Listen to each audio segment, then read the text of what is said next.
Embarking on the concluding leg of Luciano's tumultuous journey, our narrative unfolds against the backdrop of seismic historical shifts from 1947 to his demise in 1962. This period witnesses a dramatic reshaping of the world order, with empires emerging and old ones crumbling. Amidst this global flux, we plunge into the intricate realm of organized crime. In 1949, the spotlight intensifies on Luciano's Underworld, as Time magazine publishes a revealing article scrutinizing the enigmatic figure of Frank Costello. The following years unfold in a symphony of power plays and violent reprisals. The ruthless Anastasia engineers the calculated demise of the Mangano brothers, adding layers of intrigue to the mafia's internal dynamics. Simultaneously, the underworld reels from the deaths of prominent figures such as Willie Moretti in the 50s and Frank Scalise in 1957, both leaving power vacuums with far-reaching consequences. The year 1957 proves pivotal, marked by the notorious Appalachian Meeting, a clandestine gathering of crime bosses that descends into chaos, exposing the extent of organized crime's reach. Against this backdrop, Carlo Gambino rises to prominence, reshaping the landscape of the Italian-American mafia. However, the narrative takes a startling turn with the shocking betrayal and subsequent deportation of Joe Adonis to Italy. His betrayal of Luciano echoes through the corridors of organized crime, leaving an indelible mark on Luciano's legacy. As we traverse these treacherous paths, the final moments draw near, and in 1962, the curtain falls on Luciano's life, leaving an enduring legacy of power, betrayal, and the relentless passage of time in the annals of organized crime. In the winter of 1947, Charlie Lucky Luciano encountered the love of his life. Despite his previous associations with a woman named Gay Orlova, Charlie had left that chapter behind with little emotional investment. He openly admitted to knowing very little about her. However, fate had something different in store for him, as the woman he was destined to meet would soon captivate his heart, becoming the one to unravel the mysteries of true love and unconditional care. This special woman taught Luciano the essence of love, surpassing the allure of his previous criminal endeavors. Through her influence, he learned to cherish someone beyond the confines of the underworld, discovering a profound and unconditional affection that transcended the allure of the rackets. I first set my eyes on Igea before the Christmas holidays in 1947. There were a lot of days in my whole lifetime that were especially important, and they stayed with me crystal clear. But that was the most important one. In the winter of 1947, Charlie Lucky Luciano's path crossed with Igea Lissoni, a woman destined to capture his heart. Despite the stark differences in their backgrounds, Luciano, a man in his 50s hailing from the gritty streets of Sicily, and Igea, a 26-year-old elite dancer from Milan. Fate had woven a connection between them. Igea's journey began in the refined circles of Milan's elite, where her family recognized her exceptional talent as a dancer. Enrolling her in the prestigious La Scala Opera, she swiftly ascended through the ranks of the company's corps de ballet. However, as she danced within those grand halls, Igea sensed a longing for something more, realizing that the opulence of the surroundings did not align with her aspirations. Opting for a different stage, Igea ventured into the burgeoning world of post-war nightclubs, distinguishing herself as a highly skilled and renowned dancer. These were no ordinary establishments. They were upscale venues far removed from the sleazy reputation of some others. Igea's grace and talent became synonymous with the elegance of Italy's finest nightclubs, setting the stage for her encounter with Charlie Luciano, and the blossoming of a love that transcended societal divides.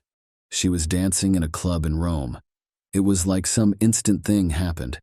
I was acquainted with the guy that runs the club, and I told him I wanted to meet the dame that was dancing. After the show, he brought her over to my table. He called me Signor Luciano, but she must have recognized me from my pictures in the papers, and she froze up. Without saying a word, she got up and walked away. Now, I never had no trouble meeting broads before that. In fact, it seemed like they all wanted to meet me, so I didn't have no idea I was going to have any trouble with her. Despite Charlie's ardent pursuit, Igea Lissoni harbored no desire to meet him. Night after night, as he returned to the club where she graced the stage with her dance, Igea remained resolute in her decision. She was not inclined to entertain the idea of dating Luciano, let alone meeting him. Regardless of his persistence, Igea's resolve stood firm, creating an intriguing dynamic as the man from Manhattan, New York, continued to court the talented dancer who had no intention of reciprocating his interest. In the backdrop of the posh nightclubs of post-war Italy, their contrasting worlds collided, setting the stage for a unique and unpredictable chapter in their lives. Charlie, a man entrenched in the world of organized crime, found himself enamored with Loretta Masiero, a prominent singing star married to the Italian Bing Crosby, Johnny Dorelli. Hoping to bridge the social abyss, Charlie enlisted Loretta's help to win over Igea, a girl from a prestigious Milanese family. However, despite Loretta's efforts, Igea, uncomfortable with the idea of being associated with a gangster, remained distant. The divide between Milanese sophistication and Sicilian notoriety seemed insurmountable, leaving Charlie in the cellar while Igea perched atop a metaphorical skyscraper in the eyes of society. Undeterred by Igea's initial reluctance, Luciano's determination only intensified. In a remarkable transformation, he evolved into a true gentleman, displaying a level of persistence that spoke volumes. Flowers and gifts became tokens of his earnest affection, a testament to the lengths he was willing to go to win her over. Night after night, as Igea concluded her performances, there stood Luciano, patiently waiting for her. He would escort her home, demonstrating a chivalry that transcended the gritty origins of his past. Luciano, armed with every charm in his repertoire, employed his charisma in the pursuit of Igea's affections, turning their interactions into a captivating dance of their own. All my life until then, I never needed anybody. It was always easy come, easy go, and there was always another broad another night. After a few weeks of Igea playing hard to get, which is something that never happened to me before, I was thinking about her all the time. None of the other broads meant nothing to me. In the beginning, I thought she was just playing a cute game, but when it went on, I realized she was not fooling. Now I do not claim to know what love is, but when I began thinking about her all day long, about being with her and doing little things with her, one thing I became sure of, Igea Lissoni was no one-night stand. After a relentless pursuit spanning the winter of 1947, it was not until 1948 that Luciano was granted the opportunity to move in with Igea and embark on a more serious relationship. Undeterred by the passage of time, Luciano's persistence paid off, and the walls around Igea's heart began to crumble. Their journey, which had commenced with a chance encounter in 1947, evolved into a patient and deliberate courtship. The blossoming of their connection unfolded slowly, with Luciano proving himself not just as a persistent suitor, but as someone genuinely committed to winning Igea's heart. The transition from casual acquaintance to a serious relationship in 1948 marked the beginning of a new chapter in their lives, solidifying the foundation of a romance that defied the odds.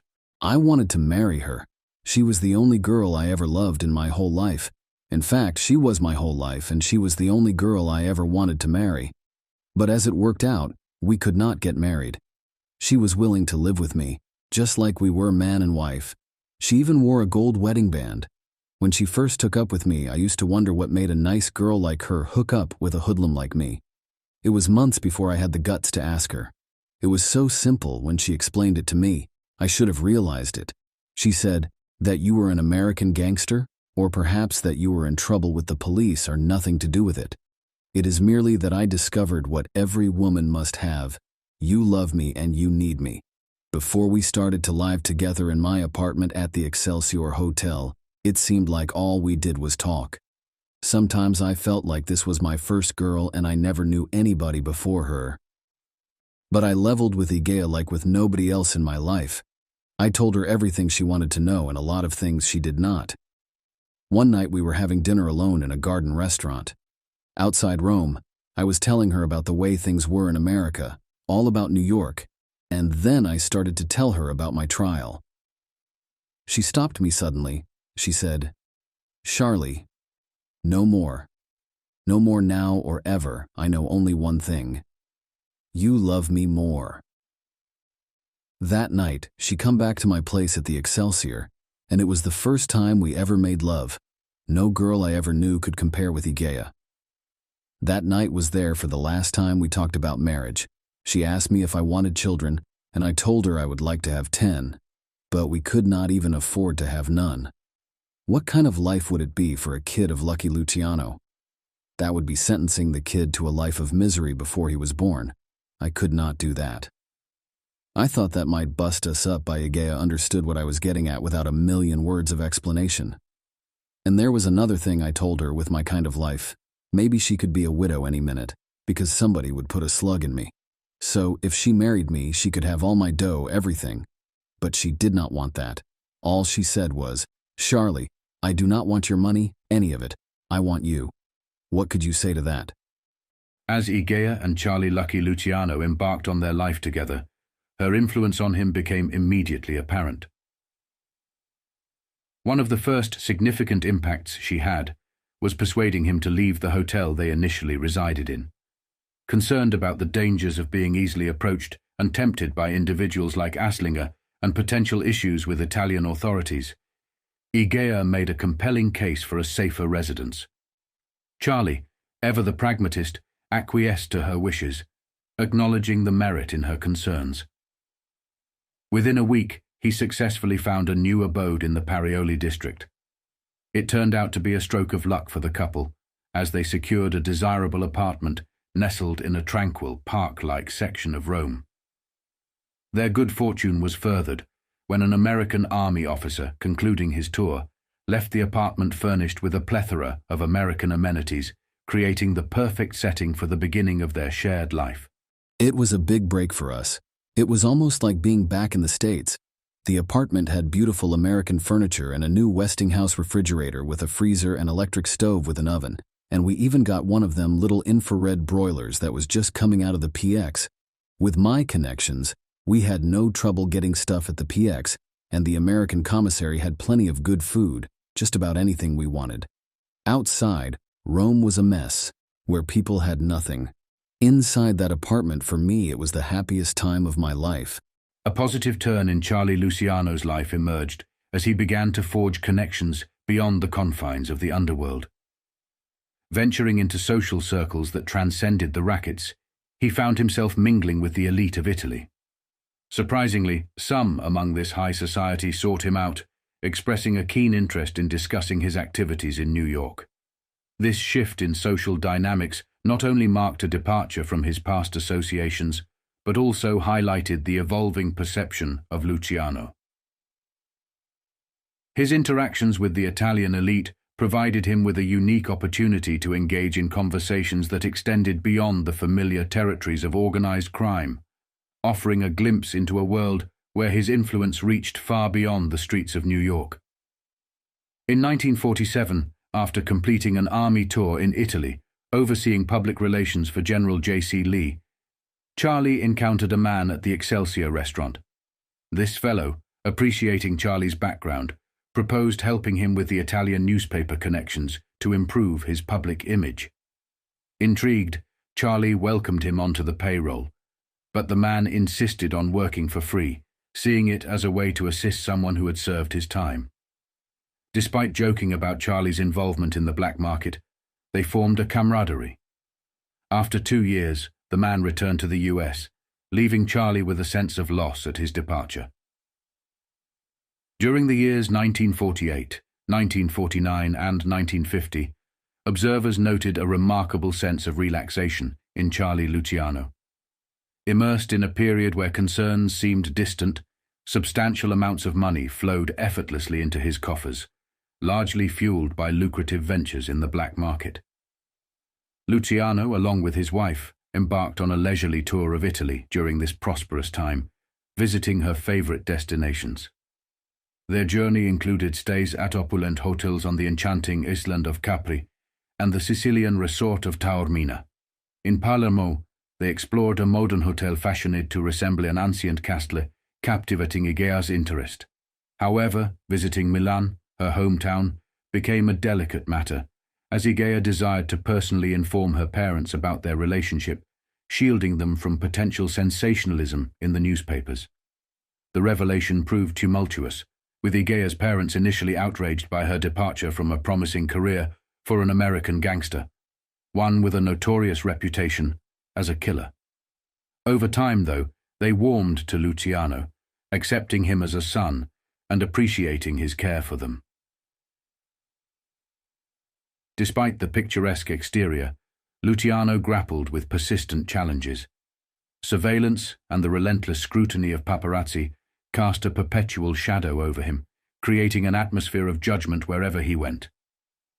To reshape his public image, Luciano decided to establish a legitimate front, showcasing his business acumen and distancing himself from his gangster persona. However, this endeavor took an unexpected turn when he openly sought business opportunities from the crowd gathered outside his apartment and house.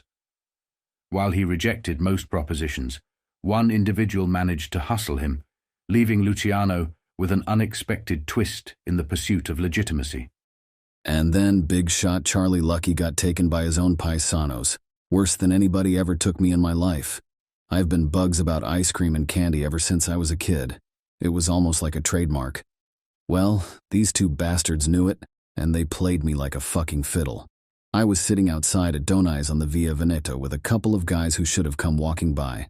But Momo Salemi, cousin of mine from Lircara Freddy, and a friend named Pasquale Anea.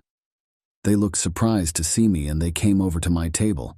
I asked them what they was doing in Rome and they told me they were in business together and come up to make a deal. Then they sit down at the table next to me and start talking. And of course I hear what they are talking about. They were planning to start a candy factory in Palermo. My ears go up and like a lamb waiting to be slaughtered. I hear Anea talking about the great formula he has for making fantastic candy, and they have customers all lined up in Rome. Who is going to help him sell the stuff all over, especially in the States? The guy they are supposed to see is going to lend them money to get their factory going. I was what Lansky used to call a schmuck. Here were these guys, one of them a cousin of mine and the other from my hometown, so who could ever think they tried to pull the old con game on me? I turned around and I told them I heard what they were talking about. I asked him how much dough they need. Anea said about $1 million lire, which is in my market would cost me only a little more than $1,000. So, I thought, this is just what I have been looking for, a legit business I am really interested in, and it will be operated by guys I know and trust. I took him up to my apartment. I handed them $1 million lira and tell them to get their asses back to Palermo right away and get their business started. And so, it went. Luciano had taken the bait, and now he found himself entangled. The persistent gentleman continued returning to Rome, repeatedly seeking more money from Luciano. Remarkably, Luciano obliged each time, providing funds without posing any questions or conducting due diligence. Every time they come up, they bring along few boxes of candy and it was goddamn delicious. Chocolates and nougats with fruit in it. The best I ever tasted. So I got hooked tighter each time, especially since Igea thought it was a good thing for me to be involved with a nice business like that, and a business where I could help with getting the American distribution since I knew a lot of guys over there who could help make a big success. After about a year, Igea tells me I've showed out about 60 grand. All I had to show for it was a couple of boxes of candy. I never asked them a question. I just took their word that they were piling up stock and buying machinery and stuff like that. So, I contacted my cousin in Lircara Freddy Calcedonia Lucania, who was running a little paint store. I asked him to go up to Palermo and take a damn good look at the candy business. He was to walk and tell Momo and Anea that I sent him to see what was going on, and he was to look at everything. Charlie, Luciano's cousin, took it upon himself to investigate the activities of the businessman. Upon entering their establishment and conducting a thorough examination, he later reported back to Luciano in Rome. He informed Charlie that the boxes he had been receiving were the extent of what he would get. While the business exhibited some degree of success with profits gradually on the rise, it became apparent that the men involved were skimming off those profits for their personal gain, diverting funds into their own pockets. Calcedonia, a stand-up guy, laid out the truth for Charlie. Together with him and Igea, Charlie made his way south to the factory. Momo was absent, luckily for him, but Igea, the culprit, sat in the office. Surveying the scene, Charlie noticed extra machinery, indicating they hadn't stolen everything, just the profits. Without uttering a word, Charlie confronted Igea, accusing him of theft. The rage simmered within him as he let loose on the scoundrel. Igea, realizing the gravity of the situation, turned green and fell to his knees, pleading for mercy. Despite the intense anger, Charlie resisted the urge to harm him immediately. Igea, groveling and terrified, begged for his life, acknowledging Charlie's mafia ties. In the heat of the moment, Charlie toyed with the idea of severe retribution, cutting off fingers, removing a tongue, or lopping off ears. Inea's desperate reactions almost seemed comical as he cried, kissed Charlie's shoes and screamed. However, a realization struck Charlie. Involving the police would jeopardize him, and Igea wasn't worth the risk. As a final warning, Charlie emphasized that crossing paths with Igea again would spell his demise. The cowardly Igea fled, never to be seen by Charlie again. Salemi vanished for a while, only re-emerging when he felt certain that Luciano had forgiven him. Upon his eventual return, Salemi displayed unwavering loyalty to Luciano, seeking to mend any fractures in their relationship and reaffirm his commitment to their shared endeavors. Charlie stepped into the candy business managed by Calcedonia, a cousin with a knack for turning things around. The first move was seizing the money Igea had stashed, a modest sum of about $5,000. Calcedonia, determined to reshape the business, handed off his paint store and focused all efforts on the Palermo venture. It took a couple of years, but he successfully revitalized the candy business. Just as the enterprise hit its stride, a new challenge emerged. Rumors spread among American narcotics agents, alleging Charlie's candy business concealed a darker motive, smuggling narcotics into the States. Faced with this damaging narrative, Charlie recognized the mounting odds against him. He instructed Calcedonia to fortify the business, ensuring it could weather the storm. Eventually, they concluded that the cost of a few boxes of candy amounted to a staggering $40,000, a hefty price for Charlie's involvement in the candy trade. In 1949, the serene years for Charlie Luciano began to wane. While he had met the woman of his dreams and established a beautiful home, changes were afoot. The American authorities started to cast a watchful eye on the activities of Luciano and his associates, even though they did not possess a comprehensive understanding of the true extent of their operations. The death of Benjamin Siegel raised suspicions, and a Time magazine feature in 1949 brought Frank Costello into the public spotlight. Luciano, always denying any involvement in narcotics trafficking, found himself labeled as one of the world's largest narco-traffickers, a reputation that would persist. On January 8, 1949, a significant event unfolded with the arrest of several individuals in connection to a massive shipment of pure opium into America. The opium, valued at around $300,000, was discovered on the French liner Bastia Docket in New York. A customs agent named Charles Iwayat, without presenting any evidence, implicated Luciano in the affair, intensifying the scrutiny on him. Living in Italy, Luciano became a target of constant harassment, with customs agents and other officials frequently checking on his activities. Surveillance increased, and threats of curfews became a regular occurrence, all based on unfounded allegations. Luciano found himself guilty by association when a fellow defendant from his pimp trial faced narco-trafficking charges. The guilt by association theme persisted when another acquaintance was caught with drugs in Italy, further complicating Luciano's situation. During all this, The Sicilian mafia's heavy involvement in narco-trafficking added to Luciano's troubles.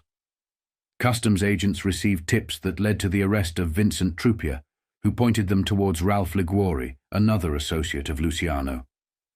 Ralph and his men were arrested based on Truppier's word, and even though Luciano vehemently protested his innocence, the accusations continued. As the events unfolded in 1949, Luciano endured unwarranted scrutiny. In 1960, he finally addressed these accusations, vehemently maintaining his innocence while highlighting the lack of concrete evidence supporting the allegations against him. In 1949, Charlie encountered many fellow Americans in Italy, most struggling and unable to speak the language. Despite their hardships, Charlie helped them out with a few bucks and occasional errands. He wasn't handing out money for nothing. They weren't family. With over 400 American deportees in Italy, some saw them as mere moochers. Media stories alleging a partnership between Charlie and Liguori or Liguori working for him were pure nonsense. One ludicrous tale claimed they scammed American tourists with fake antiques or hot money, while another accused them of running clip joints in Rome. In reality, 1949 was tough in Italy, with scant amenities for Americans, but Charlie's involvement was limited to arranging foreign currency exchanges at black market rates.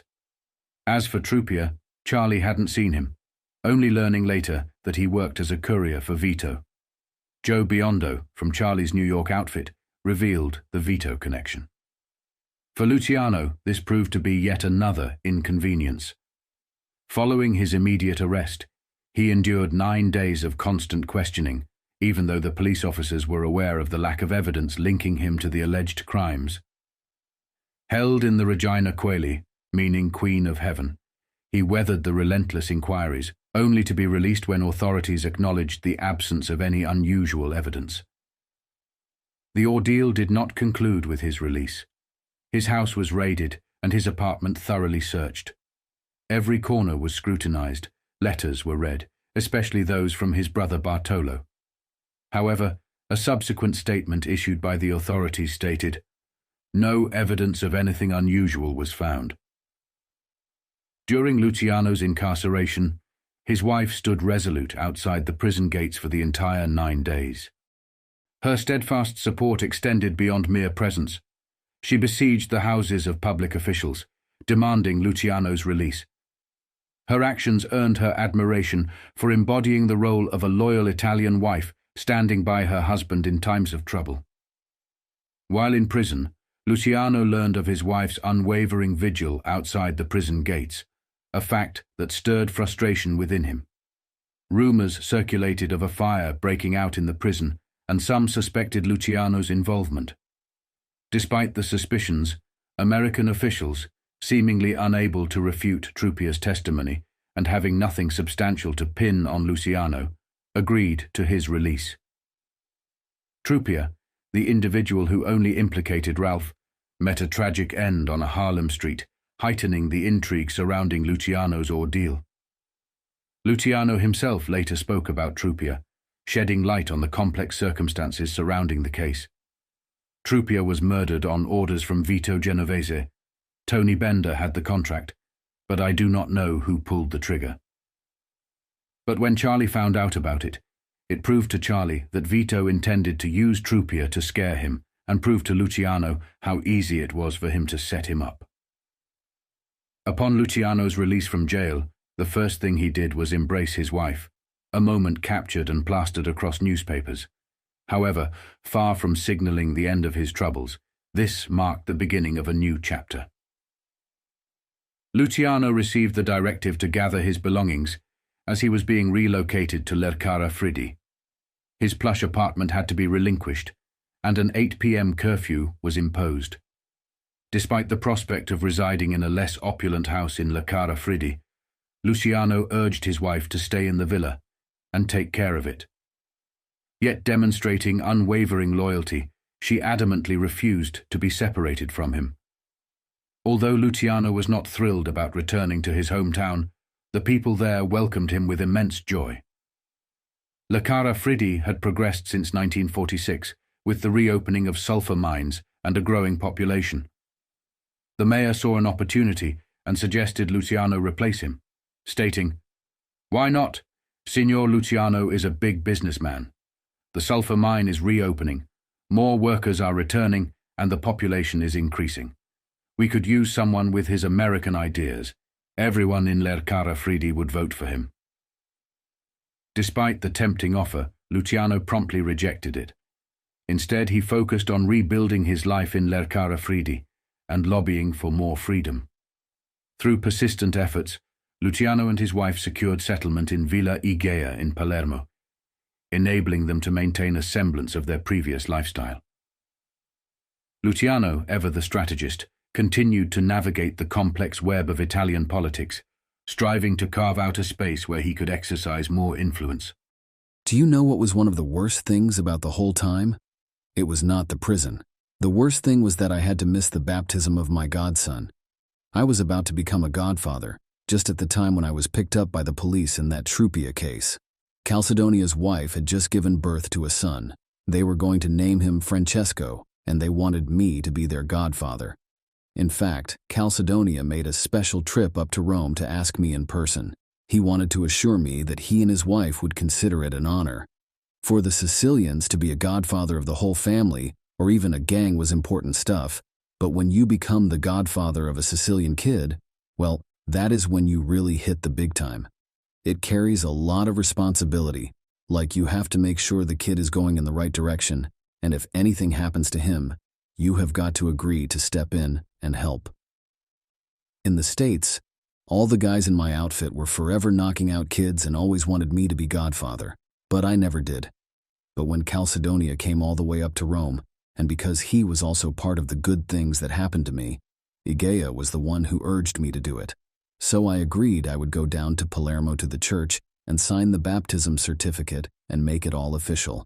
It would be the first and only time I would ever be a godfather. Then them dirty bastards picked me up on the phony junk thing, and I am sitting in jail. I was ready to explode because it was something I promised Calcedonia I would do, and it was something I really wanted to do. I got the police to let me send a wire down to Palermo, giving my power of attorney to the notary there, which is legal, and he acted as my proxy at the ceremony. Later, I was able to sign the church register myself. Some of the Italian officials who knew about it apologized to me and explained about this squeeze from the Americans. Ever since then, I have stayed connected with my godson, Francesco. There is only one thing I tried to impress upon that kid, that he should not grow up like me.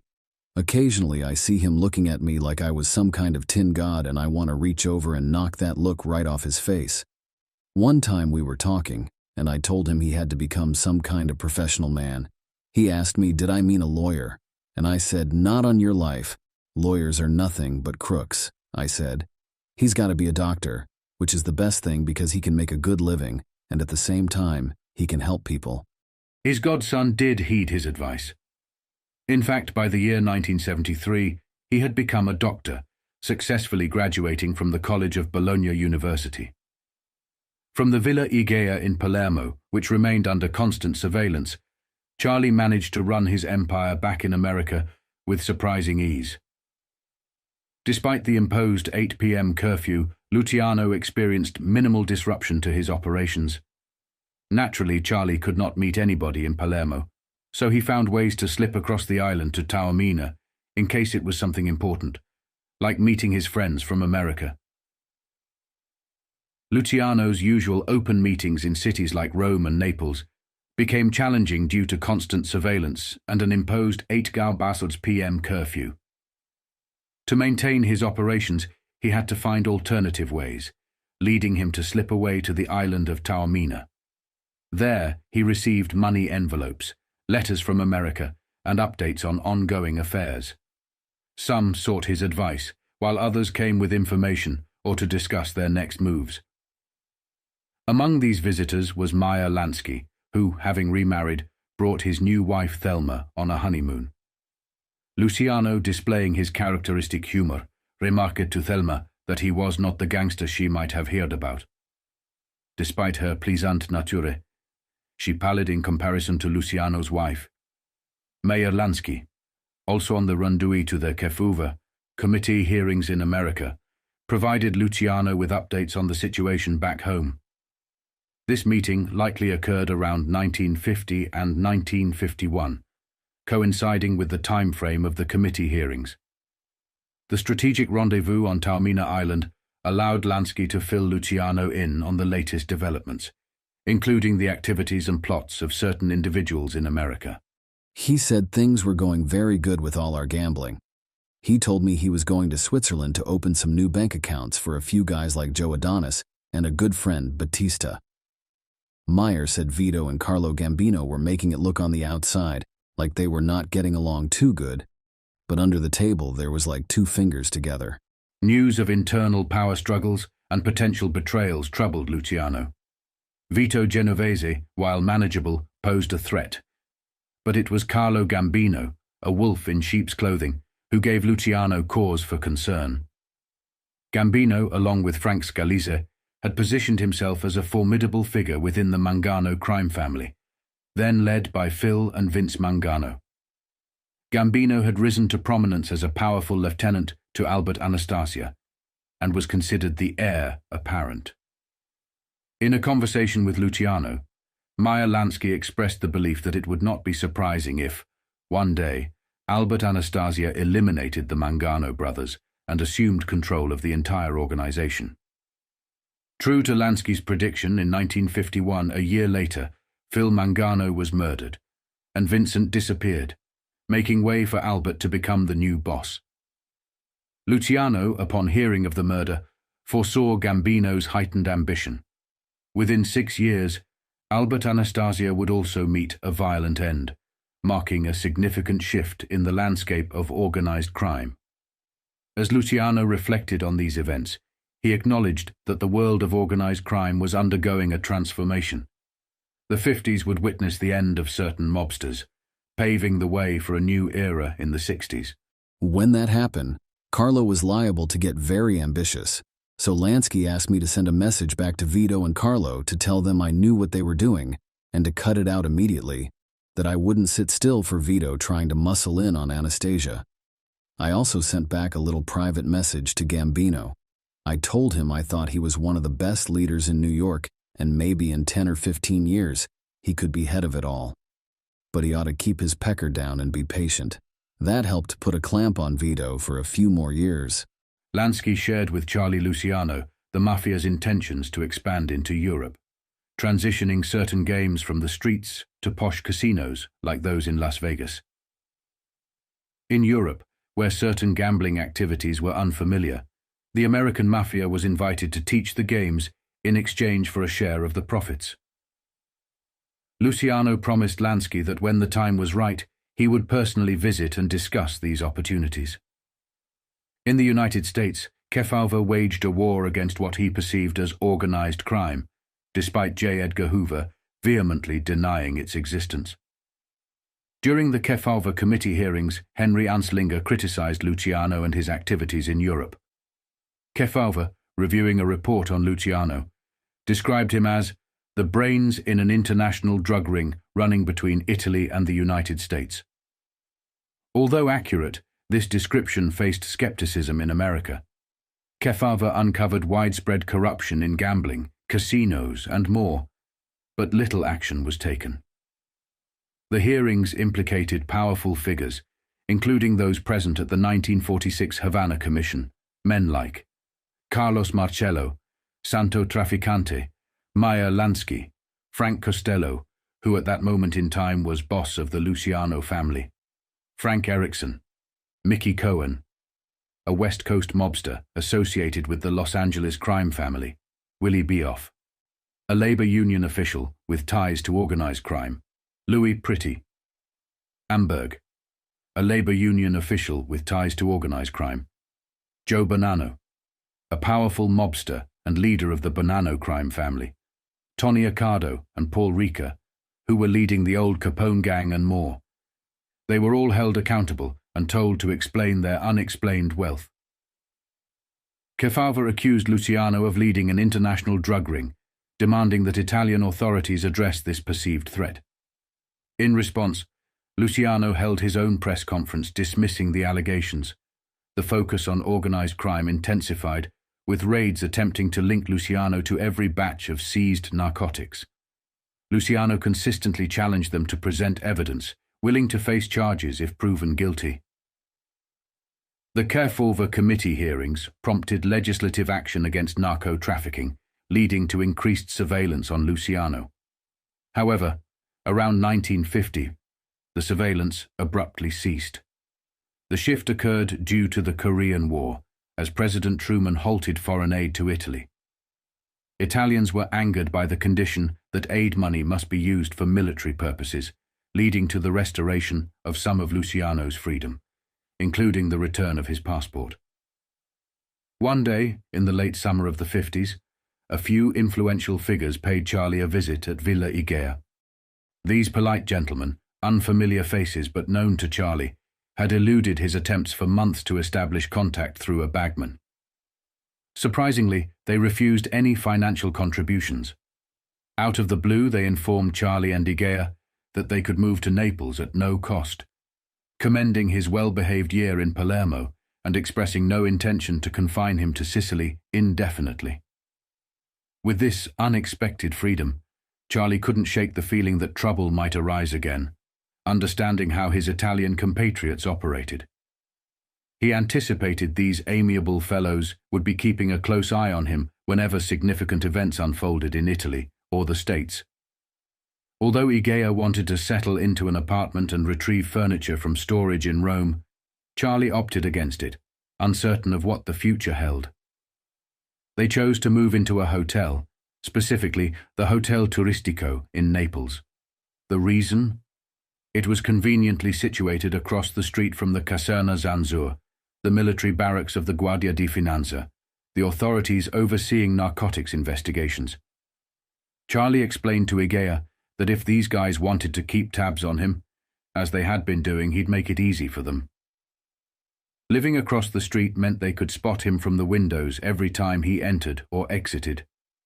Despite being granted permission to return to the mainland and the city, Luciano's freedom was far from complete. Certain parts of Italy remained off-limits to him, particularly the northern regions. This restriction had a personal impact on Luciano, not because of business interests, but because it barred him from the golf courses. An avid and skilled golfer, Luciano had enjoyed playing with mayors and political friends. However, the ban on traveling to these courses meant he had to forgo his favorite activity. For Luciano, freedom remained elusive, never reaching complete and utter liberty. Since 1936, he found himself constrained in various ways, navigating a life that was never entirely unencumbered. Back in the States, I learned to play golf well. I figured I could take it up again, and maybe Igea could learn and we could both play together. But the nearest golf course was up in Fiuggi, which is a little bit north of Rome. Them Italian bastards would not let me go up there. Then one day a messenger from Frank Costello in New York shows up with a beautiful set of golf clubs, complete.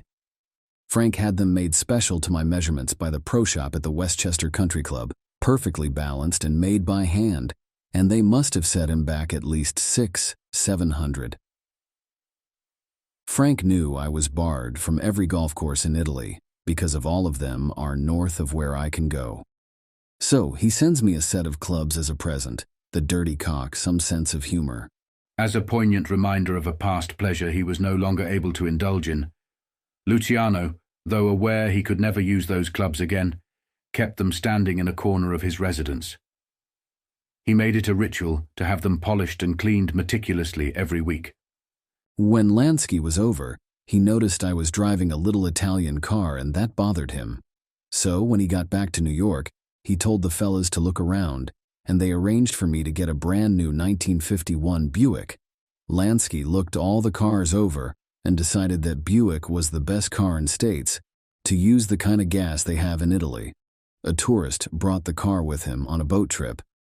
And when the ship stopped in Naples, this guy was kind enough to leave the keys with me. Luciano did appreciate that car, and would occasionally take it for a spin. However, its conspicuous presence became a drawback. particularly when Luciano sought to maintain a low profile in certain places. The arrival of a large American car inevitably turned heads. On trips to the north of Italy, he would sometimes switch to his smaller Italian car to blend in and avoid drawing too much attention. There was only one time Charlie had any trouble. Most of the time, they took the back roads to avoid being spotted, as stopping at toll booths on the main autostrada posed a risk. However, during a trip in the spring of '51, heavy rain forced them onto the autostrada, and Charlie made a careless decision.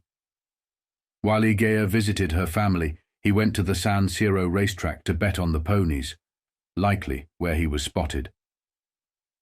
The next day, still raining heavily, Charlie left the car in Milan for someone else to drive back when the roads cleared, opting for the train. At the station, a multitude of police officers awaited them. They surrounded Charlie as if he were John Dillinger. A dozen plainclothesmen boarded the train with them, accompanying them all the way back to Naples. At the termini in Rome, they were not even allowed off the train to stretch their legs. It would have been funny if Charlie hadn't been so uncomfortable. Throughout the ordeal, Igea remained silent, smiling, and occasionally reaching out to pat him on the arm, saying, "Don't think about it. It's not important." Around that time they met Giuseppe Dossi, a guy from Rome and Charlie's enemy, as the head of the Rome branch of Interpol. He had met Igea once in Naples, and when Charlie saw him the next day, Dossi said, "Luciano, there has to be some good in you, because that girl is one of the finest women I ever met. If I hear that you ever do anything unkind to her, I will personally see to it that you spend the rest of your life in the Regina Coeli prison." In late 1950, a friend came seeking Lucky Luciano in Naples, bringing with him some troubling news.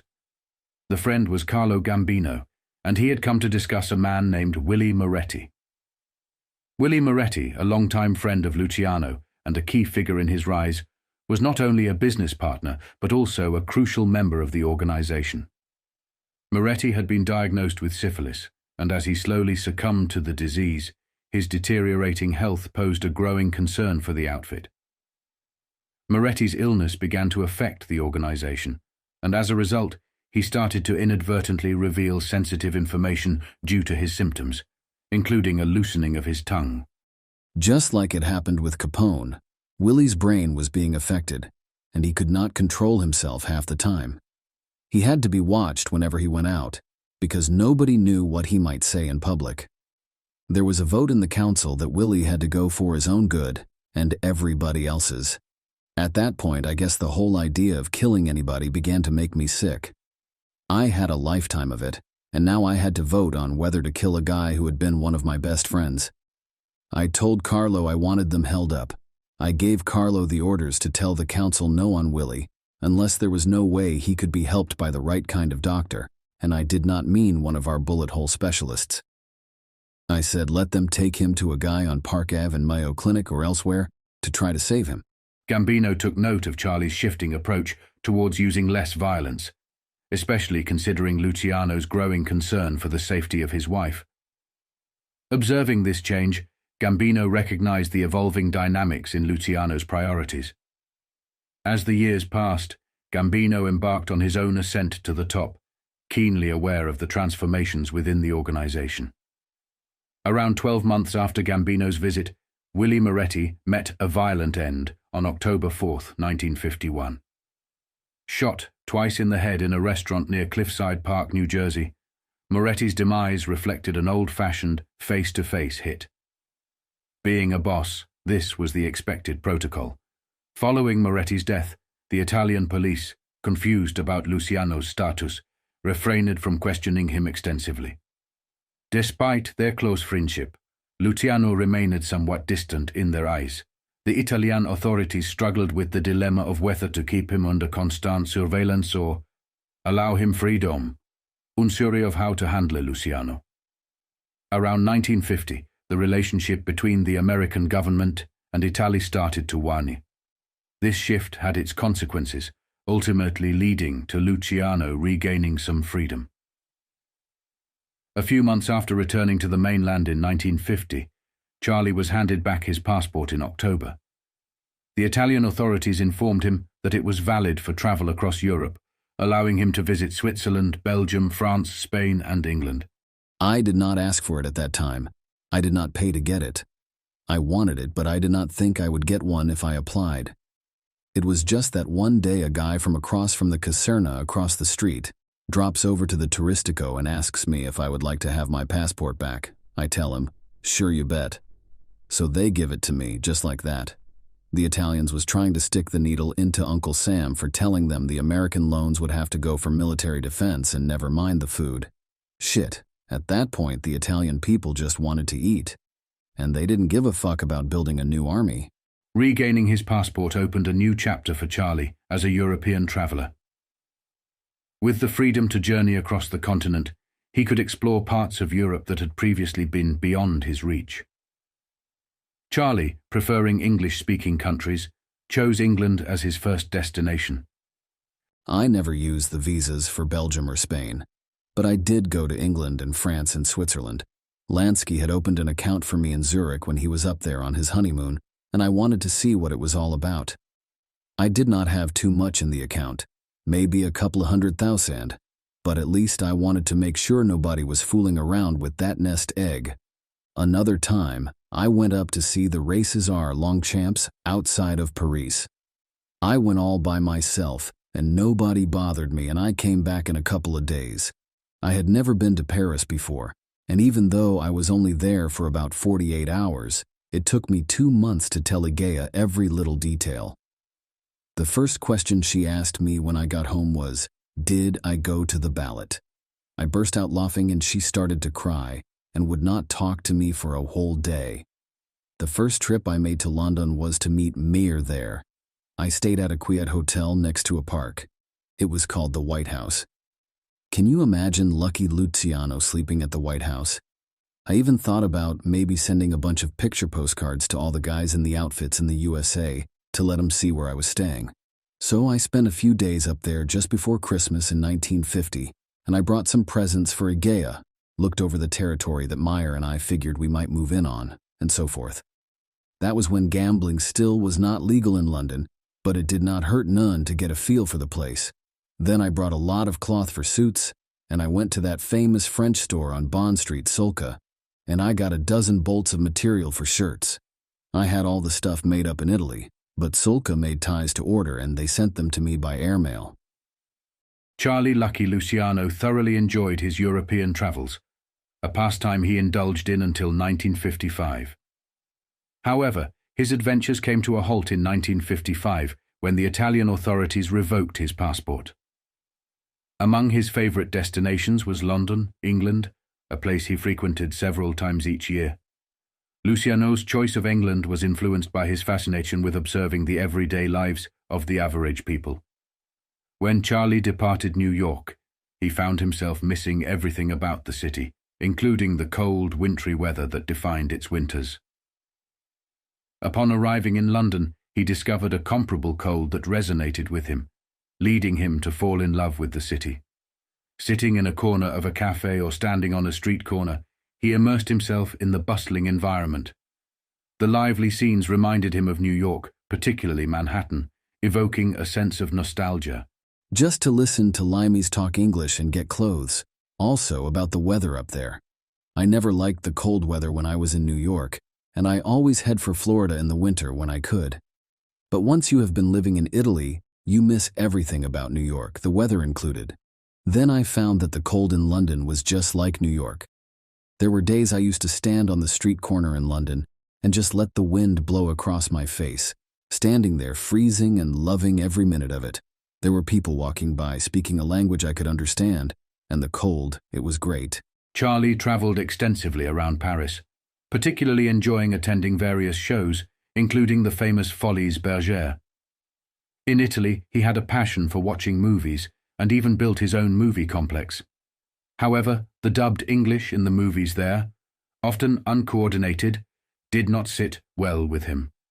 Therefore, when he travelled to Europe and finally had the opportunity to sit down and watch a movie in English, he revelled in the experience.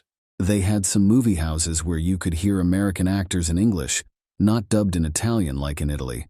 Just to sit in the damn movie house and listen to the original sound was worth the dough for the trip. Traveling across Europe, whether by plane or boat, proved to be a costly affair.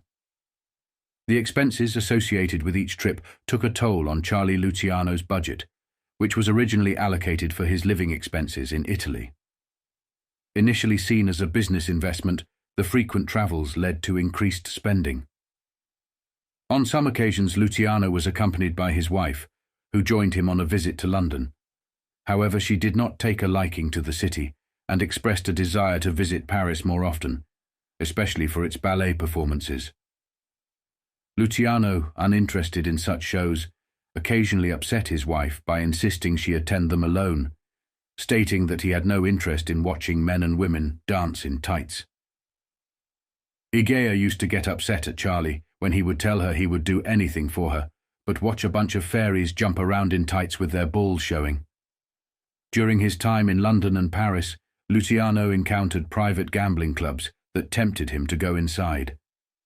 However, he deemed the risks associated with entering these establishments not worth taking. All Charlie had to do was walk into one of those joints, and somebody would recognize him like a shot. 4 minutes later, Scotland Yard, French police or Interpol, and every police officer on duty would be giving him a free ride back to the airport. So he figured it wasn't worth it. Besides, maybe he'd drop a bundle, and that was something he didn't need. Luciano relished his newfound freedom as he travelled across Europe, but underneath the surface, he struggled with a form of PTSD. Despite enjoying liberty, he harboured a constant fear of impending disaster, a feeling that often manifested with negative events. This apprehension took a toll on Luciano. In 1950, a new challenge emerged in the form of narcotics exploding onto the scene. The seeds planted by Vito Genovese in the 30s had grown into a billion-dollar racket, capitalizing on bootlegging routes for trafficking. Frank Costello had pioneered methods like dumping loads of liquor off the 3-mile limit. Distilleries and warehouses, remnants of the Prohibition era, now produce and process opium globally. The proceeds, worth billions, flowed through newly established big banks in Europe. US authorities sought a scapegoat, and Charlie "Lucky" Luciano became the target, now labelled the King of Junk. The mob-controlled industries, including bootlegging, fueled a new wave of corruption in Washington. In 1951, Charles Siragusa entered the scene to challenge Luciano. Fluent in Italian and Sicilian, Siragusa, an undercover agent, convinced Anslinger that he understood the Italian underworld. Despite cooperation from the Guardia di Finanza and Italian authorities in Rome, the Naples authorities were left out due to concerns about corruption. Siragusa posed as an affluent American narcotics buyer in Naples, attempting to steer conversations toward Luciano. However, Luciano's reputation as a non-narcotics dealer preceded him, and the locals recognized Siragusa's lack of subtlety, alerting Luciano to the situation. Charlie was no more than in Naples when he heard all about it. He thought to himself, when is that damn Anslinger going to leave him alone? Then, a couple of days later, he heard that Siragusa was propositioning guys to say that they'd bought from him, trying to have him planted with packages. That was too much. So he arranged to have word reach the Questura, and they picked up the bastard and tossed him in the clink. They didn't know who he was, only that he was an American in Italy trying to buy dope. They interrogated him all night long, and that dumb son of a bitch was caught in the middle. If he opened up and told them who he was, that meant he blew his cover. If he kept his mouth shut, they could keep him locked up for who knows how long. After a few hours, the shit-heel broke and told them who he was. But the funny part was, the Naples police officers didn't believe him, and it took a hell of a lot of wires and calls back and forth to Rome before the Guardia di Finanza in Naples got confirmation. Siragusa went back to Rome with his tail between his legs, his face red as a beet, showing a yellow streak a mile wide. After that, he hated Charlie more than Anslinger. Every few days, Charlie kept getting reports from different sources that Siragusa was trying to nail him. As far as Charlie was concerned, all Siragusa was going to dig up was his own dirt. Luciano and Siragusa had a history that predated Siragusa's arrival in Naples in 1950. The confrontation between these two men had occurred earlier. In 1950, Eugenio Giannini, a member of Tommy Lucchese's outfit and a recognized courier for Vito Genovese, occasionally transported narcotics to Europe. Unbeknownst to many, Giannini had been an informant for the Narcotics Bureau for an extended period. After I got to Naples in 1950, this guy Giannini comes down to see me one day from Rome. He bought me some money from New York and a couple messages from Tommy Lucchese and other guys. Then he gave me a proposition. He asked me to handle some black market money. I told him I will think about it, and I let him cool his heels for a couple of days while I made some contacts.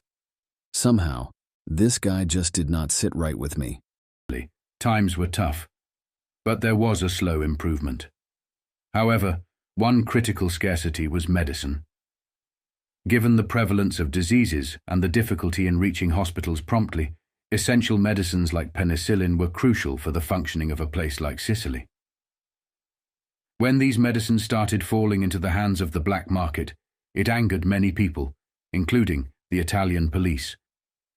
Even the Italian mafia, which typically avoided such markets, was upset because they knew the public would not support them in such ventures. However, Gianni, while visiting Luciano, began dealing penicillin, a vital medicine. He got caught by the Italian police, and they showed no interest in extending mercy. They did not give a shit about the black market and money. But when it came to medicine and some son of a bitch was trying to gauge a guy's eyes out for a dose of penicillin, that really got them sore. Then, the minute Giannini landed in the clink, he started screaming for help and the guy started screaming for Siragusa. It did not take me long to add it up. Siragusa would have used Giannini to frame me. So I sent back word to New York that Giannini was a fink and they should get him when the Italian police officers threw him out of the country. There was no question that to me that Siragusa was planning to use that idiot Giannini to get me if he could. On September 20th, 1952, Gianni was shot in the head in East Harlem. This incident highlighted the increasing infiltration of narcotics agents into the world of organized crime during the 50s. They had informants embedded to gather information on activities and recipients. Figures like Tommy Lucchese, Vito Genovese, Carlo Gambino, Anastasia, Joe Adonis and others were heavily involved in the narcotics trade. Luciano had warned them in 1946 that, despite the market being worth billions, it was not worth risking everything. Unfortunately for Luciano, narcotics entering America were traced back to places like Italy and France, and being the most famous mobster, he drew attention. Silver Dollar Sam was also with him in Sicily, Italy, sending narcotics directly to Carlos Marcello in Louisiana, New Orleans. Visitors brought packages, money, messages and updates on Luciano's American rackets. Men like Carlo Gambino and Frank Scalise, involved in the narcotics trade, visited him. Luciano insisted, "I'm the boss of my own outfit, and I can't tell others what to do." However, these visits angered both Italian and American authorities, accusing Luciano of still running his empire from Italy, which, in fact, he was doing. Charles Siragusa claimed, "Luciano has been in touch with the most notorious delinquents of the United States in various ways, especially through the chiefs of the Underworld who visit Italy. We can prove that Luciano has received big sums of money from these visitors." Siragusa persisted in his pursuit, relentlessly trying to link Luciano to the narcotics racket, although Luciano was not involved. Despite receiving substantial income from his American investments, unions and industries, he was not connected to the narcotics trade. Siragusa, eager to prove himself to figures like Henry Anslinger, continued his relentless pursuit. A breakthrough seemed to occur when authorities received a tip about a man carrying 6 kilos of pure opium at Naples airport, intending to fly to America. The suspect, Frank Callis, was apprehended and, after relentless questioning, implicated others. Sentenced to 2 years, Callis later went on the run to America upon release. He, along with a French accomplice, associated with the Italian and Corsican mafias, met a fatal end. Callis was shot dead in 1954 in a New York parking lot, yet no evidence linked this to Luciano. Despite the lack of proof, Siragusa, determined to pin something on Luciano, demanded his arrest. The situation escalated as Siragusa insisted on searching Luciano's home, inconveniencing his wife. The search, fruitless, led to Luciano's arrest over a minor charge, importing a car from America without paying taxes and failing to register it with New Jersey license plates. Luciano was fined around $50 and released, but the constant harassment took a toll on his wife. These things were doing terrible things to Igea. After the place was searched, Charlie sat down with her, explaining that this kind of life wasn't for her. Entitled to peace and a decent living, she could never have it with him. Charlie pleaded for her to go back to Milan, assuring her financial security for life. It was like talking to a wall. She just ran over, holding him so tight he finally stopped talking. That's when Charlie decided to take a radical step, to go to the source of his problems, Mr. Harry Aslinger. Around the end of April, he sent a proposition in writing, penned by someone in good English. Charlie offered to solve their entire narcotics problem, or at least a good part of it, in exchange for Aslinger pulling the wires to get him back to the States. Despite not dealing in junk, Charlie had the undeserved reputation for being its head due to the publicity from Aslinger, Kefauver, and others. He proposed using this position to do something Aslinger hadn't thought of. Charlie explained that the US narcotics business was strictly import, with all the stuff coming from Europe and the Middle East. Agreeing to go to the source, the only way to shut down the supply to America, Charlie planned to round up and organize the suppliers. He didn't reveal that Vito had already tied their pipelines together. Once he had all the supplies, Charlie would go to the US, threatening to burn the junk unless they left the business. The worst that could happen was they'd knock him off. But Charlie believed this drastic move would make the guys in the States realize he was serious, earning their respect. As for the Narcotics Bureau in Washington, they would have the majority of the business in their hands. They wouldn't have to worry about the States if they had the right moxie to force countries supplying to clamp down on Charlie's organization. Though wild, Charlie felt inside that he could make it work. He didn't tell Igea. There was no use getting her excited. Charlie knows his offer reached Washington, and Siragusa knew about it. But he never received an answer. Perhaps Aslinger and Siragusa were prejudiced against Luciano, or someone in Washington preferred the narcotics business to Lucky Luciano, setting foot in the United States again. Charles Siragusa intensified his surveillance on Luciano, tapping his telephone wires and deploying individuals to watch and photograph him wherever he went. To exacerbate Luciano's situation, Siragusa found a new ally in Naples, the police chief Giovanni Florita. I was warned the day Florida was appointed that he was going to be trouble for me. Only a couple of days later, Siragusa shows up, and I get the word that he and Florida are together like two peas in a pod. One of them guys, Guardia, meets me in secret, and he tells me that I gotta watch out for Siragusa, because he made a deal with Florida to work together to get me for being the head of junk. Both figure that if they can get me, they will become big men in one jump. For the next 18 months, Luciano endured continuous pressure. He was under constant surveillance, his phones were tapped, and he was incessantly harassed by photographic lenses wherever he went. Charlie had encountered his fair share of shady dealings and risky situations, but the episode with the Countess in Naples took the cake. It all started during the tumultuous times of the Callis mess, a period that had already strained his relationship with Igea, culminating in their first ever argument.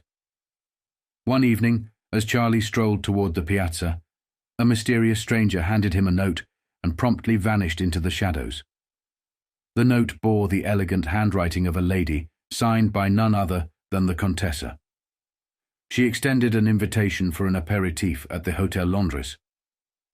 Charlie, skeptical but intrigued, entered the quaint bar to find the Contessa waiting for him. Suspicion hung thick in the air, but Charlie played it cool, waiting for the Contessa to reveal her cards. After some small talk, she got straight to the point. The Contessa disclosed her involvement in clandestine operations, shuttling money and cigarettes between Naples and Tangier. However, she was discontented with the profits and sought Charlie's assistance in expanding her operations. As she casually mentioned being willing to take risks, Charlie deciphered the not-so-subtle suggestion that she was offering herself as a goodwill down payment. Unfazed, Charlie maintained his composure and reciprocated with polite words, expressing a feigned desire he had allegedly harbored from afar. Suddenly the Contessa seized Charlie by the arm, practically dragging him toward the elevator, and subsequently, a room with a view of the bustling piazza. The moment the door clicked shut, Charlie's demeanor transformed. He turned to the Contessa, seized her dress, and tore it off with a swift motion. In a shocking turn of events, he delivered a powerful blow to her jaw, sending her sprawling across the bed. Her wide-eyed astonishment mirrored Charlie's anger. Despite her near nakedness, Charlie's fury was unrelenting. He berated her, proclaiming the superiority of his girl and declaring his utter disdain. In a moment of sheer rage, Charlie laid bare the truth he had suspected all along. The Contessa, now convinced of Charlie's wrath, spilled the beans. Florita and Siragusa had orchestrated the entire charade, financing the elaborate setup to coerce Charlie into unwittingly carrying out their illicit plans.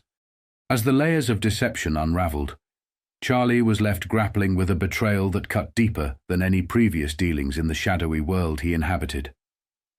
Then another situation unfolded. In Sicily, a town mayor named Lorenzo Rago went missing. Known as a smuggler, he traded goods between Italy and Tangier. However, his activities expanded beyond cigarettes and contraband. He was suspected of heavy involvement in the narcotics business. Mayor Rago disappeared in late 1953. Although he was presumed dead when a body was found, later determined not to be his, Siragusa began blaming Lucky Luciano for the incident, despite a lack of evidence. Luciano was once again detained without bail, awaiting the results of the autopsy. When the body was identified as someone else, the focus shifted. Siragusa, with Chief Florita's involvement, continued to blame Luciano for the mayor's disappearance, suggesting a possible double-cross. Luciano was held without bail, as they awaited autopsy results to confirm the identity of the found body. Upon discovering it was not Mayor Rago, suspicions remained. Another informant, Francesco Sibilia, approached Siragusa with false information, claiming Luciano had provided $250,000 to eliminate the missing mayor. Sibilia presented a business card with a relative's name and accused Luciano of using a boat for smuggling narcotics and disposing of the mayor's body. Luciano was rearrested, but further investigation revealed Sibilia's story was fabricated. The boat was too small for smuggling, and Antonio Rago, the relative, had only provided a quick signature to Sibilia. Despite these setbacks, Siragusa and his allies regrouped, seeking new ways to implicate Luciano. A major scandal erupted as legally produced opium and heroin became available on the black market. Companies like Saipom Corporation and Saki handed over significant amounts of legal heroin to gangsters, with some board members indicted.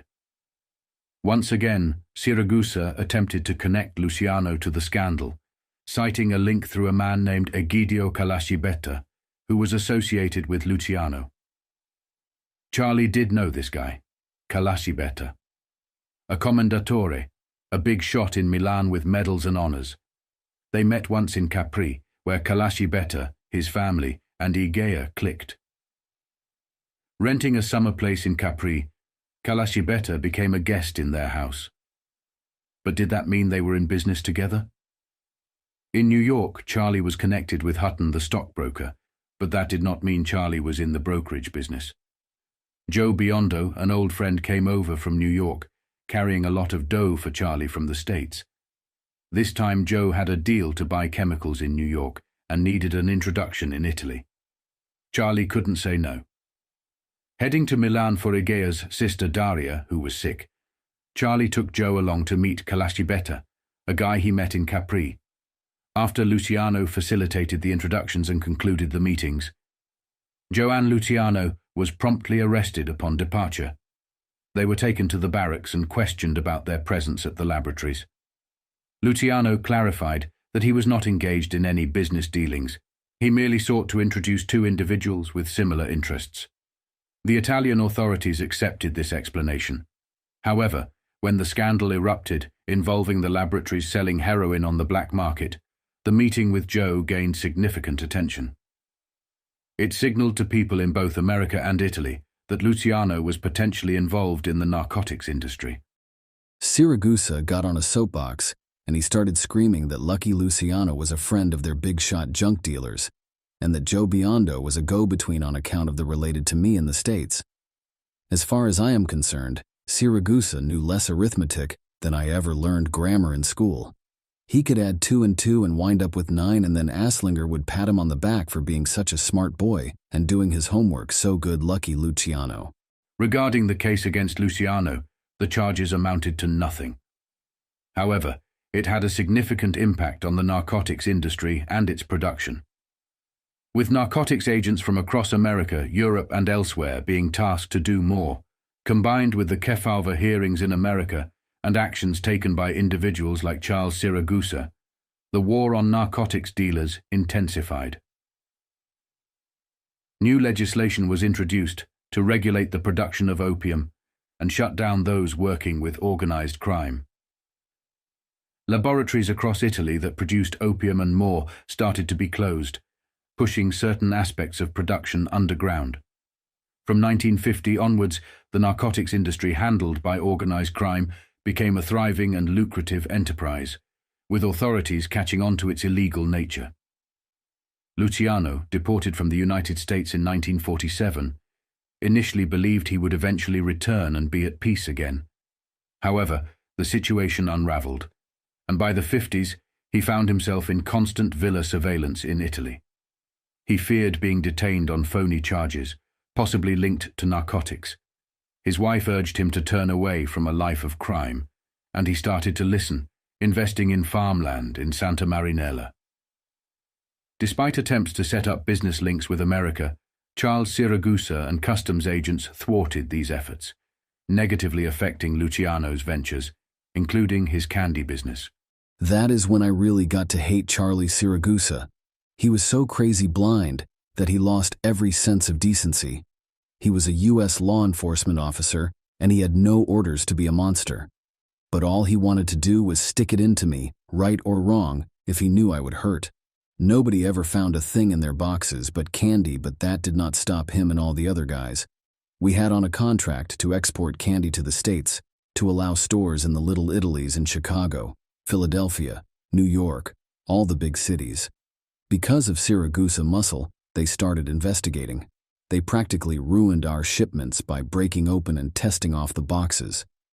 The candy had to go through a laboratory for examination, and the rest of the shipment sat out there on the dock.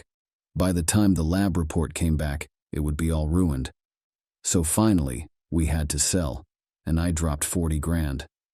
Because the guys made up their minds that I should not be allowed to do anything legit. During this period, Luciano began making more promises to his wife about leaving the criminal lifestyle behind. Eventually, he realized she was right, acknowledging that the life he was leading was no longer suitable for him. However, he had to explain to Igea that transitioning away from this life could not happen overnight. Luciano was aware that there were still people who harbored resentment toward him and would not hesitate to harm him. Recognizing any perceived weakness might be exploited, he continually reassured her that this transition was a gradual process. But I explained to her that I had to be just as careful about getting out of things as I was when I was in them. All of them years after I become the boss, people all over the world thought of me as the head of something.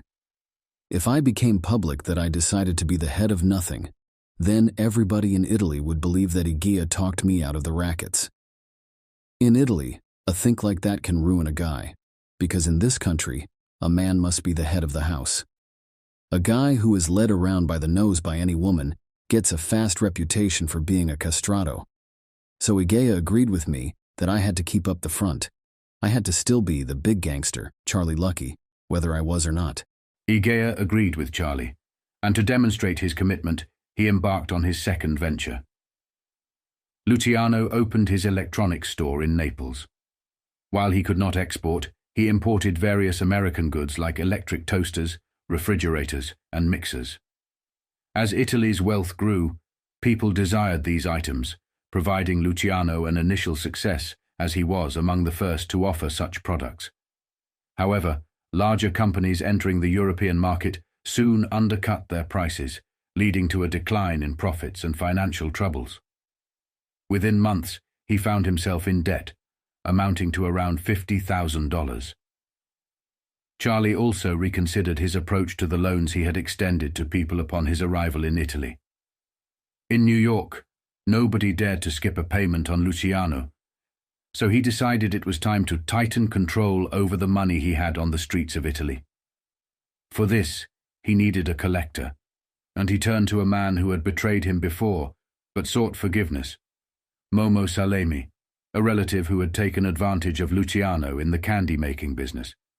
Seeking forgiveness upon returning from hiding, Salemi pledged complete loyalty to Luciano. With muscle and determination, Salemi managed to collect a portion of Luciano's debt, providing the funds for Charlie's third business venture. This time, Luciano was not solely concerned about profits matching those of the rackets. He aimed for a steady, legitimate income. His third venture was unconventional. It involved a charitable act. Father Scarpato approached Luciano with a proposal to build a hospital. Taking him to a vacant lot, the priest presented the vision. "Here, my friend, you see the clinic of Our Lady of Lourdes." Embracing this charitable endeavor, Luciano found fulfillment in contributing to the community. Igea and I looked at each other, and I could see that we were thinking the same thing, that this little round butterball with the cigarette's ashes all over his front had finally blown his top. But, as it turned out, he had a terrific idea. There was no hospital for miles around, and if anybody in one of the villages all over Vesuvius got sick, they had to go to Naples. Most of them did not have cars, and it was a long hike by donkey cart to a doctor. They could die by the time they got to Naples. Don Cheech said he was going to build a hospital with more than 100 beds, the best modern equipment, and the best doctors. All he wanted to know was, would I help him? Of course I said I would, and I got involved in something that gave me more satisfaction than anything I ever did. Luciano tirelessly worked to raise sufficient funds for the hospital, but he struggled to collect the required amount. Every day, he returned home to his wife, disheartened by the inability to secure the necessary funds. Finding humor in his predicament, his wife playfully teased him, relishing the realization that noble acts could be challenging, particularly when one could not resort to gangster tactics. She would jestingly say things like, she would say to him, "Maybe in the next 3 or 4 days I will forget your promise, make protection for a few millionaires. You can play the part of Robin Hood, and maybe someday they will talk about you, how you raised the money for the clinic for the poor by giving protection to the rich." Things were just not adding up in Luciano's head. He was extremely upset about the fact that his men back in America were some of the richest criminals around, in fact some of whom were the richest men around. They were using his blueprint of organized crime to make themselves a fortune, even though Luciano had promised his wife that he would forgive and forget everything regarding the rackets back in America. It was nagging him the fact that the men were making so much money, but he was so poor back in Italy. He was still getting his regular $25,000 a month, but that was not keeping up with these living expenses in Italy. His Swiss bank account was also being emptied out with his living expenses and on his business opportunities. His finances started to fall into poor shape. Despite all this happening to him, Luciano kept up the pretenses of being a rich mob boss. He was also constantly approached by poor people, by out-of-luck deportees and other people who always had hard luck stories, and he always passed over a few bills. He started to put some of those men onto his payroll, even though he did not really need them. As Luciano delved into the realm of financial maneuvers, his focus turned to Meyer Lansky, a maestro in the intricate symphony of money laundering. Lansky had unraveled the clandestine art of diverting funds, a craft that unfolded with deceptive simplicity. The crux of their operation lay in the meticulous extraction of proceeds from casinos and other ventures on American soil. The currency, laden with the scent of clandestine deals, embarked on a journey to the Swiss haven of financial secrecy. The process, though seemingly uncomplicated, unfolded like a high-stakes ballet. Men of Luciano's ilk would board private jets, the metallic taste of cash lingering in bags at their side. The transatlantic flight to Switzerland was a prelude to a choreographed routine. Zurich became the stage where they alighted from their planes, waltzing into a bank to discreetly deposit their ill-gotten gains. With the precision of a rehearsed performance, they retraced their steps, returning to the United States on wings of duplicity. In this dance of wealth and secrecy, Luciano and Lansky orchestrated a financial symphony that echoed through the corridors of power. Switzerland had banks in airports. People would walk straight in the arrivals lounges where mob bosses and other people used to get off, deposit their money, and go back to wherever they need to go to. It was like a stopping-off banking point. This was in the 50s, when all banking was colliding with organized crime. Meyer Lansky was the mafia's banker, and the world of banking had started to collide with the world of organized crime. Luciano thought it was time he started to get involved in this business. What Lansky also used to do would arrange for loans from those accounts on several underworld legitimate operations in real estate, legal gambling in Nevada, hotel building, and more to borrow that money and then use their money to build those operations. It was all nice and legit. We borrow money from ourselves and pay interest on that dollar right into our own pockets. Only the interest was a business expense we could write off on American income taxes. It was like Lansky always said, a lot of dough is nice, but it does not do any good just lying around. We must work it the way the bankers do. They got money out, other people's money, working for them to make more money. Of course, our way was better. It helped us take over legit businesses and get guys in hock to us. Meyer was sending money from the outfit to Switzerland like an avalanche and bringing it back in loans and then sending the interest back to Switzerland as part of a non-taxable profits. It was like we had a printing press for money. Back in '51, it was just beginning, but you could see where it was going. Meyer told me I ought to get in on the system, take some of my dough that was coming in regular and whatever I could put aside from what I was making in Italy and put it into one of them laundry accounts in Zurich. I said okay, and that is the way it started. Then I got word Joe Adonis was coming with some money for me, and I should meet him at the airport in Zurich, where we could both do our banking. They have branches right at the airport, and all you must do is get off the plane and walk right into your bank. You do not even have to go through customs. This was the time Joe A. was starting to have trouble. He got called in front of Cinephile like Costello, Longues Wilman, and the rest of them. And then they started looking into his gambling in Jersey and his payoffs to the politicians. And then they even started to investigate where he was born. The fucking idiot told them he was born in New York. He figured he had that covered pretty good, but he wasn't taking no chances that they might find out he wasn't even a citizen. So that is why he was going to Zurich to sock away a bundle nobody could find, just in case he had to leave the United States. I went to Zurich and hung around the airport until Joe's plane came in from New York. He was still the same guy standing on the ramp, combing his hair and posing like some movie star. It was the first time we had seen each other since Havana, and it was all happy and friendly. Joe had been my friend for maybe 30 years between him and Frank and Meyer. They were the ones representing my outfit and trying to keep a lid on the greedy pig Vito. We walked over to one of the banks, and Joe A. handed me an envelope for me to deposit. There is $100,000 in it, which I did not figure to be a hell of a lot, not with the kind of business we were doing in the States. I may be retired in Italy, but I was still the chairman when he came to the outfits in the States. Then Joe made his own deposit. Do you know how much he dropped into his account? $3 million, that is how much. It is all sitting in this suitcase he has. He opens it up, counts it, and deposited $3 million, and I am putting in a measly $100,000. I took him into a private room they have for personal depositors, and I am so fucking mad I could have gone through the wall. I said to him, Joe, what is going on here? I got $100,000, and you are putting in $3 million. You better explain that to me. Joe Adonis says, that is the way it is, Charlie. The $3 million dough I socked away all over the years. It is my own personal money. I said, Joe, that's bullshit.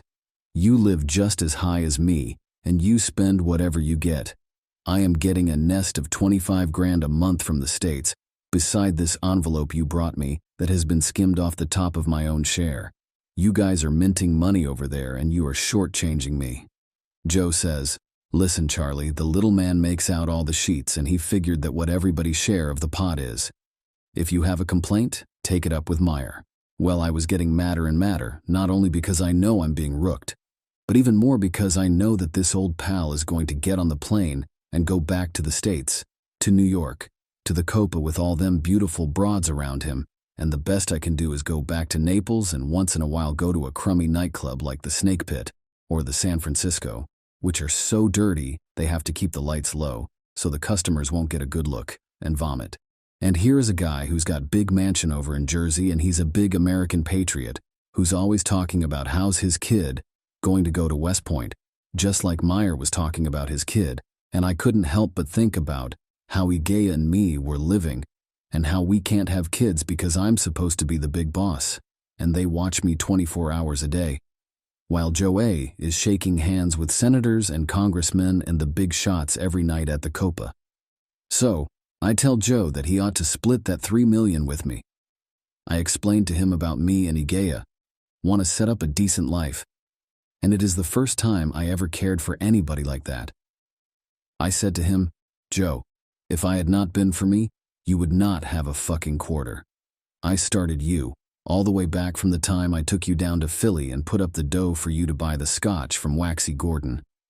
Your memory stinks, Joe. Don't you know I made you? Do you know what he said? He said, maybe you did, Charlie, but you can't break me. 30 years of friendship went right down the crapper, then and there. I never trusted the son of a bitch again. When I got back to Naples, I sat down and wrote a letter to Lansky asking what the fuck was going on. I let Meyer know, quiet and easy, that I wanted some good accounting right away. Meyer sent word that he would come to see me personally, and he did. He said that Joe A. told me at Zurich airport was right. For a couple of years he had been worried that he was going to get deported, so he's been saving every nickel and banking it for all the rainy day. Even though I still trusted Meyer in them days, and I figured maybe there was some truth in what he explained, I still wasn't happy about it. I did not buy the whole story, and it never changed the way I felt about Joe after that time. In the murky world of organized crime, trust was a rare commodity, and for Charlie, the sting of betrayal cut deep. His outfit, once a tightly knit alliance, now felt like a web of deceit, where trust was a luxury he could not afford. However, if the promised money continued to flow in regularly, he chose to tread carefully. In this treacherous landscape, Joe Adonis emerged as a figure of duplicity. Every trip to Zurich for depositing funds became a haunting reminder of the fallout with Adonis, a bitter clash where a 3-decade-long friendship crumbled under the weight of financial discord. The allure of promised wealth clashed with the ruins of loyalty, leaving Luciano grappling with the shattered remnants of trust in a world where alliances were as fragile as the promises they were built upon. Luciano's thoughts of Joe Adonis fueled a simmering anger that began to manifest in ways that transcended mere emotion. The toll on his health was evident. The stress, compounded by chain smoking and heavy drinking, became a visible manifestation of the turmoil within. The complex web of issues back in America exacerbated his condition, and by 1955 Luciano faced yet another blow. A sweeping ban on Luciano's foreign travels, particularly to Europe, was enforced. Italy became his gilded cage, confining him to the cities of Rome, Naples, or Sicily. The press, summoned by Saragossa, made a public announcement that echoed the chains binding Luciano's movements. Summoned before the Naples Warning Commission, he faced an ominous reckoning on November 5th. The American and Italian press community, quick to leak stories to the press, sought to paint Luciano as a notorious gangster even before the hearing began. Haunted by the repercussions of the seismic Cinephile hearings that had sent shockwaves through his organization, particularly his lucrative gambling enterprises, Luciano found himself ensnared in a fresh web of allegations on Italian soil. The narrative took a sinister turn as he was cast as a menace to American military security, accused of exploiting his connections with sailors and naval officers for nefarious gains in and out of Italy. The crescendo of accusations reached its peak in Naples, where Police Chief Florita added his voice, painting Luciano not merely as a criminal mastermind, but as a perilous narcotics trafficker. Yet the echoes of condemnation did not merely reverberate from Italy. They crossed the Atlantic, gaining momentum. From New Hampshire, Republican Senator Charles Tobey, a member of the Cinephile Committee, thrust the accusations onto the international stage, declaring Luciano as a threat and danger to American citizens. As the storm gathered strength, Luciano took the stand on November 5th, offering whatever information was demanded in his defense. The verdict, delivered after months of anticipation, deemed Luciano socially dangerous. A draconian sentence unfolded, confining him for the next 2 years within the confines of his home between dusk and dawn. He was restricted from traveling more than 60 miles outside Naples and barred from frequenting places like nightclubs and the Agnano racetrack. Despite these stringent limitations, some exceptions were begrudgingly granted, a glimpse into the intricate dance of power and compromise that characterized Luciano's turbulent existence. The stage was set for a new act in Luciano's life, a period marked by the dual constraints of confinement and fleeting exceptions. The winds of change swept through Luciano's world, reshaping not just his surroundings, but the very fabric of his wealth. Once a man who wielded the power to shape destinies, to the extent of influencing an election in 1932, his narrative took a stark turn by the mid-50s. The currency of his existence was no longer measured in the mastery of his fate, but in the limitations imposed upon his freedom. In the heyday of 1932, Luciano held sway over more than just the underworld. He could influence the very course of politics. Fast forward to the mid-1950s, and the contours of his life had morphed into a paradox. The man who once navigated his destiny found himself tethered to the unpredictable whims of his freedom. It was a dichotomy that unfolded with every passing moment. There were times when he reveled in the unrestricted freedom to traverse the world, and then there were instances when he found himself ensnared in the tightening grip of curfews and travel restrictions. Deported in 1946, and once again in 1947 from the vibrant streets of Havana, Cuba, Luciano's return to Italy marked the commencement of a slow unraveling of the life he had meticulously crafted. The threads that had woven the fabric of his existence now threatened to slip through his grasp, blurring the contours of control that once defined him. Charlie Lucky. Luciano, once the maestro of a symphony composed of power and influence, now found himself amidst dissonant notes as his life spiraled out of control, paradoxically confined in the very land that was meant to be his refuge. Amidst this turmoil, Luciano experienced both moments of joy and profound despair. Despite finding love in his wife, the constraints of his circumstances limited his ability to show her the grand lifestyle he envisioned. Yearning to explore Europe and America with her, to start a family and provide for their future, he found himself bound by the shackles of his restricted operations in Italy. Deportation in 1946 marked a turning point, as Luciano handed the reins to Frank Costello, setting in motion a series of events that thrust organized crime into the spotlight. The 1949 Time magazine feature elevated Costello's fame, spotlighting him alongside Luciano, Dion O'Banion, Al Capone, and other infamous figures. The Cinephile hearings in 1951 further intensified the scrutiny, with Luciano now relegated to watching television or attending movie theaters in 1950, witnessing the seismic changes back in America. As the drama unfolded, it became gripping television for countless Americans, synchronizing with the arrival of televisions in American homes for the first time. Mobsters and gangsters, once lurking in the shadows, seized the spotlight, catapulting themselves into the realm of breaking news and emerging as some of the most famous figures in America. Luciano, formerly the mastermind behind clandestine operations, found himself navigating a world where not only the times were changing, but the very nature of fame and notoriety was undergoing a seismic shift. Amidst this tumultuous landscape, technology was evolving, ushering in a new era. The emergence of television as a household staple marked a pivotal moment, turning once elusive criminals into household names. Luciano, now an unwitting participant in this transformative wave, witnessed the boundaries between secrecy and celebrity blur in a world where the spotlight was both a beacon and a perilous gaze. The stage was set for a complex dance between shadows and the limelight, as technology reshaped the very fabric of not just organized crime, but also the perception of those who once operated in the shadows.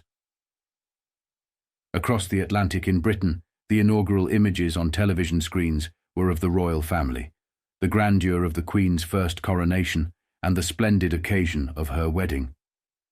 However, on American screens, the unfolding spectacle was a stark departure. The Cinephile hearing committees took center stage, bringing to life a cast of characters that rivaled the most dramatic of narratives.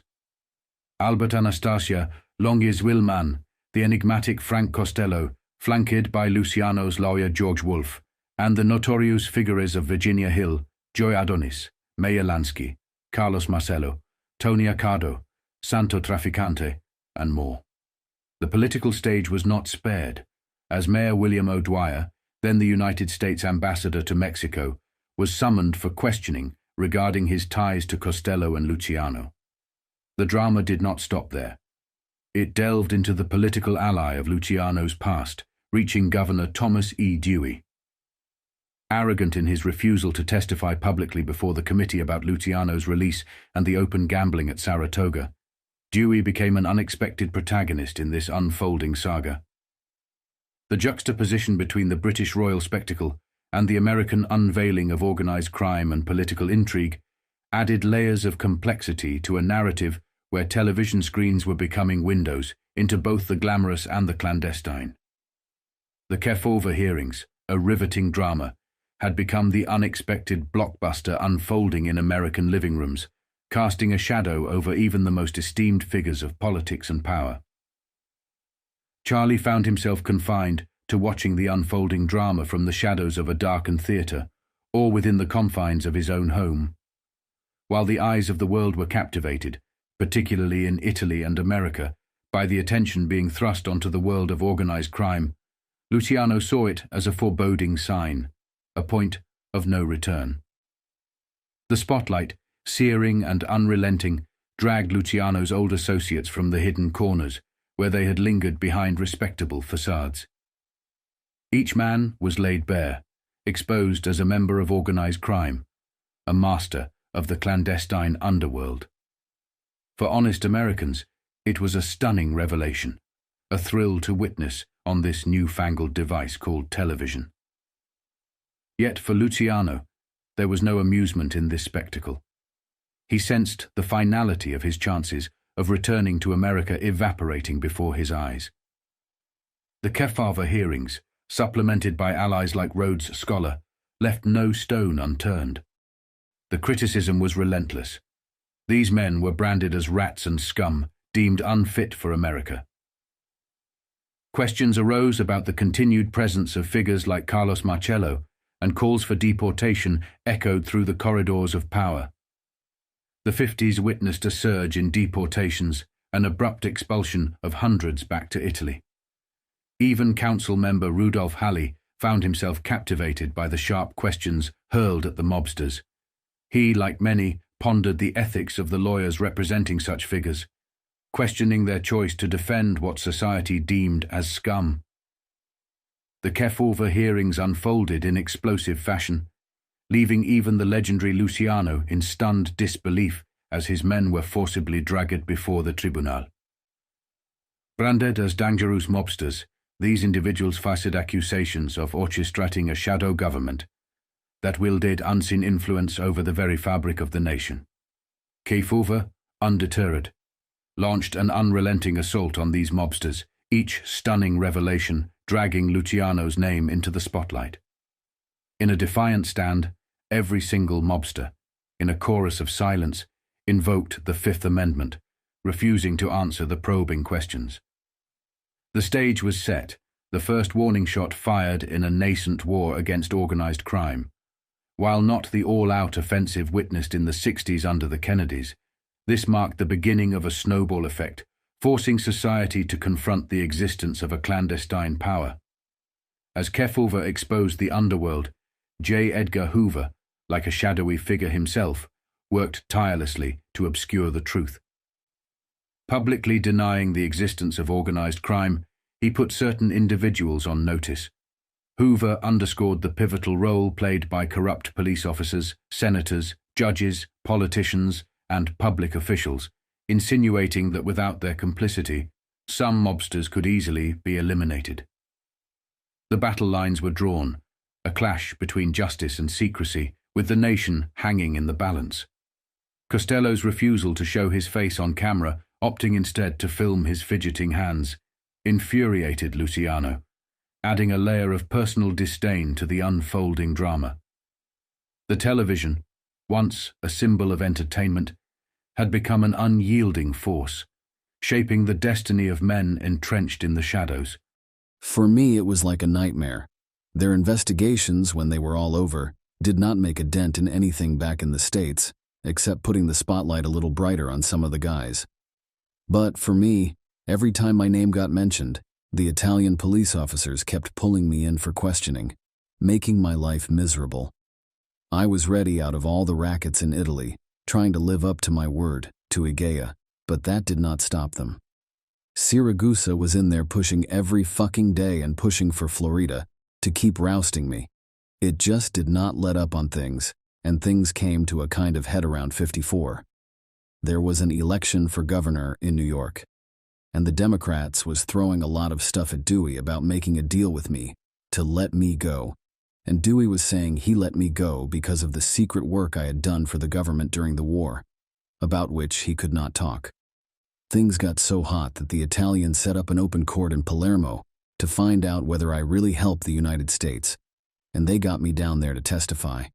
I knew nobody wanted to hear the truth, they just wanted me to stand up and tell all the lies, so I put on the act for them. You would have thought I was General Eisenhower the way I told them what a big American patriot I've been, how I got all the Italians at Sicilians in the States working to knock out the Nazis, and have I got everybody in city helping the Americans during 1943, which is why the invasion was such a big success. It was all shit, but it was what they wanted to hear, and they loved it. I was so good on that witness stand, I could have won an Academy Award. In a pivotal moment, Luciano found himself summoned to testify about the assistance he had provided to Italy and American forces during the invasion of Sicily. Deep within, he grappled with a choice: to reveal the truth and potentially bury Tom Dewey in a form of revenge. However, Luciano recognized the hollowness of such a vindictive act. Exposing Dewey's potential involvement would merely be a cheap form of retaliation, a path he hesitated to tread. Yet as Luciano unraveled his story, the ripples of his narrative began to reshape perceptions. It sparked a subtle transformation in how people viewed him, especially among the elites of Italy. Suddenly, the highest echelons of society began to dub Luciano favorably. Some extended a helping hand, offering support amidst the challenges he faced with immigration and the treatment meted out by Italian authorities.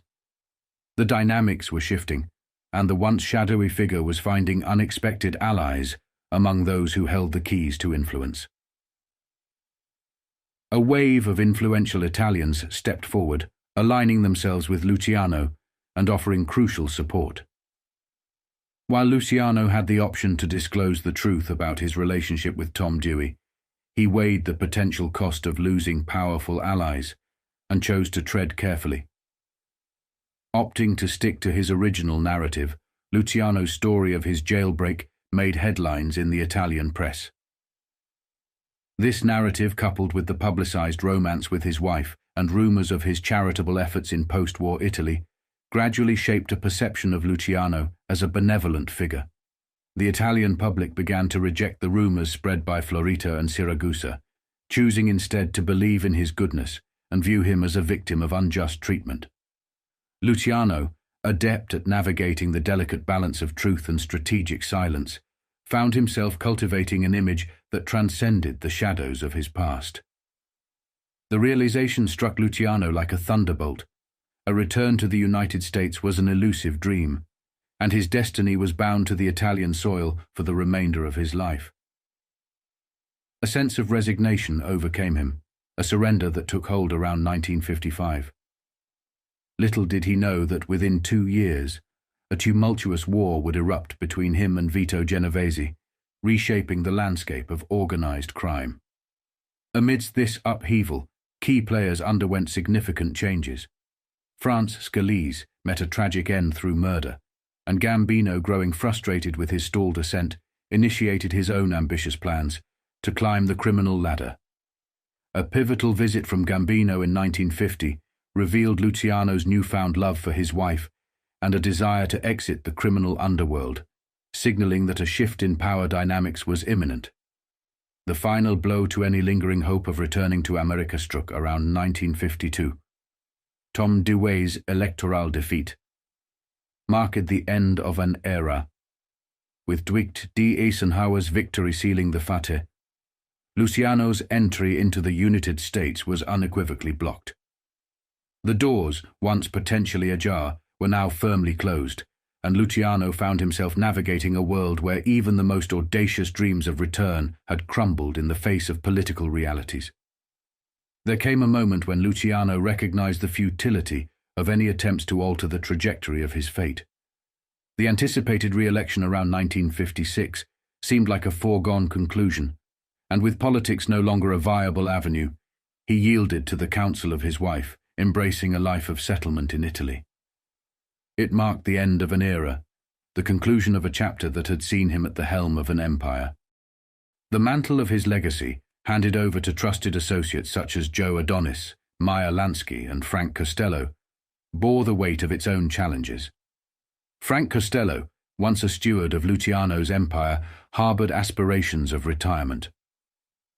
Meyer Lansky grappled with the complexities of Cuba, while Joe Adonis had already betrayed the trust, severing the bonds of friendship with Luciano. Finally, succumbing to his wife's advice, Luciano and his spouse established a permanent residence, securing an apartment on Via Tasso. Perched halfway up a hillside overlooking the Bay of Naples, it became their sanctuary.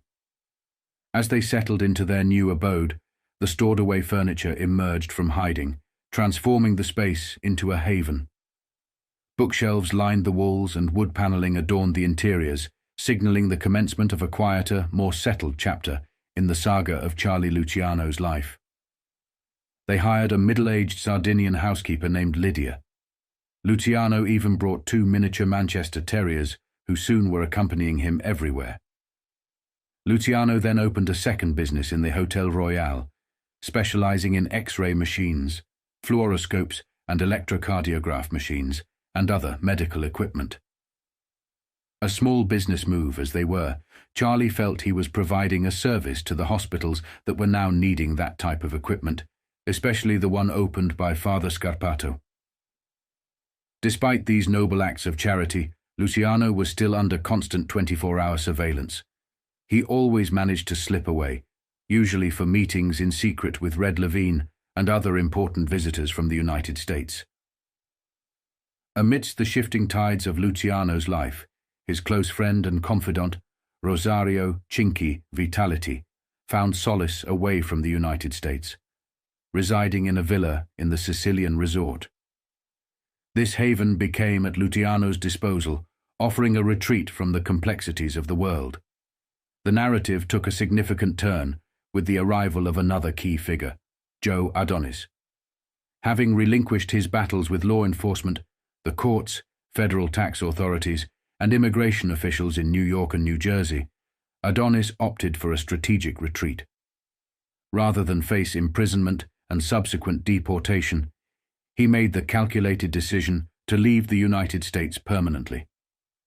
It proved to be a shrewd move, avoiding the uncertainties of a forced deportation that might have consigned him to a perilous journey on a subpar vessel. Luciano, intimately familiar with the haunting memories of his own voyage on the Laura Keene, understood the wisdom behind Adonis's choice. In a twist of fate, Joe Adonis, opting for voluntary departure, found himself aboard the Italian luxury liner Conte Biancamano. His arrival in Italy on January 8, 1956, echoed the lifestyle of a true millionaire. Nestled in an extravagant suite with a sitting room bed and bath, the ticket for this opulent journey cost a staggering $740, a considerable sum in those days. While Joe Adonis aspired to settle in Milan, the ship's stopover in Naples sparked speculation about a potential reunion with his longtime friend Luciano. Luciano, however, maintained a succinct response to inquiries about the possibility. Whether in his store selling medical equipment or facing curious onlookers, Luciano dismissed any notion of meeting Adonis at the port. He asserted a clear stance, emphasizing a lack of common ground and asserting that he had nothing in common with individuals like Adonis. The rift in their friendship had become public knowledge, acknowledged not only through Adonis's own admissions, but also through widely circulated newspaper reports. Luciano, having publicly declared his departure from the world of organized crime, inadvertently set the stage for others, like Vito Genovese in 1956, to interpret his words as a signal to initiate their own ascension to the top. The echoes of Luciano's decisions reverberated not only in his personal relationships, but also in the larger landscape of organized crime. For one of the few times in my life, I really zippered my mouth. I knew Joe was coming in on the Conte Biancamano and he was traveling in the bridal suit, all by himself. Every day the boat was sailing nearer to Italy, it made me think of my trips across the Laura Keene and that rat-infested Turkish freighter, the Bakir, that smell of nothing but sweat and piss and vomit. And here was this son of a bitch coming over to smell the beautiful perfume of $3 million in Zurich. And me, I am not even allowed to go out at night to a restaurant for dinner. It got so bad for me during that week. If I had not had Igea with me, I think I would have done something drastic. For one of the few times in my life, I really zippered my mouth. I knew Joe was coming in on the Conte Biancamano and he was traveling in the bridal suit, all by himself. Every day the boat was sailing nearer to Italy, it made me think of my trips across the Laura Keene and that rat-infested Turkish freighter, the Bakir, that smell of nothing but sweat and piss and vomit. And here was this son of a bitch coming over to smell the beautiful perfume of $3 million in Zurich. And me, I am not even allowed to go out at night to a restaurant for dinner. It got so bad for me during that week. If I had not had Igea with me, I think I would have done something drastic. As the ship pulled into the dock, press personnel eagerly awaited Joe Adonis, ready to capture the moment. However, Adonis swiftly disembarked, boarding a boat bound for Milan that very afternoon. The encounter was fleeting, leaving the reporters with only glimpses of the notorious figure. About a week later, both men found themselves brought together, not as friends, but as remnants of a once collaborative past. Their meeting, prompted by ongoing business concerns in America, spoke to a complex dynamic, a blend of lingering business partnership and an undercurrent of strained camaraderie.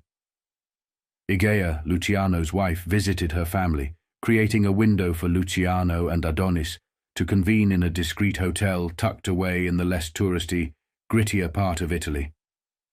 Respect lingered between the two men, though it was a far cry from the warmth that once characterized their relationship.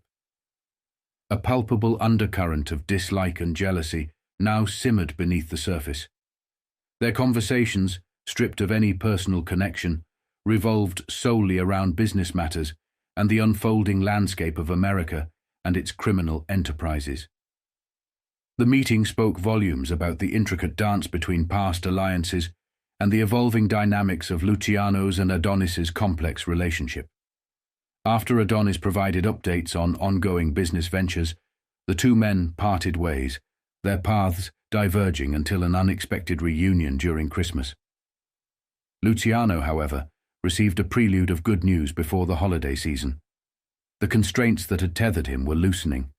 He was informed of newfound freedom to travel as some of the restrictions were lifted. The 2-year sentence imposed by the committee hearing had reached its conclusion. In that era, Italy harbored a community of deportees yearning to return to America.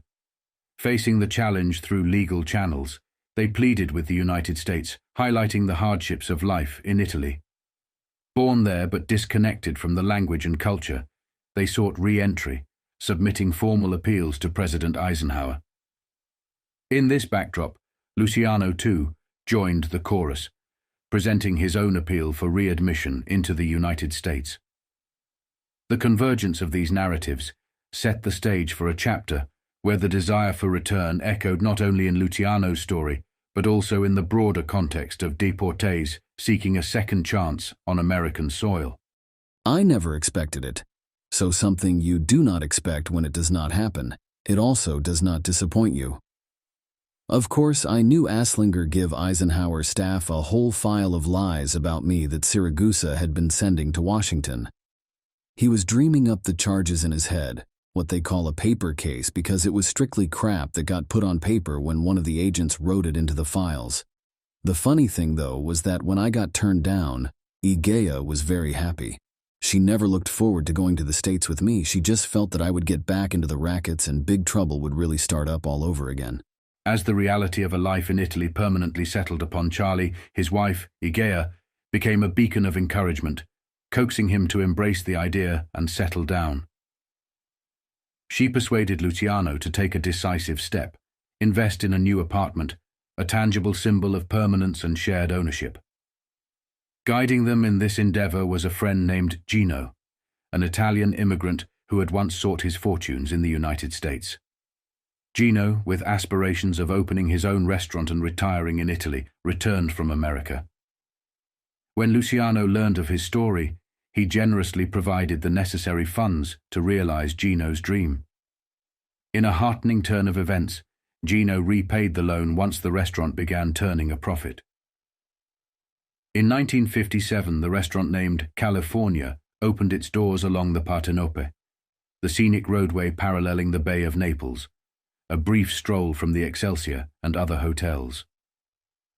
This establishment became a cherished haunt for Luciano and his wife, their evenings often graced with dinners at California. In this newfound routine, Luciano found a sense of stability and comfort, anchored by the tangible investment in the apartment and the shared moments spent at Gino's restaurant overlooking the enchanting bay. The restaurant became synonymous with the presence of Luciano himself, turning into a guest magnet. Its fame reached new heights when one day a notable personality graced its tables. Adorned with photographs of Luciano and his associates, the walls of the establishment became a canvas of memories, each patron leaving their mark with a picture on the iconic wall. This made it a must-visit attraction in Italy, drawing visitors from all walks of life, even soldiers. Among the cherished photographs, one stood out, a timeless moment frozen in time, capturing Luciano engaged in conversation with none other than Frank Sinatra.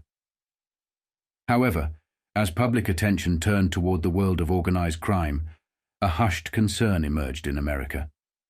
The photograph of Luciano and Sinatra engaged in conversation, momentarily disappeared from the wall. The fear lingered that direct associations with organized crime could tarnish Frank Sinatra's public image, prompting a delicate dance between the restaurant's storied past and the evolving perceptions of its illustrious patrons. One fateful day, Gino, the owner of California, faced an unexpected visit from unfamiliar faces. Politely requested, he complied with their wish to remove a certain photograph from the restaurant's iconic wall. It was a subtle yet significant change that hinted at the evolving dynamics surrounding the establishment. In the mid-50s, during the construction of California, Gino learned that Luciano and his wife were in search of a new apartment.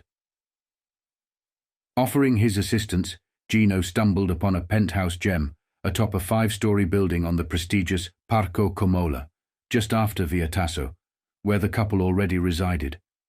The property was a luxurious find, and Luciano swiftly secured it for $25,000, inclusive of all furnishings. In a surprising turn of events, a few years after Luciano's demise, Bartolo, Luciano's brother, sold the penthouse and its furnishings for $32,000. Astonishingly, this amounted to less than half its actual real estate value, as attested by Naples real estate experts. The residence held a unique charm, largely owing to Igea's penchant for exquisite decor. She spared no expense, negotiating with dealers for the finest cabinets and adorning the linens with an embroidered L, a playful reminder of their shared initial. Igea cheekily teased Luciano, insisting that in the unlikely event of separation, she should be allowed to take the linens, as both their names started with L, one for Luciano and the other for Lissoni, his devoted wife. The penthouse, a testament to their shared history, remained a canvas where love, legacy, and the art of negotiation converged. It was just about the time Charlie acquired the apartment that a shift in his business endeavors began. With his medical supply store, Charlie found himself spending more time at Mount Vesuvius with Don Cheech than managing the store. His capable secretary, Dora De Negris, did her best to run the business solo, but it proved challenging.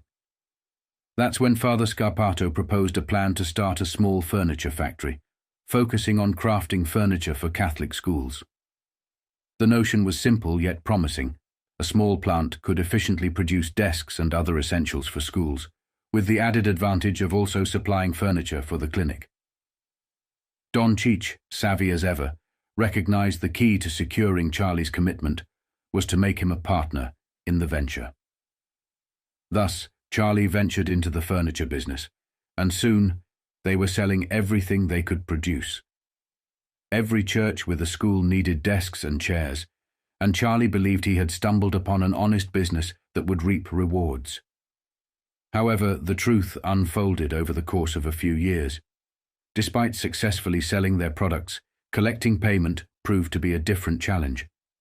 A peculiar law in Italy made it impossible to sue a church, leaving Charlie's furniture business drowning in accounts receivable. Frustratingly, Charlie found himself in a situation reminiscent of his struggles with Momo Salemi back when he tried to collect from deadbeat appliance buyers. The frustration mounted as every venture in Italy seemed to either meet a grisly end or bleed money. Determined to recoup some losses, Charlie enlisted Momo Salemi once more. However, collecting from churches proved to be a daunting task. Momo, unable to employ his usual strong-arm tactics, resorted to polite visits to priests and monsignors, requesting payment on outstanding bills. More often than not, the response was the same. The church claimed poverty, unable to settle the debt. Momo would return to Charlie with a resigned expression, asking, "Charlie, what am I going to do? Do you want me to hit the priest or steal the collection?" The absurdity of the situation prompted laughter, but it didn't change the reality of adding another zero to the ledger, marking another financial setback in Charlie's tumultuous business ventures in Italy. In the hushed corridors of Luciano's clandestine world, a day unfolded with an air of mystery, marked by the arrival of an enigmatic visitor. Luciano, ever the astute observer, only referred to him as a powerful senator from America. What transpired during this encounter would linger in Luciano's memory, breeding a deep-seated disdain for the senator. Behind closed doors, an exchange unfolded between these two figures, Luciano, the former mastermind of organized crime, and the senator, a wielder of political influence. The nature of their dialogue, shrouded in secrecy, left an indelible mark on Luciano's perception. Despite the internal discord, Luciano maintained a facade of respectability, concealing his true sentiments behind a composed demeanor whenever in the senator's presence. The intricacies of this clandestine meeting hinted at a complex interplay of power, politics, and the clandestine world Luciano navigated. In this mysterious exchange, alliances and motives remained veiled, casting shadows on the true nature of their interactions. Luciano's ability to conceal his disdain behind a mask of respect added layers of intrigue to this encounter, leaving us to ponder the untold dynamics that unfolded in the shadows of organized crime. In the intricate web of alliances and acquaintances, Luciano harbored a nuanced understanding. The awareness that someone, even seemingly trustworthy, might harbor ulterior motives. There was a particular individual in his circles, a man whose intentions felt questionable. Luciano, astute as ever, observed a covetous gleam in the man's eyes, fixated on a distinctive ring gracing Luciano's finger.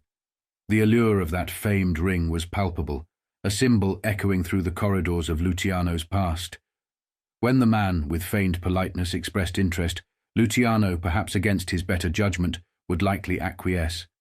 The same ring, with its storied history, has since become a tangible artifact, now searchable on Google, its journey revealed through the auction circuit. This emblematic ring, once a testament to the old life, ended up passing hands, first to a senator and later to auctioneers.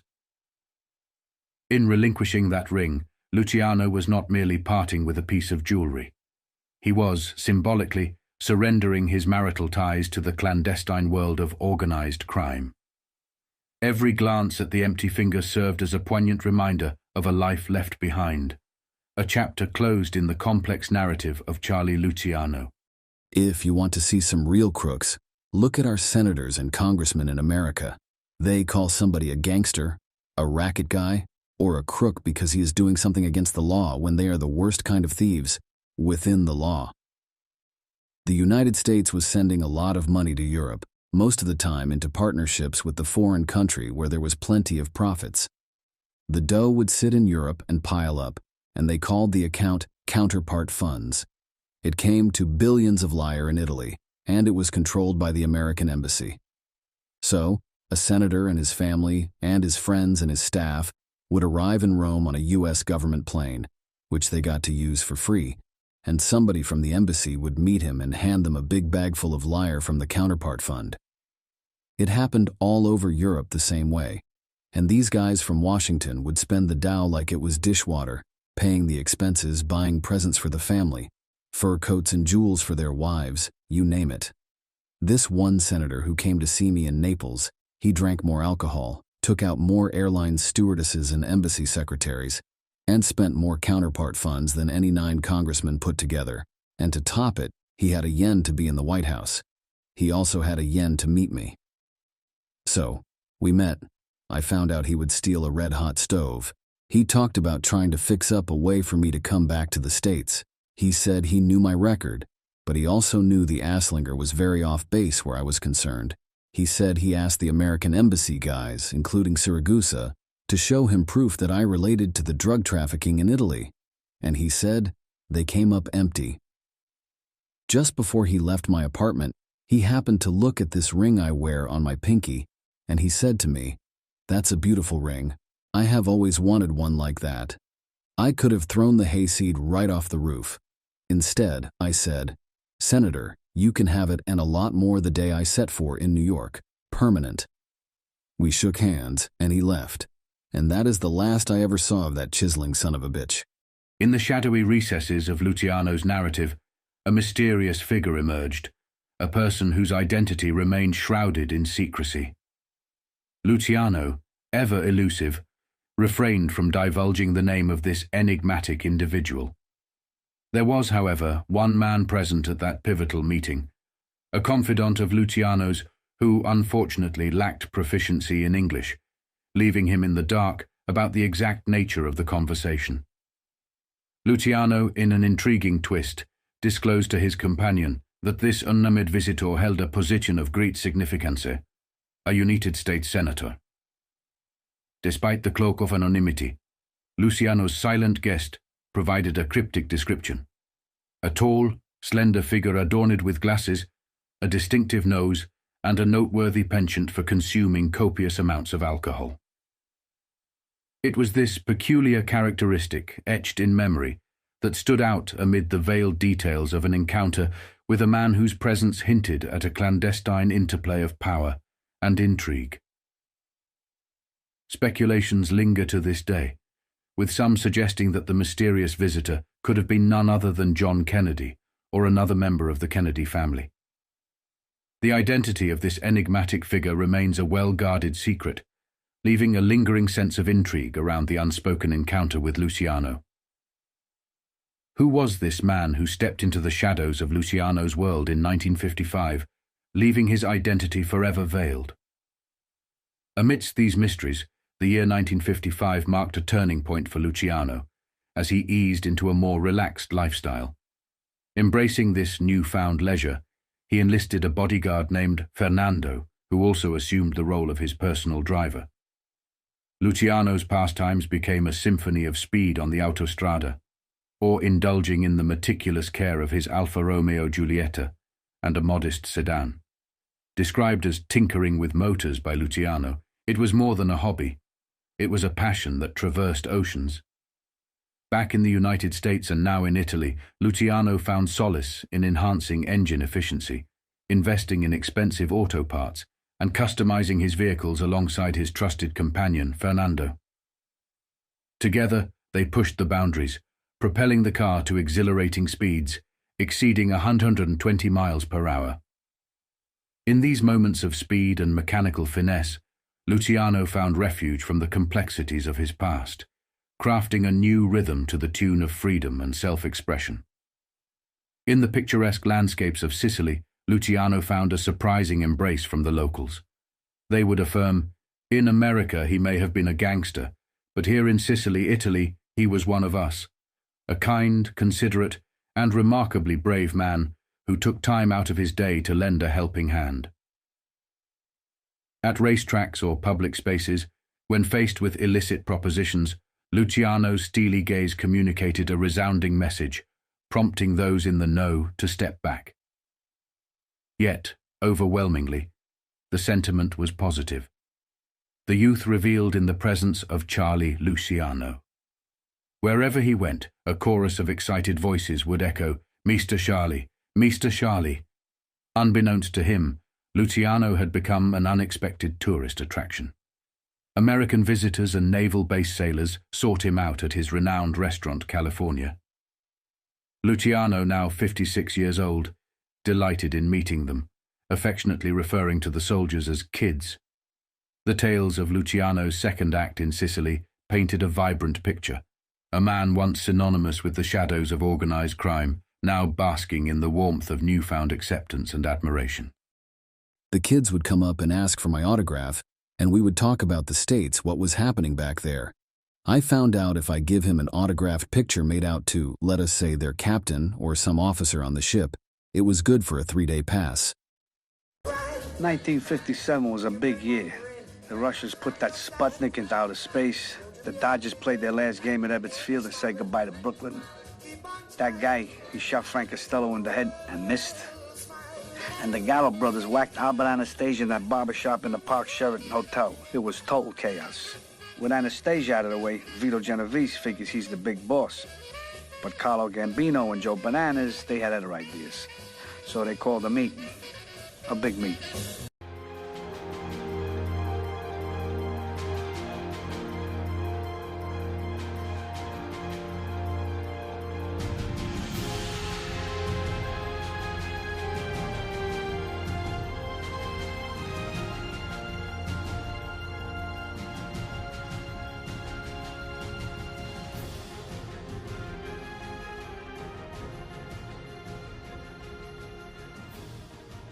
During this period, Charlie Luciano found pleasure in frequenting racetracks, immersing himself in the thrill of the races.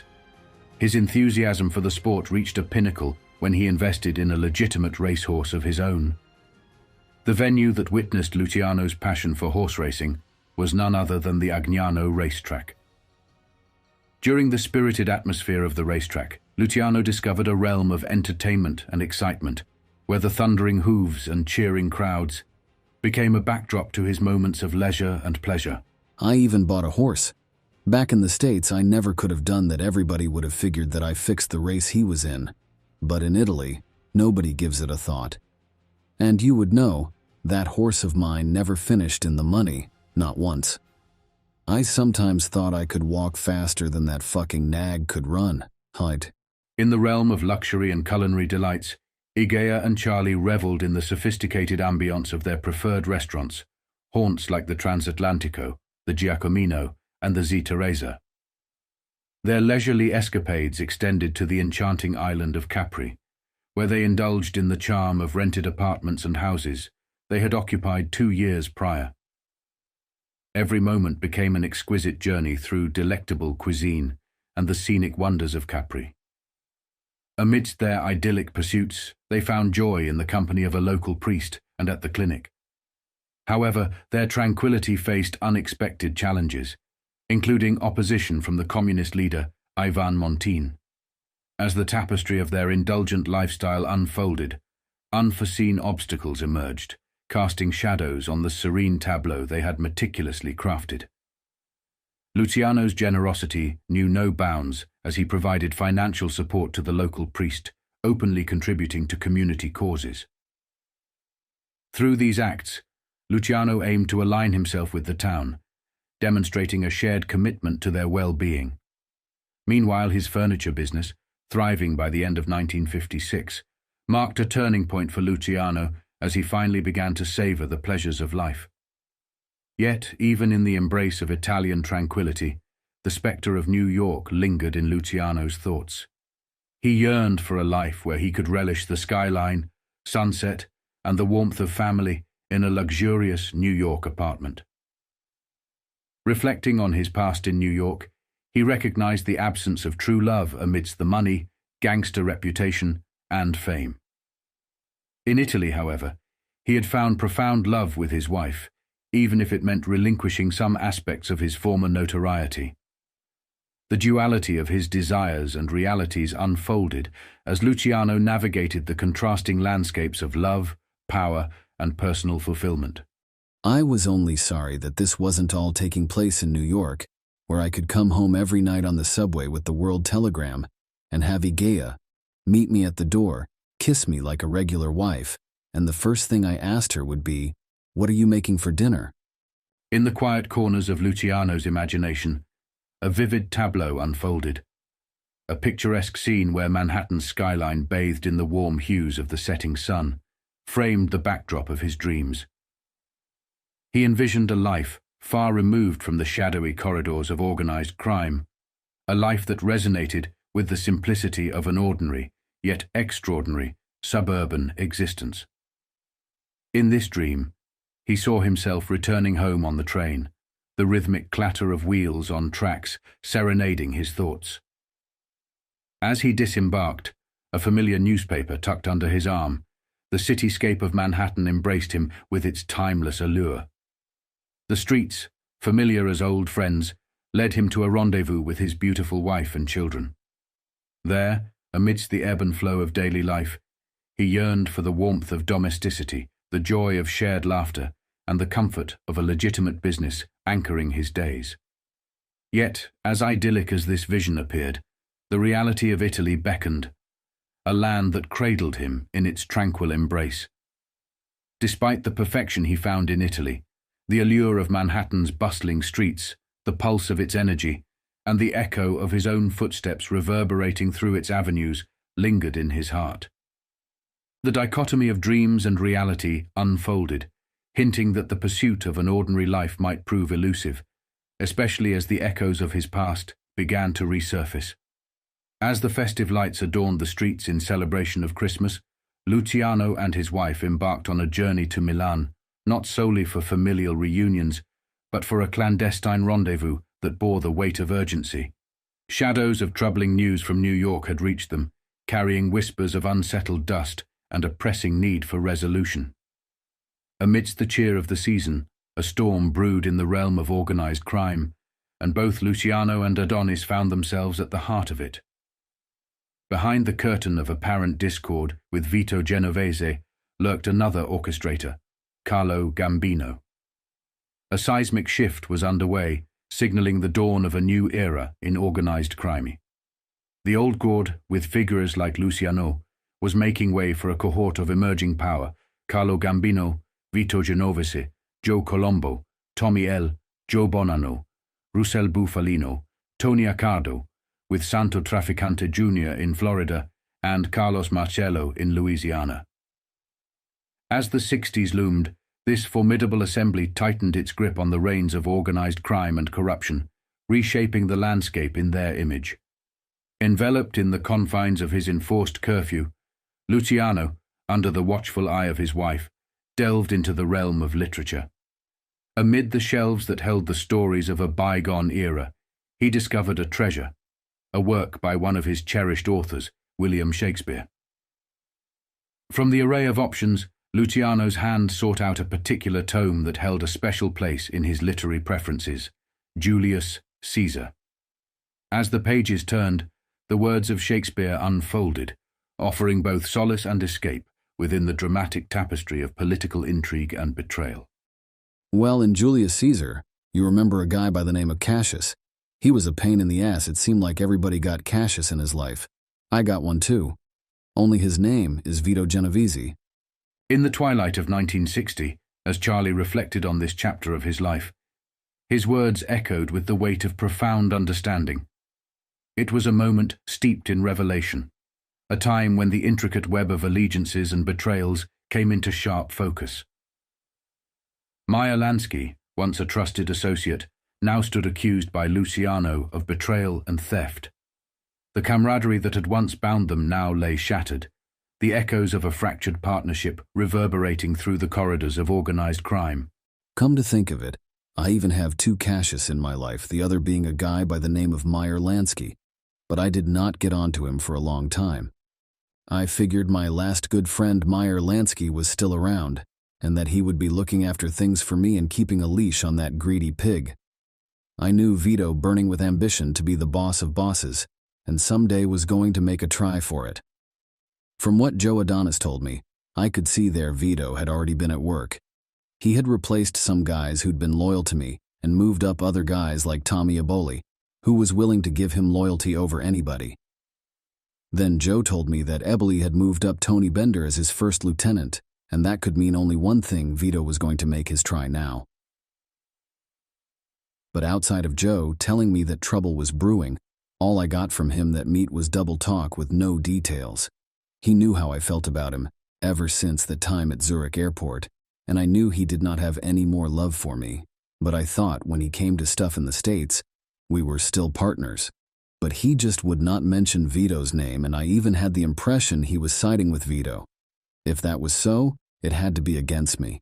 So I decided to wait until I got word from New York directly about what was going on. The message from New York bore the imprint of a man not high on Luciano's list of trusted associates, Tommy Eboli. In his previous life, Eboli had managed prize-fighters under the moniker Tommy Ryan, but his career took a darker turn when he earned a ban from handling fighters due to a violent episode with a referee. Luciano, though having received messages through Eboli before, held reservations about the man, unsure if he could be truly trusted. Eboli's notorious temper and a violent incident in the boxing ring added layers of uncertainty to their interactions. Serving as a courier to Luciano, Eboli was a figure shrouded in ambiguity, and the exiled gang leader had reservations about the depth of their connection. Compounding Luciano's unease was Eboli's entanglement in the narcotics trade, a territory that further strained the fragile trust between them. I guess he'd been told by Vito to watch his mouth with me, because when he came over, he showed me a lot of respect. Eboli said they had a meeting of the council to discuss Frank Costello, because Frank told Vito and the rest of the guys a few months before that he wanted to get out. He was in so much hot water that he did not hardly have no time left over for the union's business or nothing else. He just wanted to retire with honor. Of course, there ain't no such thing as retiring from the outfit. Once you are in, and the only way out is in a box. But hell, Frank had been part of this since the beginning. He helped me set the fucking thing up and he'd been with me all the way. So I did not see any reason an exception could be made in this case. Eboli told me that the council had already met and voted, and he had come to Italy to get my vote. I asked him how the council voted, and I said it was unanimous. Everybody agreed that Frank ought to be allowed to step down. All they needed was my vote to make it official. Naturally, that means Anastasia, Tommy Lucchese, Joe Bananas, and all the other guys, including Joe Adonis, okayed it. So I began to think to myself, why did Adonis double-talk me on the details? I asked Tommy whether Adonis had voted before me, and he said yes. He went along with everybody. I began to wonder why Adonis did not send word to me when he was asked for his vote before Eboli showed up in Naples. I couldn't think of no answer except my nose tells me something stinks. Luciano's once unwavering trust in the workings of the New York underworld now wavered under the shadow of suspicion. The long-standing alliances forged over decades seemed to be unraveling, and the man who had stood by him for over 40 years was now accused of betrayal. Luciano found himself in a precarious position, caught between the shifting dynamics of loyalty and deceit. Amidst the unsettling atmosphere, Luciano had no choice but to navigate the intricate web of underworld politics. Through Tommy Eboli, he communicated his acceptance of Frank Costello's retirement, delivering the message with a touch of humor. In a jest, he suggested Costello could choose any of the lavish houses Luciano had acquired over the years, whether it be Sands Point on Long Island or any other retreat of his preference. Yet beneath the surface levity, Luciano also dispatched a discreet note to Costello via the accessible APO address. The tone of this private communication hinted at the underlying complexities and challenges that awaited both men in the shadows of organized crime. Unable to trust just anyone, Charlie turned to Uncle Sam, confident in the Postal Service's discretion. A carefully written note held a simple request for Frank: spill the whole story and send word by messenger. In the clandestine dance of the underworld, Charlie bet on the reliability of postal routes to keep his secrets safe. A month elapsed before Frank Costello's response, delivered through the conduit of Pasquale Pat Eboli, or sometimes referred to as Pat Ryan, the younger brother of Tommy Eboli. In the intricate world of organized crime, where alliances were both strategic and personal, the ties among Luciano, Costello, and the Eboli brothers had solidified into a formidable alliance. Pat, a staunch and devoted soldier in Luciano's ranks, served as the intermediary. Over the years, the trio had forged a deep camaraderie, navigating the treacherous waters of the criminal underworld. However, the contrast between the two Eboli brothers, Pat and Tommy, loomed large, marking a significant divergence in their paths within the complex tapestry of organized crime. Charlie Luciano had always held a favorable opinion of Pat, finding a level of trust and reliability in him that was conspicuously absent when it came to his sentiments about Tommy. Pat Eboli had earned Luciano's trust as a courier, entrusted with significant sums of money and a myriad of goods, acting as a conduit between New York and the Sicilian landscape that Luciano now called home. Messages and personal treats, like those beloved pickles, found their way to Luciano through Pat's dependable hands. Costello, recognizing Pat's reliability and loyalty, summoned him for a discreet meeting at the Astoria, where he provided the response to be carried back to Luciano across the Atlantic. First, Frank said Joe Adonis was right. That trouble was really getting ready to blow up. Joe Bananas came to Frank a couple of weeks before this and told him Vito had been going around on the sly, talking to the heads of different families. Vito did not say anything direct. He was trying to find out in them little private meetings who would be loyal to who if the going got tough and a showdown came. He did not say who the showdown was going to be with, Joe told Frank. He just let that hang. Knowing Vito, he probably figured that since Bananas was very big in junk and was buying from him, Vito had nothing to worry about with Joe backing him all the way. The only thing was, Vito was so stuck on himself, he thought he could muscle everybody to his way of thinking. He always made that kind of mistake. He could never read guys right. That is why Joe Bananas went to Costello. He was smart. He knew that if Vito tried to shut me out, he had to climb over a lot of guys, especially Anastasia and Tommy Lucchese. So, reading between the lines of what Patty Boley told me, I realized that Costello was also on the spot because he wanted to retire. I asked Pat whether Frank had made any comment about his retirement, and Pat told me that Frank wanted him to use the exact words to me. Tell Charlie I'm going to retire even if it kills me. Well, that gives me the whole answer to everything. All the rest was just words, and Costello knew that I would understand. He was simply telling me Vito really did not give a shit about no decision by the council or nobody else. He was going to make his move and get where he has been, wanting to reach all along no matter who got killed. Charlie Luciano had carefully delayed this moment. When he faced deportation, he entrusted the reins of control to Frank Costello. However, as 1956 unfolded, the landscape around him began to show signs of vulnerability. Luciano, with a discerning eye, recognized a void in his organization.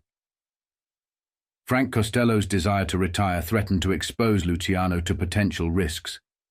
The absence of reliable figures, compounded by the deportation of Joe Adonis, left Luciano in a precarious situation. With two key figures from his inner circle now out of the picture, Luciano faced a critical juncture. Tommy L. was busy with his own family, and Albert Anastasia was preoccupied with familial matters, leaving Luciano in a state of contemplation. For several days he refrained from returning home to his wife, navigating a tumultuous period in the shadows of organized crime. He chose to shield Igea from the unfolding tumult in New York. Distraught by the developments back in the city, Luciano maintained a facade of normalcy, while each day brought a barrage of news and updates. The Luciano family, once under Frank Costello's sway, now faced a significant transformation. With a sprawling portfolio and considerable influence, Luciano's family had grown substantial. However, Vito Genovese began a calculated restructuring, removing individuals not aligned with his vision and replacing them with those loyal to him. In contrast, Costello focused on avoiding incarceration, entwined in ventures spanning gambling and high-stakes real estate. His holdings extended to prestigious casinos, including the Beverly Club, Beverly Hills Club, and 3 prominent Las Vegas establishments. They were administered by Meyer Lansky, Jake Lansky, and Phil Castell. Frank Costello's vast interests spanned the realms of gambling and real estate. Costello took a hands-on approach to managing his extensive real estate portfolio, with holdings registered under both his name and various aliases. These included prime properties in Wall Street and along Park Avenue, their present-day valuation reaching into the billions. Costello harbored a singular desire: to retire and draw income solely from his legitimate endeavors. In accordance with the prevailing rules, retirement allowed the retention of legitimate assets, leaving behind anything deemed illegitimate. Most attendees at the council meeting were amenable to Frank Costello's retirement plans.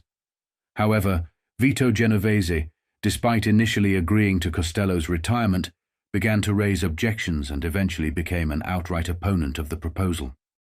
When I heard about that, I was sure Vito had started to make his move by beginning a real squeeze on Frank. He got up at the last meeting I was told about and said, there was only one way a guy could get out. Frank would not quit and live. Then I heard that Lansky got up and said, Frank should have the right to live in peace after all he's done for everybody. That gave Vito the opening he was looking for. He said that if Frank got out and retired, he would have to throw everything he had into the pot for the city, for all the families in the city, and then the New York bosses would decide what kind of pension he should have. Of course, that was a lot of shit. Vito could have cared less about Frank's interest going into a pot. I realized there had to be something else. That little son of a bitch was out to get Costello because he never forgot that time Costello insulted him back in the Claridge Hotel when he objected to me bringing Dutch Schultz into our outfit. I just knew that was in the back of Vito's mind like a fire all of them years, and he had been trying to figure a way to pay off Frank for talking to him like a piece of shit. Now he got a chance to do it, and with the council's okay because they did not know what was truly behind it all. Then my brother Bart came over to Naples with some money, and with a message from Albert. There had been another meeting just 2 days before Bart left New York. Albert said that things were coming down to a choice, Vito and Costello. Vito finally opened it and said he was going to be the boss. Albert told him that he was going to be the boss of nothing. He said that. I set up everything back in 1931 so that no one guy could run nobody else's outfit. If Vito thought he was going to change the way of operating and try to become another Maranzano, Albert would personally make sure that Vito would be very, very sorry. Then Bartolo said, Lansky tried to calm everybody down by saying that Costello might end up in a stir for a long stretch, and that could solve a lot of problems. He asked Vito, after all, how much of a danger could Frank be if he's in jail? When Vito seen that Lansky's question was influencing everybody else, he said, okay, maybe you're right. Maybe we ought to just let him take the rap. Just let him fight his own fight and not help him out at all. What Genovese was doing was trying to go against everything we always did when a guy got into trouble. Everybody helped him out, and if he went away for good, we would help his family. It was like a law with us. Now that dirty prick was telling the council we ought to forget the rules any time they got in his way to the top. I did not want to involve my brother. As the complexities of 1957 New York unfolded, Charlie decided ignorance was his safest refuge. A gut feeling warned him that Albert's words to Vito might boomerang, and he was determined to shield Bart from the fallout. Dispatching Bart back to New York, Charlie instructed him to focus on his garment business and avoid unnecessary conversations. Contemplating a message to Chinky Vitality regarding Albert in Brooklyn, Charlie received unexpected news. The council had turned against Vito. Remarkably, they followed Charlie's earlier suggestion, granting Frank an honorable exit, allowing him to retain all his interests while relinquishing his council vote. The intricacies of power dynamics unfolded, and Charlie's strategic decisions played a crucial role in navigating the volatile underworld politics of the time. Charlie harbored a deep-seated distrust for Genovese, anticipating that he would make another power move soon. He understood that Genovese would not let the situation with Frank go, and with Anastasia's public threat, Vito was backed into a corner. Genovese had no choice but to make a move, and his promise of promotion to Gambino to carry out a hit on Anastasia set the stage for a power struggle. Gambino, however, saw an opportunity not just to fulfill the hit, but to eventually overthrow Vito and Anastasia, while simultaneously ascending to the throne of organized crime in New York. Luciano, once a proponent of peace when taking over the crime families, now realized the illusory nature of peace in the ruthless world of organized crime, particularly in New York. In reflecting on the situation, he drew a stark comparison between the Italian and Jewish gangsters, expressing a simple yet profound sentiment. You know that there is a very simple difference between the Jews and Italians. The Jews, they kill for each other, and the Italians, they kill each other. But the fucking Neapolitans, they kill each other in the back. What caught Charlie Luciano off guard was the unexpected revelation that Vito Genovese had set a hit team in motion to eliminate him. Luciano had not anticipated being targeted himself. However, in the ruthless pursuit of power, it seemed that Genovese saw even Luciano as an obstacle. With Luciano out of the picture, there would be no one left to impede Genovese's ascent to dominance. The realization struck that it was not just about dealing with Frank Costello. Luciano himself was also a target. The primary focus for Vito Genovese was Frank Costello, a symbolic relic of the old era that Genovese sought to erase. Costello, even in his desire to retire, embodied a link to the past that Genovese aimed to sever. Behind the scenes, Genovese orchestrated the plot to eliminate Costello. Luciano later discovered that the task of executing the murder had been entrusted to Tony Bender. Now, thanks to Vito, was a high-ranking figure in organized crime. However, Tony Bender, holding a significant position within the crime hierarchy, was reluctant to carry out the contract personally. Instead, he delegated the ominous responsibility to someone who would eventually take over the Genovese family, a cunning and ambitious figure who sought favor with bosses and would-be bosses. Unwilling to take on the risk, Bender passed the contract to someone young, impressionable, and eager to prove unwavering loyalty, Vincent the Chin Gigante. In Luciano's eyes, Gigante was a mere minor hoodlum and former boxer, lacking the stature of a significant player. Vincent the Chin Gigante, the enigmatic boss of the Genovese family and a protégé of the notorious Vito Genovese. Hailing from the impoverished heart of New York's Italian neighborhoods, Vincent initially had little intention of delving into the world of Italian organized crime. His aspirations leaned towards boxing, a path he pursued until a fateful encounter with Vito Genovese altered the course of his life. Vito, seeing potential in the young, tough Italian fighter, took Vincent under his wing, treating him like a son despite serious errors, such as the infamous incident when he shot Frank Costello and missed. Vito's reaction, more akin to a disappointed father than a mob boss, showcased the unique bond between them. Vincent, often referred to as the Chin, earned Vito's forgiveness, and his loyalty to Vito remained unwavering. During peace talks between Costello and Vito, Vincent found himself in a precarious position. Vito ensured that Costello would uphold omerta, sparing Vincent from retribution. When circumstances turned dire for the Chin, Vito once again intervened, allowing him to flee the United States and go into hiding. Vincent Gigante emerged as the epitome of loyalty, the one man steadfastly devoted to Vito. In the absence of Vito, Russell Bufalino acted as the boss in 1957 as well as 1959, and the Genovese family underwent a structural transformation reminiscent of the Luciano family on steroids. Different factions handled various aspects of organized crime, each with its autonomy. Vito's rule over the family weakened during his incarceration, and by 1965, Gambino officially held the title of Boss of Bosses. However, the Genovese faction remained a formidable force. Vito passed away in 1969 while in a prison hospital in Missouri. He died on Valentine's Day, and Phil Lombardo assumed leadership. In the 80s, Vincent the Chin Gigante took charge, confounding the authorities who initially doubted his status as the true boss.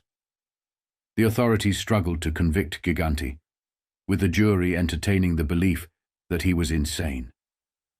The turning point came when Sammy the Bull Gravano, a former insider, flipped and turned informant, bringing an end to Gigante's reign. The tale of Vincent the Chin Gigante is a saga of loyalty, intrigue, and the elusive nature of a man who played a pivotal role in the underworld, but confounded even the most astute authorities until the very end. However, on May 2, 1957, Gigante would etch his name into the annals of organized crime history. Meanwhile, Costello, oblivious to the impending danger, continued his routine, wining and dining with various associates as the wheels of destiny were set in motion. In the dimly lit ambiance of the Peacock Lounge, Frank Costello, accompanied by associates like Frank Erickson and little Augie Carfano, found solace in a few drinks, grappling with the lingering aftermath of the Kefauver hearings that cast shadows over their activities since 1951. Tax evasion charges and a myriad of legal troubles now loomed large for the trio. Notably, Costello had vehemently refused to testify before Kefauver, walking out with defiance, a decision that carried its own set of consequences. Around 11 o'clock, Costello, seeking refuge in his apartment, hailed a cab to 115 Central Park West on 72nd Street. Unbeknownst to him, a car trailed behind, and Vincent, the Chin Gigante, strategically slipped into the hotel ahead of him, concealing himself behind a pillar. The pivotal moment unfolded as Gigante, adhering to an old-school code, felt compelled to face Costello directly. Gigante's sudden exclamation, "This is for you, Frank," served its purpose, a dramatic means to get Costello's attention and adhere to the traditions. The gunshot echoed through the lobby as Gigante fired, leaving Costello wounded and dazed. Remarkably, the bullet grazed his scalp, creating a sizable cut above his ear. Seizing the moment, Gigante swiftly fled the scene without verifying Costello's fate. In the ensuing chaos, Costello, groggy and wounded, managed to reach a hospital. Medical attention revealed the gravity of the situation, and as doctors tended to him, a curious discovery was made: $8,000 in cash and a slip of paper, detailing casino wins and IOU slips. The slip would become a catalyst, leading to the McLennan Committee hearings, as investigators delved into Costello's gambling records, uncovering ties to the Tropicana Hotel in Las Vegas. Costello, adhering to omerta, refrained from divulging details about the shooter. The doorman, too, remained reticent, offering only a vague description of a fat man. Unbeknownst to all, Vito Genovese aided Gigante's escape, facilitating his subsequent transformation and reappearance, svelte and unrecognizable, a few months later. As the trial loomed, the doorman, once a witness to the dramatic events, found himself unable to recognize the assailant, and Costello, true to his code of silence, remained tight-lipped. During his testimony, Costello's assertion that he could not identify the shooter led to Vincent, the Chin, Gigante's exoneration. A cryptic "Thank you, Frank," uttered by Gigante as he walked past Costello added another layer of enigma to the unfolding narrative. I was up at a hotspot in Montecatini with Igea. I had something wrong with my back, and the bath up there was very good for it. It was on the morning of May the 3rd, when the Guardia and the Mobile picked me up and took me in. One of the inspectors at the barracks asked me why I tried to have Frank Costello killed. I am sure they must have believed me because my reaction was straight. I told him I did not know anything about it until that minute. One of the inspectors said, "But Signor Luciano, you must know what happened." I said to him, "All I know from what you tell me is that the guy who done it must have been a lousy shot." Yet Vito Genovese, the mastermind behind the orchestrated hit, sensed the storm brewing within the commission. Seeking refuge in his Atlantic City Highlands home, he fortified himself with 40 armed guards, urgently summoning lieutenants from the Luciano family. His plea for support, a strategic move to justify his actions before the commission, notably faced defiance from one man, little Augie Carfano. Within 2 years, Carfano would pay the ultimate price, falling victim to Genovese's orders. Frank Scalise, underboss to Albert Anastasia and hailing from Brooklyn, shared a deep-seated resentment over the betrayal of Frank Costello and Vito Genovese's actions against Lucky Luciano. A month later, Scalise met a tragic end, gunned down in an act that would later be attributed to Vincent Squillante. This same assassin had previously eliminated Scalise's brother Joseph by cutting his throat and disposing of his body. Surprisingly, mafia informer Joe Valachi mistakenly implicated Albert Anastasia in the orchestration of these hits. However, Luciano and others staunchly believed that Anastasia was not involved. Instead, the orders emanated from Vito Genovese, eliminating a formidable rival within the Anastasia organization. The tumultuous events of 1957 unfolded like a cinematic drama, with Luciano stationed in Italy, receiving updates through messengers, newspapers, and whatever channels he could access. Amid the chaos, other key players entered the stage, each with their own stake in the unfolding narrative. Of course, it was all over the newspapers, with pictures showing Frank being attended by the doctors in the hospital. From that minute on, Igea wouldn't let me out of sight. As for me, I was so fucking pissed off that Florida had not lifted my passport. I would have been on the next fucking plane to Switzerland or someplace where I could set things up to get back into the States in secret and straighten out that little bastard Vito. But without a passport, with the police officers watching me so close and with Igea hanging on my back 24 hours a day, it was impossible. Santo Trafficante bristled at Albert Anastasia encroaching on his territory. In the smoky confines of a discreet backroom, Santo Trafficante and Gambino convened for a clandestine sit-down around the Warwick Hotel in New York. Their history traced back to the late 20s and 30s, an era where their paths intertwined and a formidable friendship took root. As the conversation unfolded, Santo Trafficante granted Gambino the elusive approval, signaling that the Southern Mafia, including the formidable Carlos Marcello, stood ready to back him in a move against Anastasia. The subtle nod of consent echoed through the dimly lit room, the unspoken understanding between two men who had weathered the turbulent currents of organized crime. Anastasia's overreach into Trafficante's territories had been noted, yet the seasoned crime boss, perhaps trusting the bond between Gambino and himself, had refrained from outright opposition. It was a delicate dance in the intricate underworld of power dynamics. Anastasia, with his audacious moves, had stirred discontent among the ranks, and now he found himself in the crosshairs of not just Gambino, but an alliance of southern mobsters led by the indomitable Trafficante crime family. The balance of power teetered, and the chessboard of organized crime awaited its next move. Luciano, aware of the impending storm, held his silence. The Trafficante crime family, a formidable force, was a subject he preferred to avoid.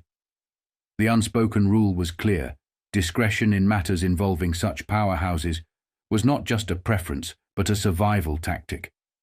In the shadows of the underworld, alliances formed and shifted like shadows. The dynamics of loyalty and betrayal played out against the backdrop of smoke-filled rooms and whispered conversations.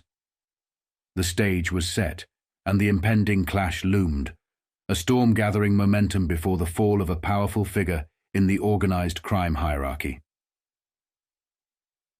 In the sultry underbelly of Louisiana, Carlos Marcello seethed with resentment over the assault on Frank Costello. The Marcello crime family had ascended to power in the mid-40s, becoming the undisputed bosses of the New Orleans crime syndicate. Yet the Bayou State harbored a plethora of Italian crime families, creating a complex underworld where power was a delicate balance. The decision from the New York crime families, which was mainly Costello and Meyer Lansky, was unequivocal. Carlos Marcello would be the puppet master, ruling over Louisiana's mob scene. However, the power bestowed upon Marcello transformed him into a formidable force, a monster that loomed large over the southern underworld. New York, with its 5 families, demanded a boss secure permission from the others to make a move. In this intricate dance of power, Marcello, leading the oldest crime family, navigated alliances not only within his kin, but also through a vast network of contacts. His influence reached far beyond blood ties, extending even to the revered Frank Costello. As the 60s approached, Marcello's dominion faced an influx of new players. Phil Dandy Cattle, Seymour Weiss, and other Jewish mobsters, remnants of Arnold Rothstein's legacy, descended upon Louisiana. Under Marcello's watchful eye, they seized control of casinos, turning the underworld into a high-stakes battleground. Marcello, who had been boss of bosses in his region since the 40s, and was the inspiration for Bugsy Siegel's audacious venture into the Vegas desert with the Flamingo. Yet Marcello, despite his formidable stature, remained a calculated figure. He refrained from entangling himself in ventures beyond his control. Watching from the shadows, he made it clear: Frank Costello, despite the attack, was untouchable. The southern underworld, a stage for alliances and rivalries, bore witness to Marcello's metamorphosis into a kingpin. His influence stretched from the humid bayous of Louisiana to the arid expanses of the Vegas desert, shaping the destiny of organized crime in the South. Vito Genovese, seeking to placate Marcello, intensified his narcotics dealings directly with him, adding a layer of complexity to the shifting power dynamics. In the geopolitical arena, Cuba emerged as a hotbed of intrigue.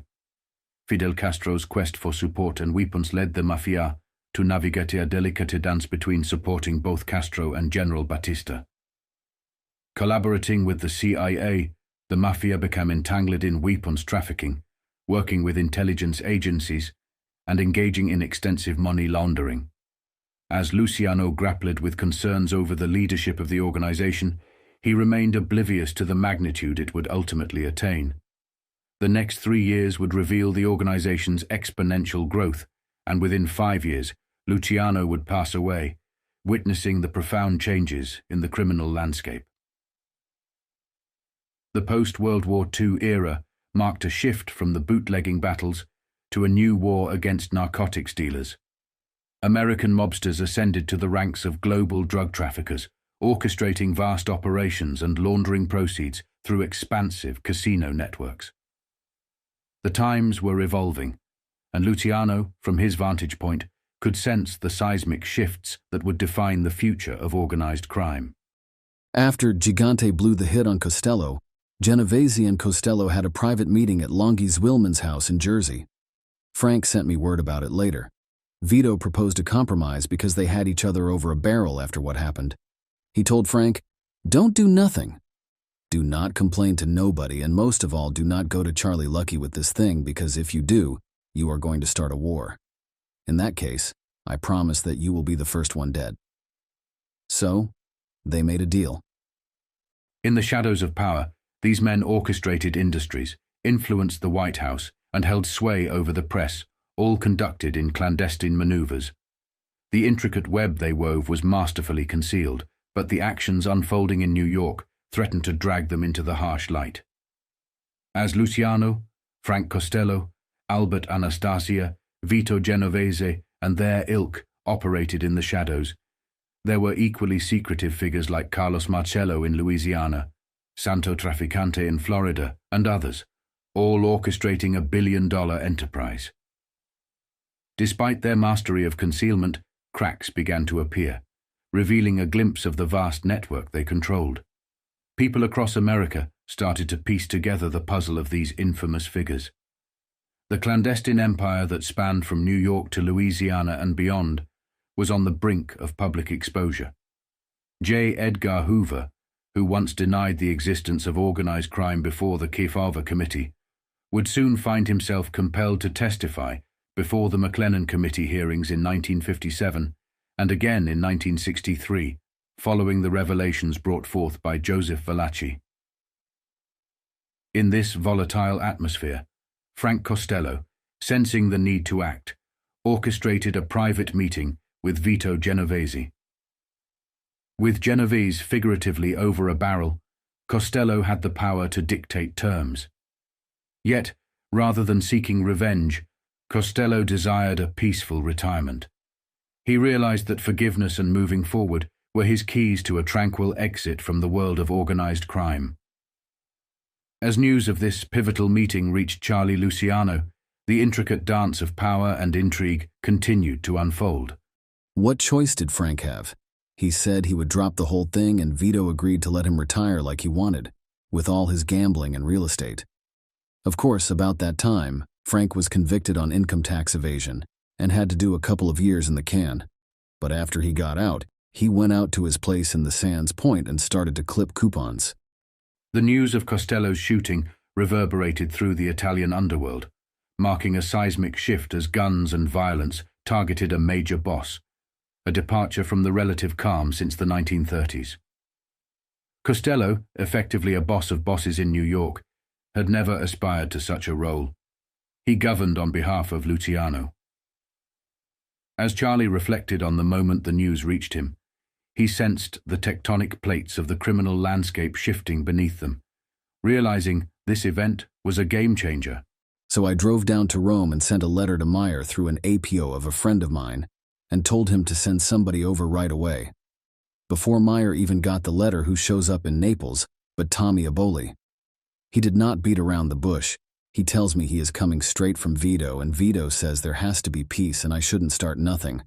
Then that stupid Eboli throws me a little toe of his own. He advises me to take it easy and everything is going to be fine.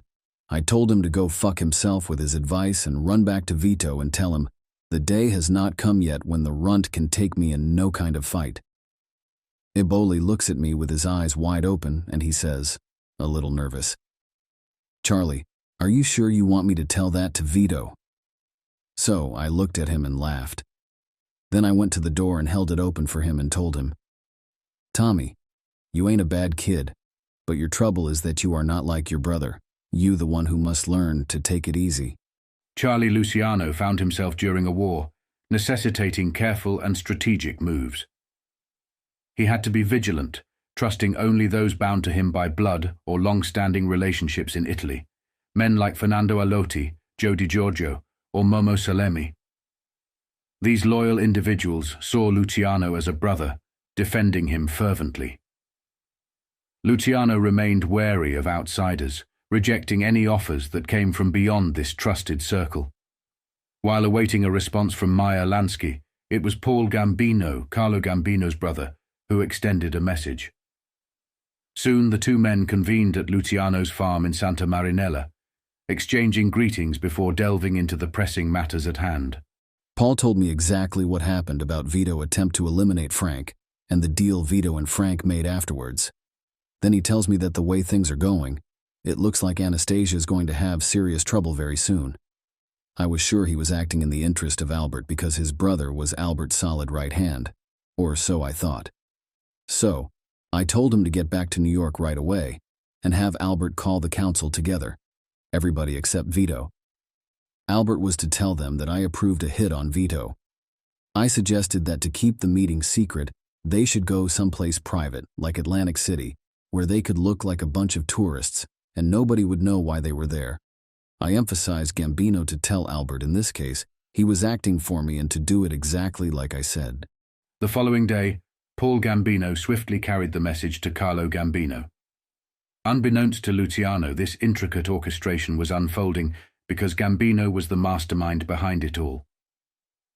Vito, considered a mere pawn in Gambino's strategic play, was being manipulated to appear as the instigator of the turmoil. Gambino's clever maneuver aimed to position himself as the peacemaker, untouched by any tumultuous events. Luciano would eventually grasp this realization, but the revelation would dawn upon him too late. Gambino, skillfully navigating the chessboard of power, was poised to emerge victorious, leaving Luciano to comprehend the depth of the cunning game only after hearing about Anastasia's demise. Yet, Luciano harbored no objections to this intricate power play, recognizing its echoes from his own historical moves against Maranzano and Masseria. In a curious twist, he found himself admiring Gambino's calculated maneuvers. Luciano's animosity was solely directed at Vito. Therefore, he believed that Vito's figurative head should be delivered to him on a platter, allowing Gambino to ascend to the throne unopposed.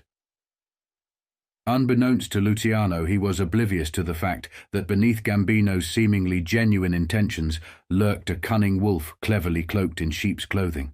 I figured Albert got my message right away, and I am waiting to hear that he has called the council and they have okayed what I suggested. I could not see any reason for them to not to approve it, because it was the unwritten rule that if any head of the family ever put the rest of us in real danger, he had to go. But if Albert did get my message, that stupid, hot-headed bastard must have decided not to follow it, because the next thing I hear is that he is going after Vito himself, on his own.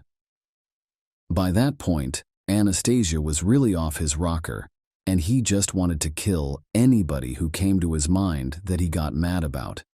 He was starting to see himself like some guy in the old gangster movies, like Jimmy Cagney. For Christ's sake, he even had that kid Arnold Schuster knocked off because he was seen bragging on television about how he spotted the bank robber Willie Sutton and tipped off the police officers. Amidst the ongoing war behind closed doors and the brewing conflict in organized crime, Charlie Luciano at this juncture dismissed these concerns. However, his indifference shifted when he received word, around the beginning of June, about a contract on his life orchestrated by Vito. Though initially incredulous, Luciano acknowledged a deep-seated awareness of an inevitable reckoning. The revelation came through Longis Wilman's associate, who, during a European health trip, visited Luciano in Naples. So, at that point, I had to outmaneuver Vito. Knowing that little bastard like the back of my hand, there was one thing I was sure of. He would not be coming at me from the front. It would have to be some kind of angle, some guy sneaking up from behind. I spent a couple of days trying to wear Genovese's shoes, and then it comes to me, 9 chances out of 10, how he is going to do it.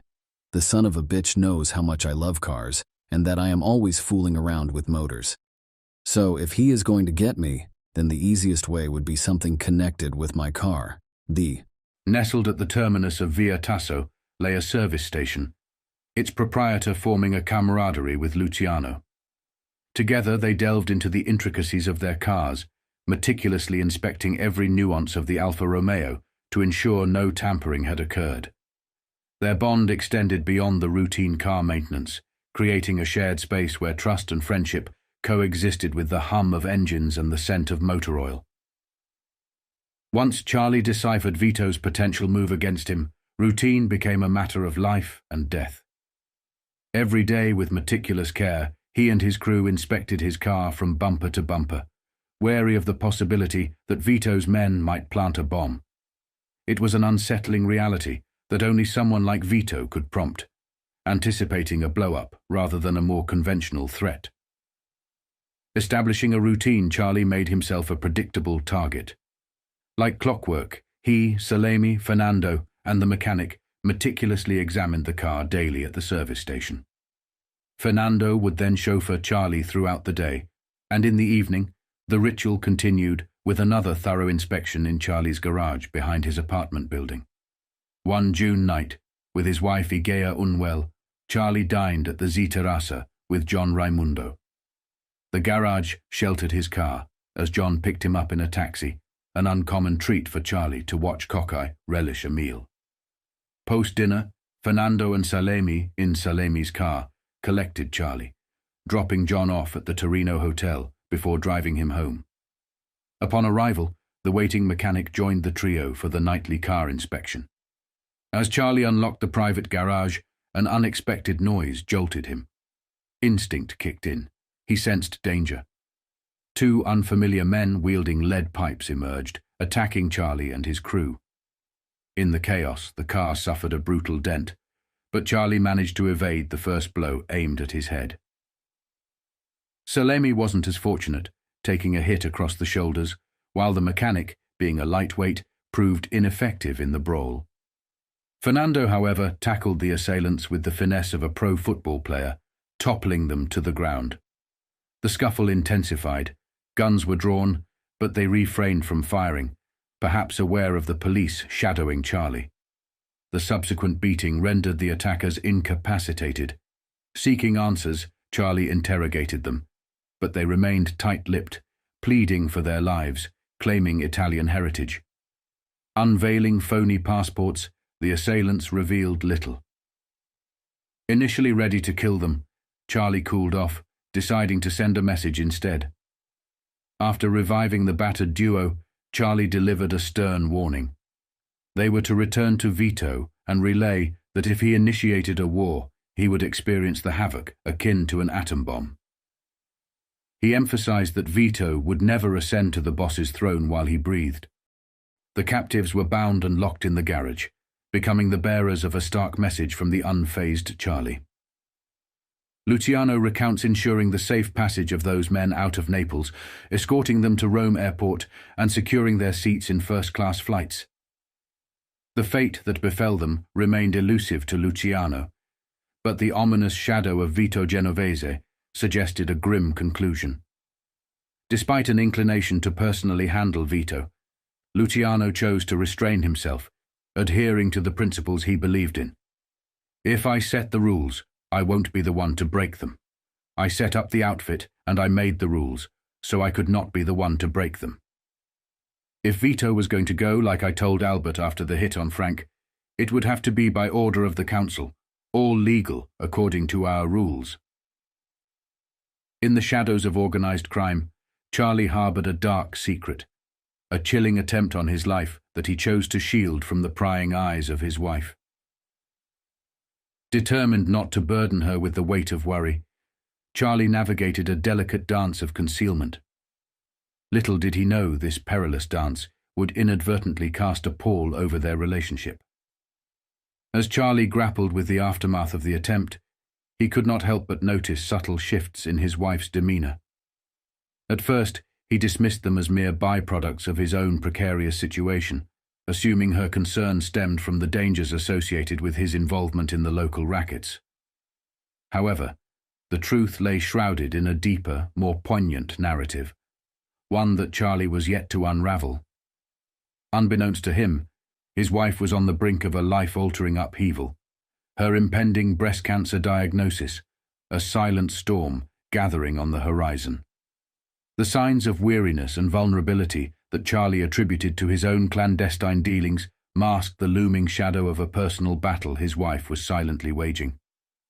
In this intricate web of secrecy, another power struggle unfolded on the crime-ridden streets. Luciano, navigating the treacherous underbelly of the criminal world, found himself entangled in a complex dilemma. The chessboard of crime families lay before him, and the imminent rise of Vito as the new boss cast a looming threat. Luciano, with a mind attuned to strategy, grappled with the challenge of halting Vito's ascension and preserving the delicate balance of power. In the intricate tapestry of their lives, each thread woven with secrets and struggles, Charlie, his wife, and Luciano found themselves at pivotal crossroads. Unseen forces pulled the strings, orchestrating a symphony of deception, resilience, and power plays that would shape their destinies in ways they could scarcely fathom. In the intricate world of crime, where uncertainty and shifting alliances reigned supreme, Pat Eboli emerged as a trusted confidant for Luciano. Their connection ran deeper than mere alliances. Luciano found a rare kinship with Pat that even surpassed the bond he shared with his own brother Tom. Pat, with his astute insights and unwavering loyalty, held a special place in Luciano's world. As Pat arrived to update Luciano on the unfolding complexities in New York, a camaraderie steeped in mutual respect and understanding unfolded. Luciano, impressed by Pat's competence and genuine character, felt a sense of ease in their dealings. It was a sentiment that surpassed the professional realm, forging a connection founded on trust and shared objectives.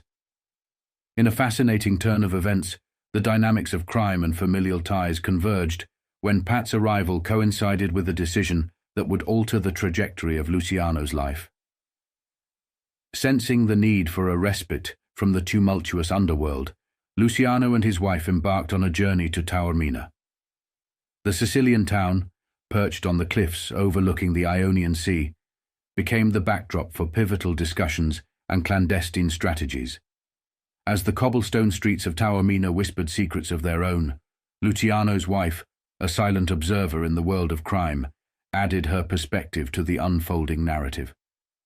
Together, during uncertainty, they navigated the complexities of power, loyalty, and the intricate dance of alliances. The juxtaposition of the serene Sicilian landscape against the backdrop of underworld dealings created a cinematic tableau where destinies were shaped and alliances tested. In the enigmatic dance between crime and family, Pat and Luciano found themselves entwined in a delicate ballet of secrets and strategies. Each step in Taormina echoed with the weight of decisions that would reverberate through the corridors of power, leaving an indelible mark on the intricate tapestry of their lives. We had a little boat down there, and Pat and I took it out a little way and anchored it. At first, he was kind of hedgy, sort of beating around the bush about the trouble back in the States. He was in a hell of a spot because everything that was going on right at that time with Vito involved his brother Tommy, right up to the eyebrows. And I did not want to put any pressure on Pat to be a stool pigeon about his own brother, but Pat told me about the situation between Vito and Albert was getting worse every day, especially since Cheech, Frank Scalise, got knocked off after a day or so. I sent Patsy back to New York without any messages, The kid was already in a fight with Tommy over loyalty to me, and I didn't have the heart to get him involved no further. Then I got a hunch that maybe Albert never got my message, which could mean only one thing. The Gambinos was on Vito's side and did not pass on the instructions. Then it all began to make sense because after all I did the same kind of thing myself, years before. Carlo was willing to wait on the sidelines in the fight between Anastasia and Genovese, just figuring the odds that Albert was so crazy in the head, Vito would take him sooner or later. When that happened, Mr. Carlo Gambino winds up head of the Anastasia family after Albert knocked off Phil and Vince Mangano in the early part of '51 and took over the outfit. He made it 100 times bigger. So if my hunch was right, the minute Gambino gets control, he or Paul will be coming over to Naples again to make peace with me. In the intricate web of organized crime, Charlie found himself once again playing a pivotal role, this time stepping in to shield Anastasia. The intricate dynamics of loyalty and strategic alliances came to the forefront as Charlie recognized Anastasia not just as an ally, but as the sole Italian-American capable of standing by him. With Costello out of the picture, Adonis deported, and Maya confined by religion and suspicion constraints, Anastasia emerged as a critical figure. Amidst the complex dance of power, Tommy L's shrewdness became apparent. Aware of the impending storm, he aligned himself with Gambino, recognizing the strength in unity. The bond between these two men had transcended mere alliances, bringing them to the brink of a formidable partnership. However, in the shadows lurked uncertainties embodied by figures like Albert, Vito, and Carlo, whose unpredictable moves could potentially disrupt the delicate balance. The impending confluence of these influential figures signaled a seismic shift in the underworld power play. This was not just a moment in organized crime. It was the genesis of a self-inflicted blow that would set in motion events leading to the downfall of the Mafia. While many attribute the decline to the 80s, this was the foundational conflict, the catalyst that would ripple through time and bring about pivotal moments like Appalachian, Kennedy, the loss of Cuba to Castro, and the war against organized crime. As these key players gathered to make their moves, the stakes were high, and the implications profound. Little did they know that their decisions would echo through history, shaping the destiny of organized crime in ways they could not fathom. This was more than a power struggle.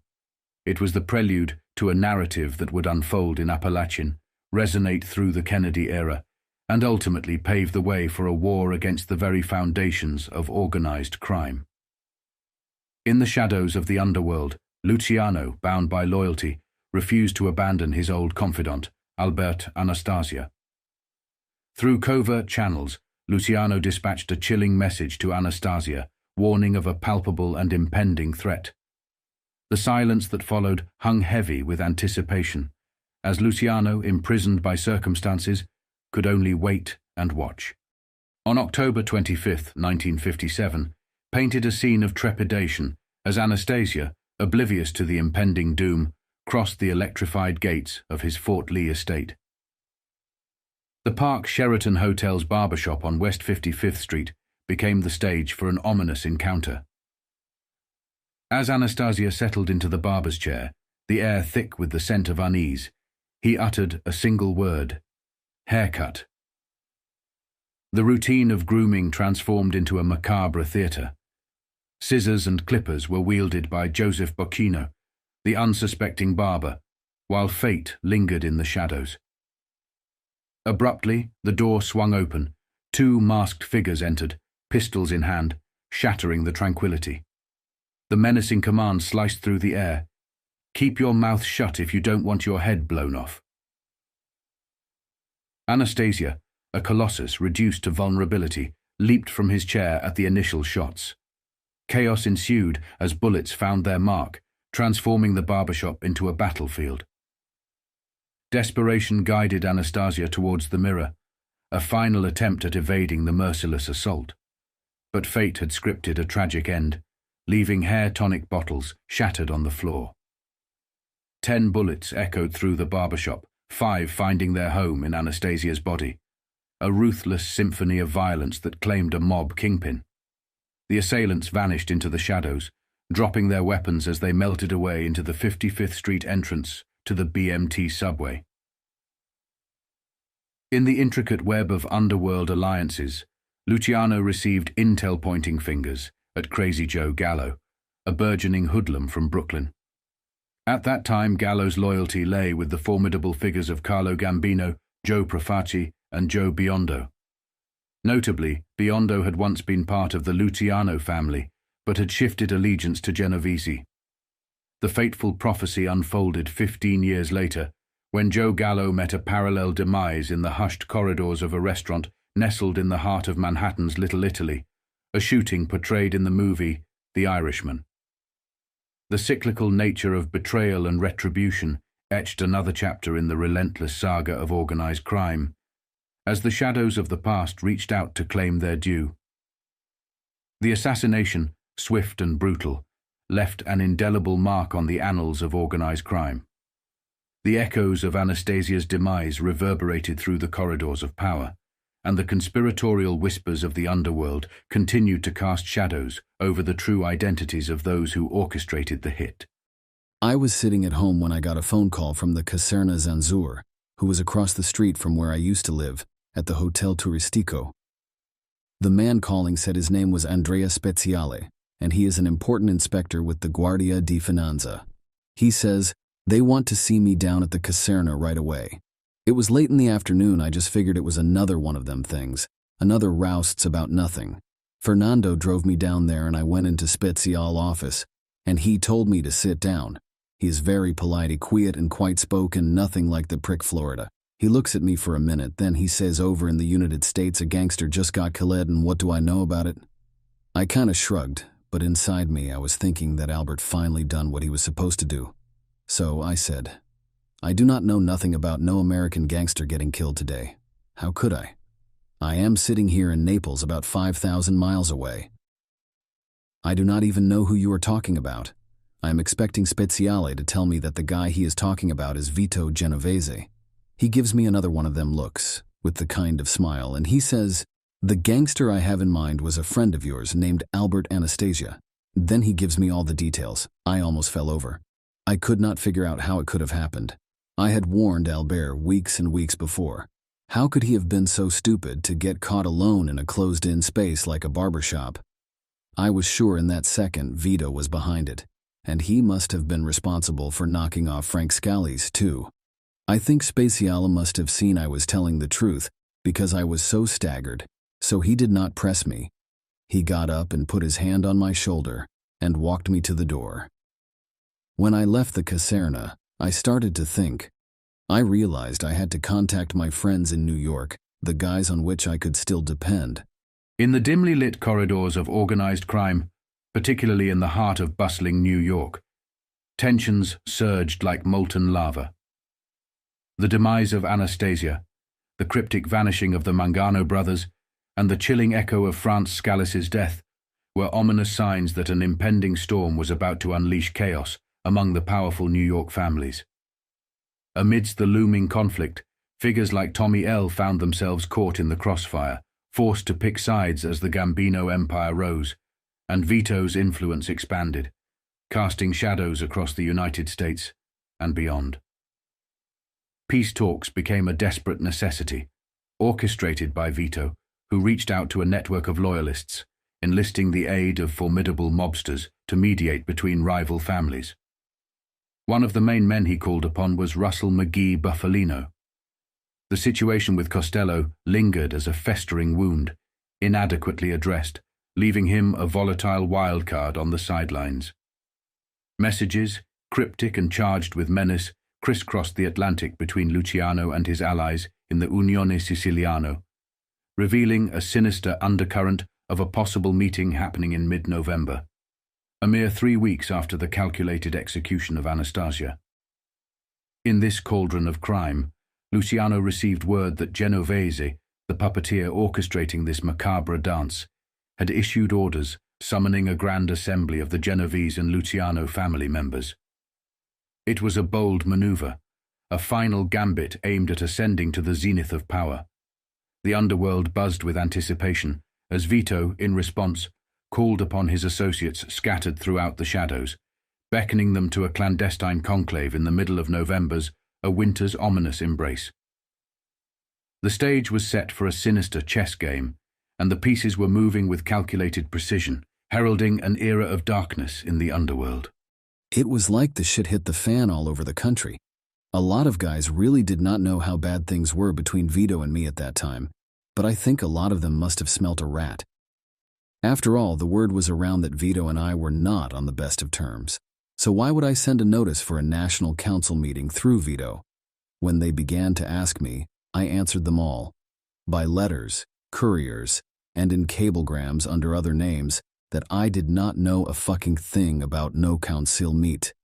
Besides, I would never have been such an idiot to call a wholesale conference of all the leaders at one time. Maybe if I had been in the States, I'd have gotten a few guys together in small groups in an open public place where we could still have some privacy, like we used to do on the beach at Atlantic City. But that was not Vito. He just had to have a big meeting with everybody sitting around and bowing to him like he was Maranzano's messiah. He even had the fucking guts to tell the council members to bring envelopes.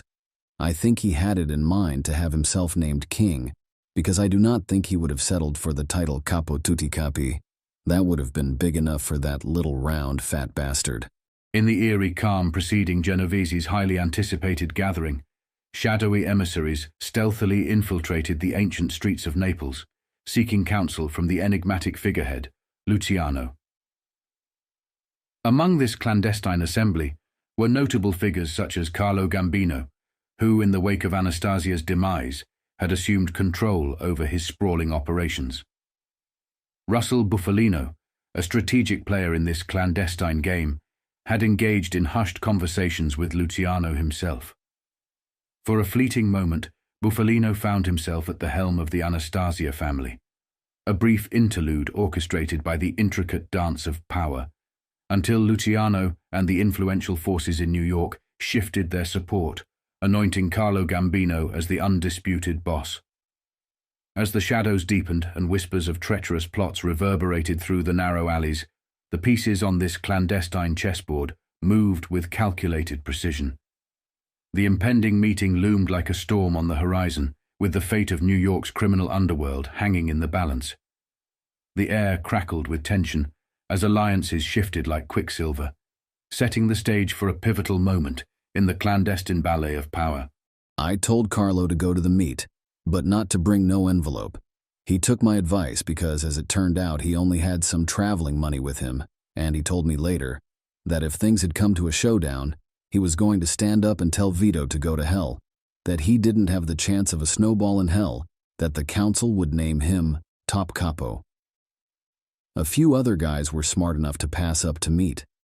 Frank Costello got out of it by copping a plea. He had so much heat on him, and maybe he was being tailed everywhere so that if he went, it might cause a lot of trouble. Little Meyer had a different excuse. He said he had a sore throat and laryngitis, and leaving Florida in November would be too risky for his health. As the fateful day of November 24th, 1957 unfolded, little did the denizens of organized crime comprehend the seismic shift awaiting them. Unbeknownst to these shadowy figures, the echoes of the Second World War had faded into history, and a new era was dawning.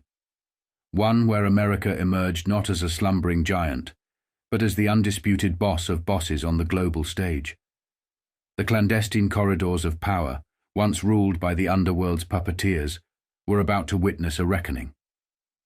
The tendrils of organized crime, deeply embedded in the fabric of society, were oblivious to the tectonic shifts on the horizon. America, once subdued, had now risen to lead the international arena, and the underworld's grasp on power was slipping through its fingers like grains of sand. As the clock ticked towards destiny, the stage was set for a chilling revelation, a revelation that would expose the vulnerability of those who believed they could manipulate the strings of power in perpetuity. The 24th of November was not just a date. It was a crucible where the old order collided with the burgeoning might of a new world order. The air hung heavy with uncertainty and the shadows whispered ominous secrets, foretelling a transformation that would shatter the illusions of omnipotence nurtured by the lords of organized crime. In the annals of history, a clandestine dance unfolded upon the seas, shrouded in the mists of maritime intrigue. Right around this moment, the mafia had evolved beyond its 30s incarnation. I've shared a brief history of the mafia in relation to Luciano's perspective. However, Charlie never grasped the full extent of the mafia's transformation.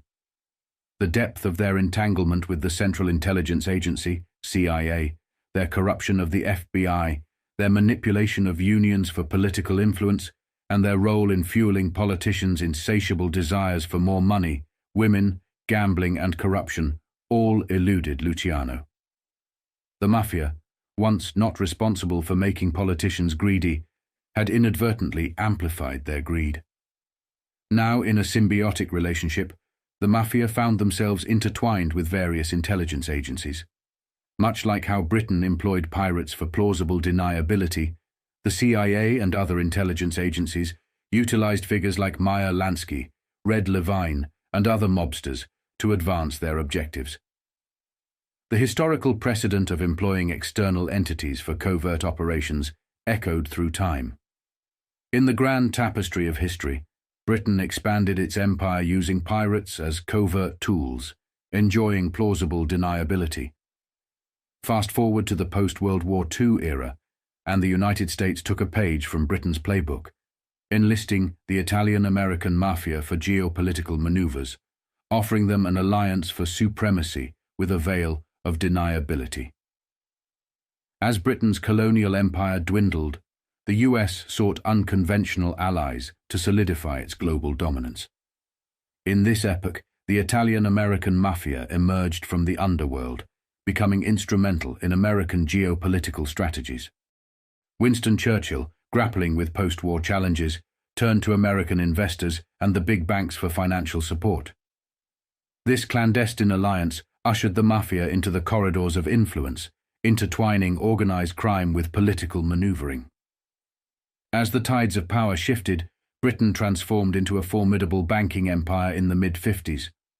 Offshore islands like the Cayman Islands, Jersey, Guernsey, Isle of Man, Bermuda, British Virgin Islands, Gibraltar, and Turks and Caicos became secretive hubs for financial opacity and imperial influence. Simultaneously, in the shadows of the 50s, the Italian-American mafia played a pivotal role in the United States, with figures like Meyer Lansky and others seeking refuge in offshore islands, turning them into vaults for vast fortunes. The mafia's influence, woven into the fabric of society, military, and government, reached unprecedented levels.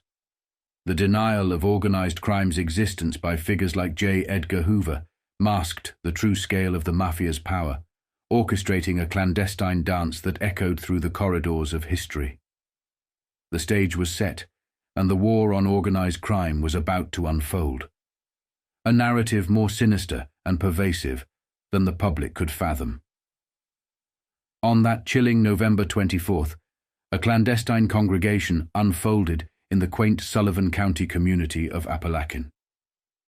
Approximately 80 or more of the most influential and mid-tier gangsters from every corner of America gathered, all of them Italian, predominantly of the infamous Cosa Nostra. Gambino, having been promised leadership over the Anastasia family, envisioned a grand transformation, turning the Luciano family into the Genovese crime family and reshaping the Anastasia crime family into the Gambino crime family.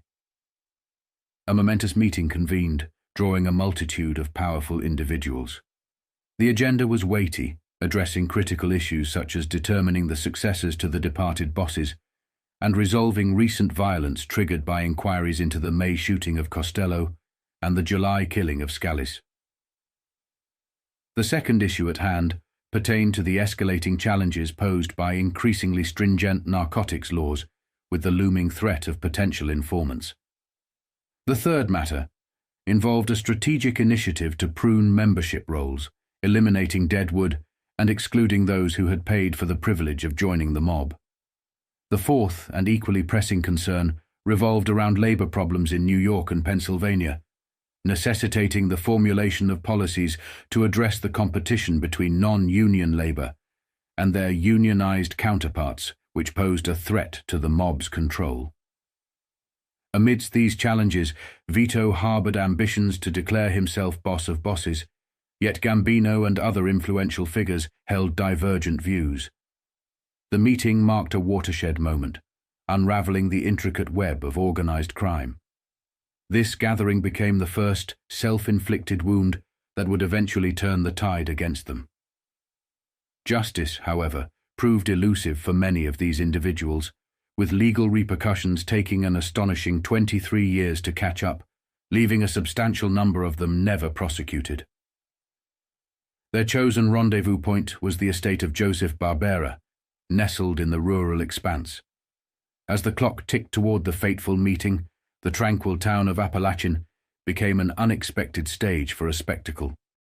A procession of sleek black limousines, incongruous with the rustic setting, paraded into town. The unmistakable presence of these urbane gentlemen raised eyebrows and kindled suspicion, particularly for a vigilant figure named Sergeant Edgar Creswell. With 3 state troopers under his command, Creswell swiftly orchestrated roadblocks in the vicinity of Barbera's estate. However, the alarm was triggered only after the meeting had commenced, and a sense of urgency gripped the surroundings. Unbeknownst to many, Russell McGee Bufalino, the orchestrator of the gathering, found himself in the clutches of the law. Vito Genovese, a towering figure in the criminal underworld, sat next to him as their vehicle approached Barbera's estate. The events of that cold November day would echo through history, marking the infamous Appalachian meeting, a rendezvous disrupted by the long arm of the law, setting the stage for revelations that would reverberate through the corridors of power and organized crime. As the mob bosses and their vigilant bodyguards neared Barbera's estate, the atmosphere thickened with tension. The unmistakable sight of roadblocks and the watchful gaze of law enforcement did not go unnoticed. The air crackled with a sense of surveillance and impending threat. If one recalls the comedy film Analyze This, starring Robert De Niro, it eerily opens with a scene delving into the very history now unfolding, the murder of Anastasia and the imminent meeting 3 weeks later. A parade of assorted cars lined up alongside Barbera's estate, disgorging a formidable assembly of mobsters. Police officers diligently took note of license plates, initiating a chain reaction that reached back to their stations. As the authorities unraveled the identities behind those plates, they discovered a startling truth. These were not just men. They were the architects of a criminal empire with rap sheets chronicling murder, extortion, and organized crime. The meeting, set to shape the destiny of the American mafia, faced an unexpected turn. Law enforcement swooped in, raiding the gathering of mobsters. Chaos ensued as the criminal elite scattered to evade capture. In the chaotic aftermath of the Appalachian meeting disaster, mobsters scrambled like a disturbed nest of hornets, their finely tailored suites contrasting sharply with the dense forest foliage. Panic hung thick in the air as the disheveled criminals darted through the woods, desperately seeking cover from the unexpected law enforcement swarm. As the mobsters sprinted through the tangled underbrush, their polished shoes became caked with mud, transforming the once immaculate footwear into a comical parody of urban sophistication.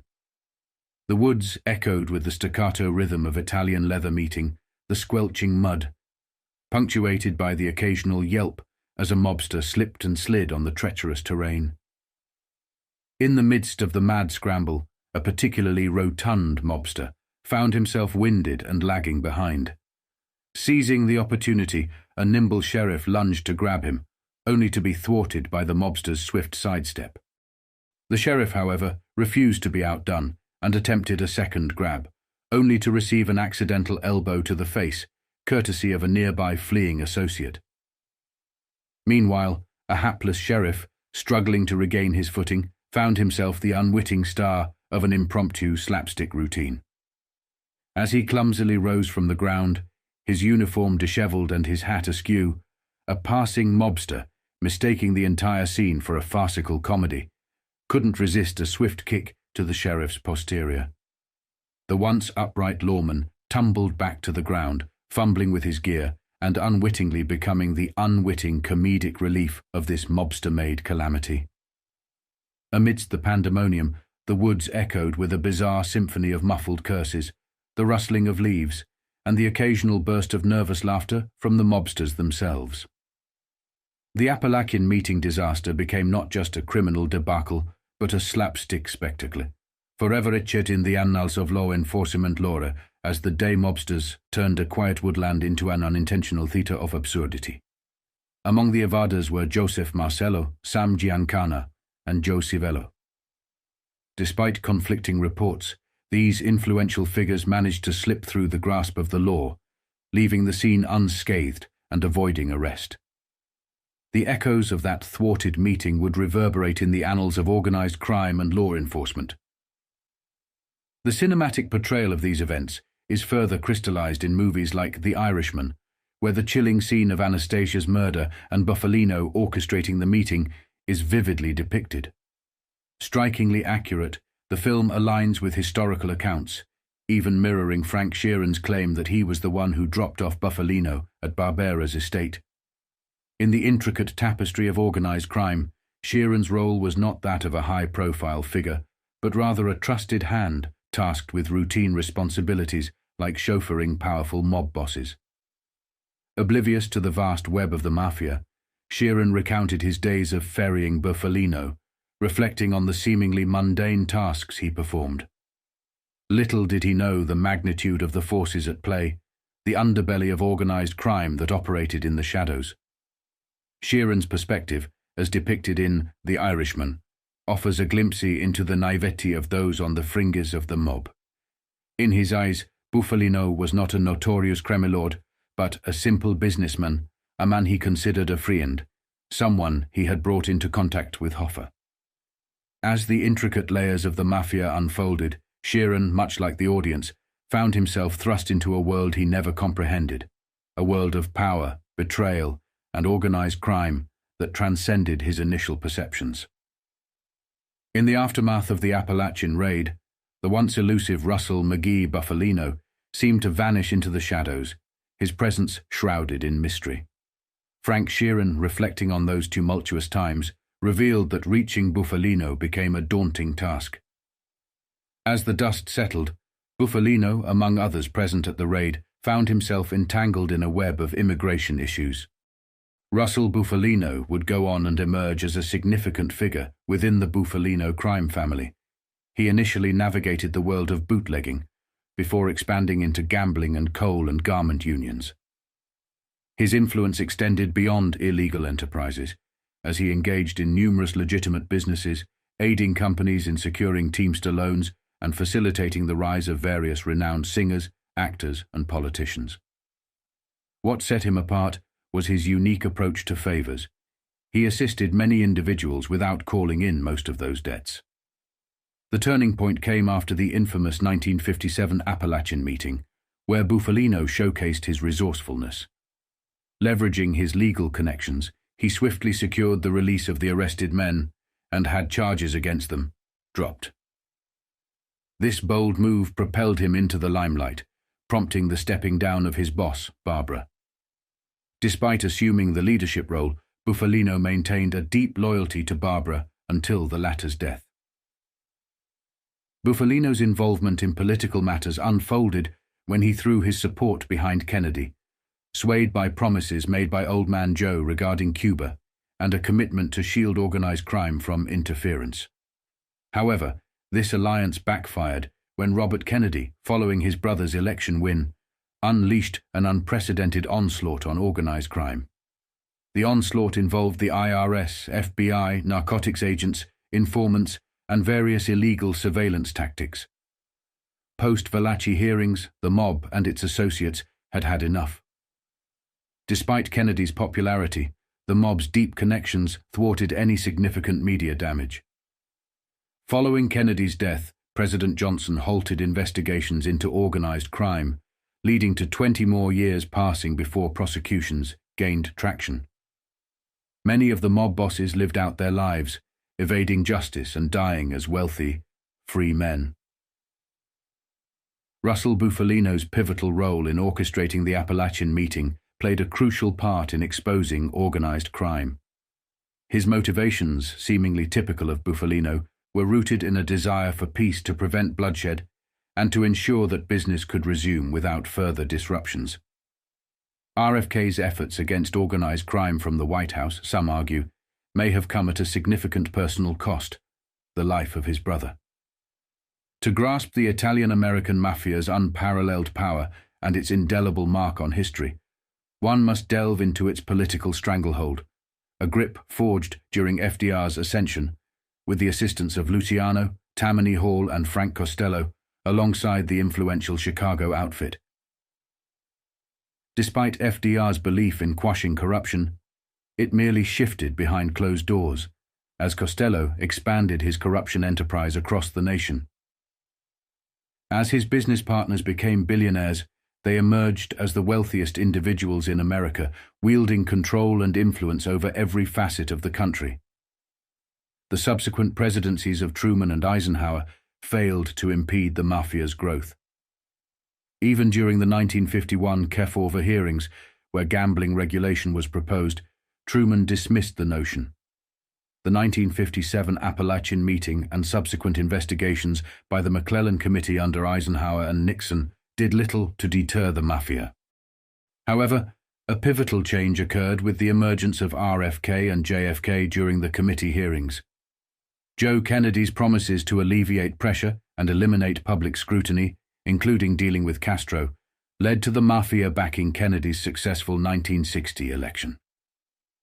Kennedy's relentless pursuit of the mobsters across the nation, culminating in his assassination in 1963, paved the way for Lyndon B. Johnson, a known associate of Marcello, to ascend to the presidency. With Johnson's departure, a familiar mob ally, Nixon, assumed the presidency. Subsequent leaders, including Ford, openly supported by unions, and the Teamsters-backed Jimmy Carter, further perpetuated the mafia's influence. The unexpected victory of Reagan in 1980 saw Marcello's imprisonment in 1983, marking the decline of both Vegas and Chicago and the crumbling of the Union and the Five Families. The 70s witnessed a crackdown on corrupt senators and judges, compelling some to resign privately to avoid public uproar. Shockingly, trillions had been siphoned and funneled to the mafia, involving the CIA, corrupt bankers, senators, and judges. The mafia even ventured into establishing its own banks during the S&L crisis. By the 80s, major corporations seamlessly filled the void left by the diminishing mafia, firmly asserting control over the political landscape. The aftermath of the meeting cast a long and ominous shadow, touching the lives of even those who were not immediately apprehended.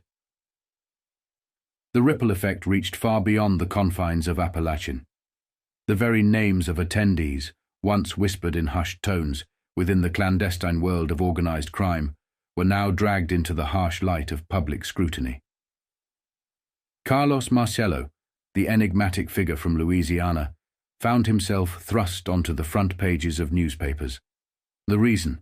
A summons to speak at a hearing that sought answers in the wake of the Appalachian revelations. The Appalachian meeting, a clandestine gathering that had aimed to operate in the shadows, had inadvertently ignited a firestorm that could not be contained. Many of those arrested during the raid sought refuge in the guise of union business. This became a pivotal point of contention during subsequent hearings and investigations. Enter the McClellan Committee, a force to be reckoned with. Led by Senator John L. McClellan, its mission extended far beyond exposing the ties between organized crime and labor unions. The committee, in session from 1957 to 1960, became a crucible of revelations, unearthing corruption, bribery, and the insidious infiltration of unions by criminal elements. The hearings were a relentless exploration of the intricate web connecting organized crime to various sectors, leaving no stone unturned. As the public's awareness deepened, the revelations spurred legislative actions that aimed to address the insidious nexus between labor and organized crime. In the eerie aftermath of Appalachian, the McClellan Committee hearings unfolded as a gripping saga, unraveling a tapestry of corruption, criminal influence, and the dark underbelly of power. The ominous implications of that cold day in November continued to reverberate, leaving an indelible mark on the American consciousness.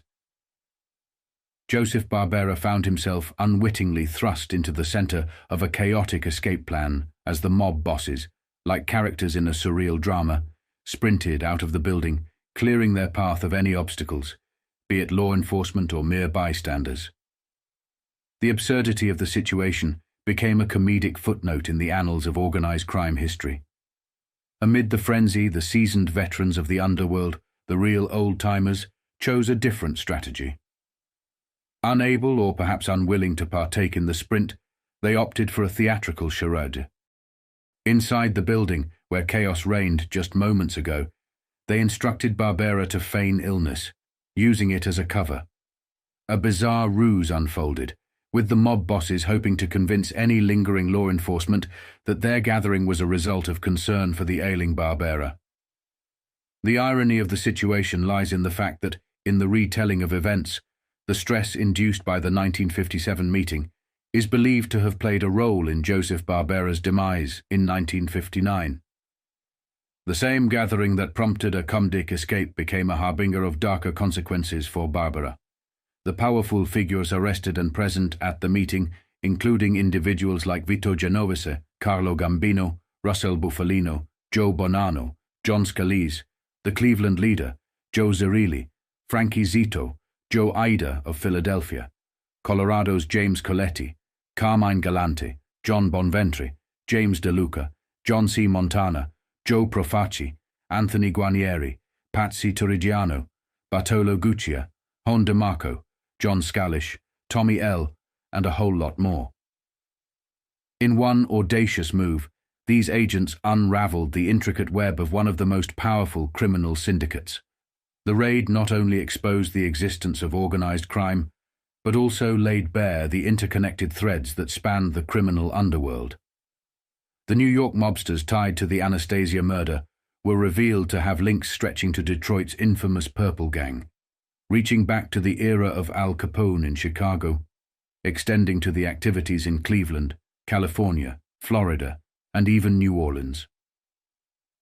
The tumultuous events of 1947, the murder of Benjamin Siegel, the shooting of Costello, the killing of Frank Scalise, and the mysterious disappearance of the Mangano brothers created a narrative of Italians pitted against Italians. Out of this chaos, a new generation of gangsters emerged. Luciano, while claiming that the murder of Masseria and Maranzano was for peace, unwittingly unleashed an era of unprecedented bloodshed. The stark realization dawned on New Yorkers that in this underworld, the path to becoming a boss might involve the cold-blooded killing of one's predecessor. Vito, though unsuccessful in eliminating Luciano and Costello himself, strategically dispatched his men for the dirty work, positioning himself to ascend the throne. However, his overt moves were becoming too conspicuous. Meanwhile, Carlo Gambino operated in the shadows, orchestrating a masterful plan to position himself as the next boss. When disaster struck, it was not Gambino who would bear the blame. Vito found himself in a precarious situation, and his actions would eventually lead him to prison in the 1960s, where he would cross paths with a man named Valachi. Little did Vito know that this encounter would contribute to the unraveling and downfall of the Italian organized crime structure. The power dynamics within the mafia were shifting, with a new chapter marked by betrayal, strategic moves, and a looming demise. Some point accusatory fingers at figures like Costello and Luciano, speculating that they might have been the ones to tip off the authorities about the meeting. Such claims, however, defy logic, as the consequences of such betrayal would have been swift and brutal within the mafia ranks. The very empire that these men helped build would crumble if they were perceived as traitors. It was not a deed they would ever contemplate, let alone execute. The truth of the matter is that the exposure of the meeting was more a stroke of misfortune, with Vito Genovese playing a central role. His ambitious decision to organize a grand gathering on American soil amid heightened media scrutiny on organized crime proved to be a fatal error. Vito's recognizable face and those of the attending mobsters made them easy targets for portrayals as gangsters during the Cinephile and the McClellan hearings. This turn of events sealed Luciano's fate, realizing that any hopes of returning to America were now shattered. In the blame game that ensued, Vito became the focal point of resentment. Luciano, once the mastermind of the mafia's operations, found himself on the sidelines, watching as the consequences of an ill-fated meeting unfolded, forever altering the dynamics of organized crime in America. A crucial subplot in this saga involved a political heavyweight closely observing the unfolding drama, Joseph P. Kennedy, patriarch of the influential Kennedy family and father to John F. Kennedy. Sensing an opportunity, Kennedy strategically positioned his sons within the committee hearings that followed. John and Robert would play prominent roles, garnering significant press and public attention. This move was reminiscent of past political maneuvers, notably Franklin D. Roosevelt's use of the judiciary to exert pressure on Luciano and his operations. Luciano's bid to rid himself of the annoying Judge Seabury had unwittingly propelled FDR into the White House. Now history seemed poised to repeat itself, with Joseph Kennedy orchestrating a plan to have his sons strategically placed at the forefront of the McClellan hearings, setting the stage for their political ascent. The Kennedy strategy mirrored Roosevelt's approach, using political power to confront the mafia. However, the mafia of the 60s was a far more formidable force than its 30s counterpart. By this time, it had extended its influence across America and neighboring countries, even establishing satellite operations on islands and in countries like Mexico and Cuba. These locations served as meeting points and operational bases for the mafia, transforming them into powerful hubs in their criminal network. The stakes were higher, and the mafia's ruthlessness knew no bounds as it sought to protect its sprawling empire. Focusing on Vito Genovese for a second, this dealt a severe blow to his ambitions and wounded his pride deeply. For years he had operated in the shadows, shrouded in mystery, and surrounded by mere rumors. While the spotlight had been reserved for more renowned and flamboyant leaders like Luciano, Costello, Adonis, and Anastasia, Vito Genovese had managed to stay concealed. However, this incident thrust him into the open, exposing him to the harsh light that would follow him relentlessly for the remainder of his life. To compound matters, the embarrassment he endured in the eyes of his colleagues was perhaps an even harsher blow than the public exposure. Yet, in our current exploration, the lens is firmly fixed on Luciano's perspective. We are setting the stage, laying a robust foundation that will enable a comprehensive understanding of the mafia's power dynamics and the intricate stages it traversed. As we delve into the war on organized crime, this foundational knowledge will provide valuable context for comprehending the evolution and influence of the mafia.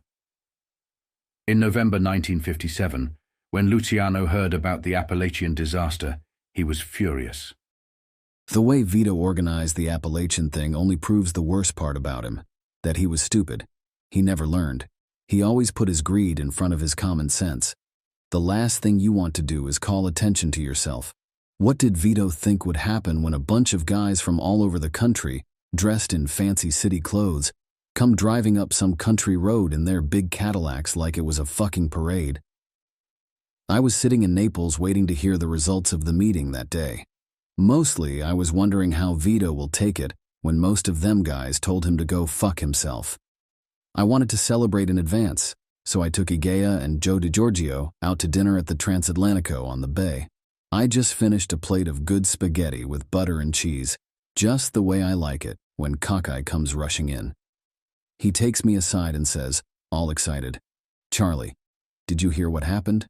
He tells me it is all over the radio and the newspapers got it out on the streets already, And then he gives me the whole mishmash about what happened at Appalachian, about them overfed fat boys running through the woods for their lives.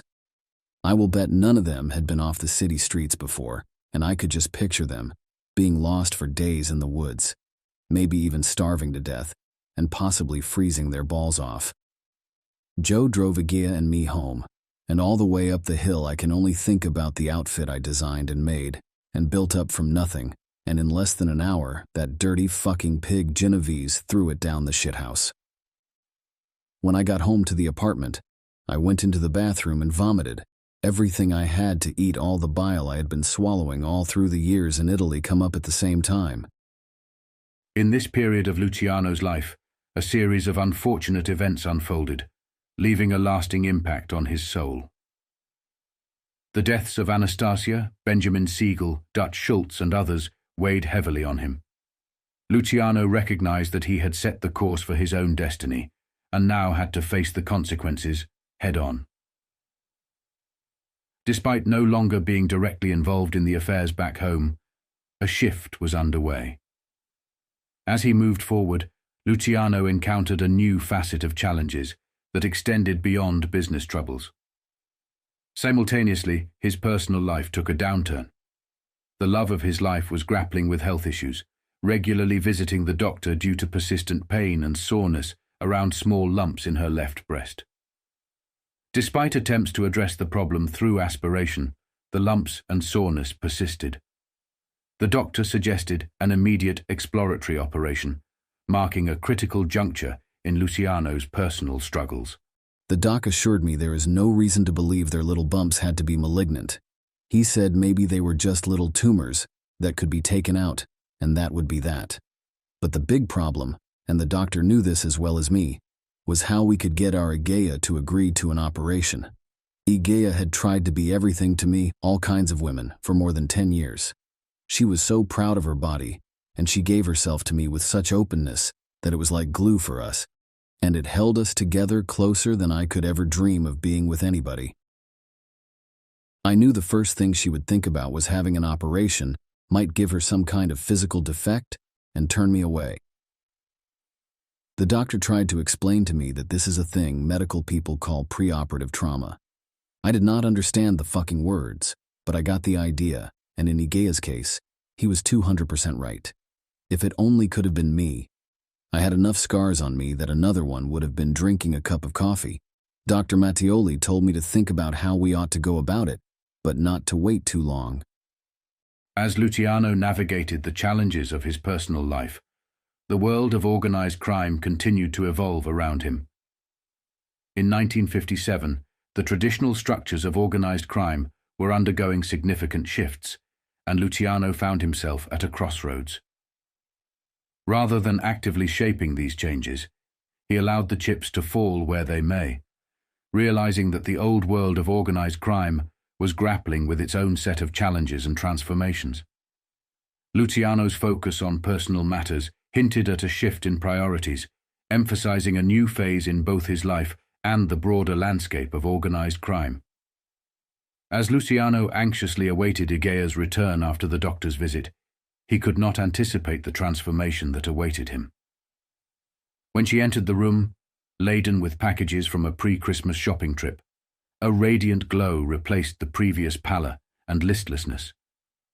Luciano observed her carefully, witnessing a radical change unfold over the next couple of months as she seemed to return to her vibrant self. Despite the positive signs, Luciano harbored lingering concerns and sought reassurance. He arranged for another visit to the doctor, who shared both encouraging and cautionary news. The examination indicated a diminishing of the lumps, a hopeful development. However, the doctor advised constant vigilance, emphasizing that any change should be closely monitored. The prospect of an operation loomed, a decision that carried its own weight in uncertainty and apprehension. This was some load off my mind, because just then I had plenty of troubles.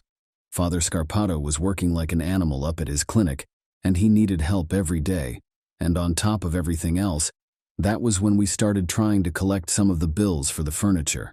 We sold it to church schools and found out it was impossible. I began to feel like I was behind one great big 8-ball. But if Igea was well, there was only one problem that really ate into my guts: how to take care of my friend Don Vittone. Then I got a terrific idea. Why should I put out a hit on Vito, even though he deserved it? It could only put me in danger, and besides, I have been away from the States for a little too long to be 100% sure of the guys who might get the job done exactly right. The idea I got really appealed to me. For a long time, Vito had been trying to set me up, trying to prove to me he could frame me as easily as rolling off a log. Well, I decided the best and easiest way to get Genovese out of everybody's hair without knocking him off was to let the US government do their job. All we had to do was frame the evidence, and we could hand Vito over on a silver platter. If we work it right, we could get him tied up in with narcotics on a personal basis, and that meant a federal rap good for 15 years minimum. When he got out, nobody would even think twice about him. But we had to send him to a federal prison, because in a state pen the little bastard will be running things in a week. First, I worked out the details with Costello and Lansky, and after it was all put together, I asked my new old friend Carlo Gambino to meet me at the Santa Marinella.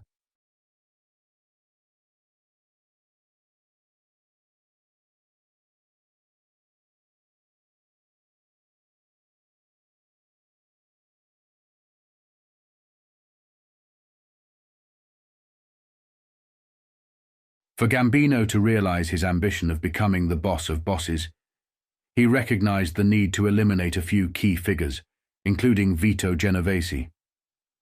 Furthermore, he sought the approval of powerful figures like Luciano and Costello.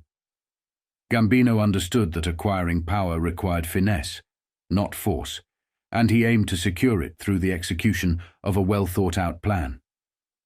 Costello played a crucial role in this intricate power game, not only by giving his approval, but also by providing essential political support. The dynamics involved a transfer of power through will rather than coercion, and Costello's backing was instrumental in shaping the trajectory of Gambino's ascent. In times of need, Costello would be a key ally embodying the wisdom and influence of the old guard, as depicted in the famous line from The Irishman, when Russell Bufalino refers to the old-timers speaking to the old man, a reference to Frank Costello. Gambino not only endorsed the plan but also saw it as a sagacious decision to let the government handle Genovese. However, Gambino aimed for a more comprehensive strategy. His vision extended beyond merely sacrificing Genovese. He wanted some of Genovese's key aides to face the consequences alongside him.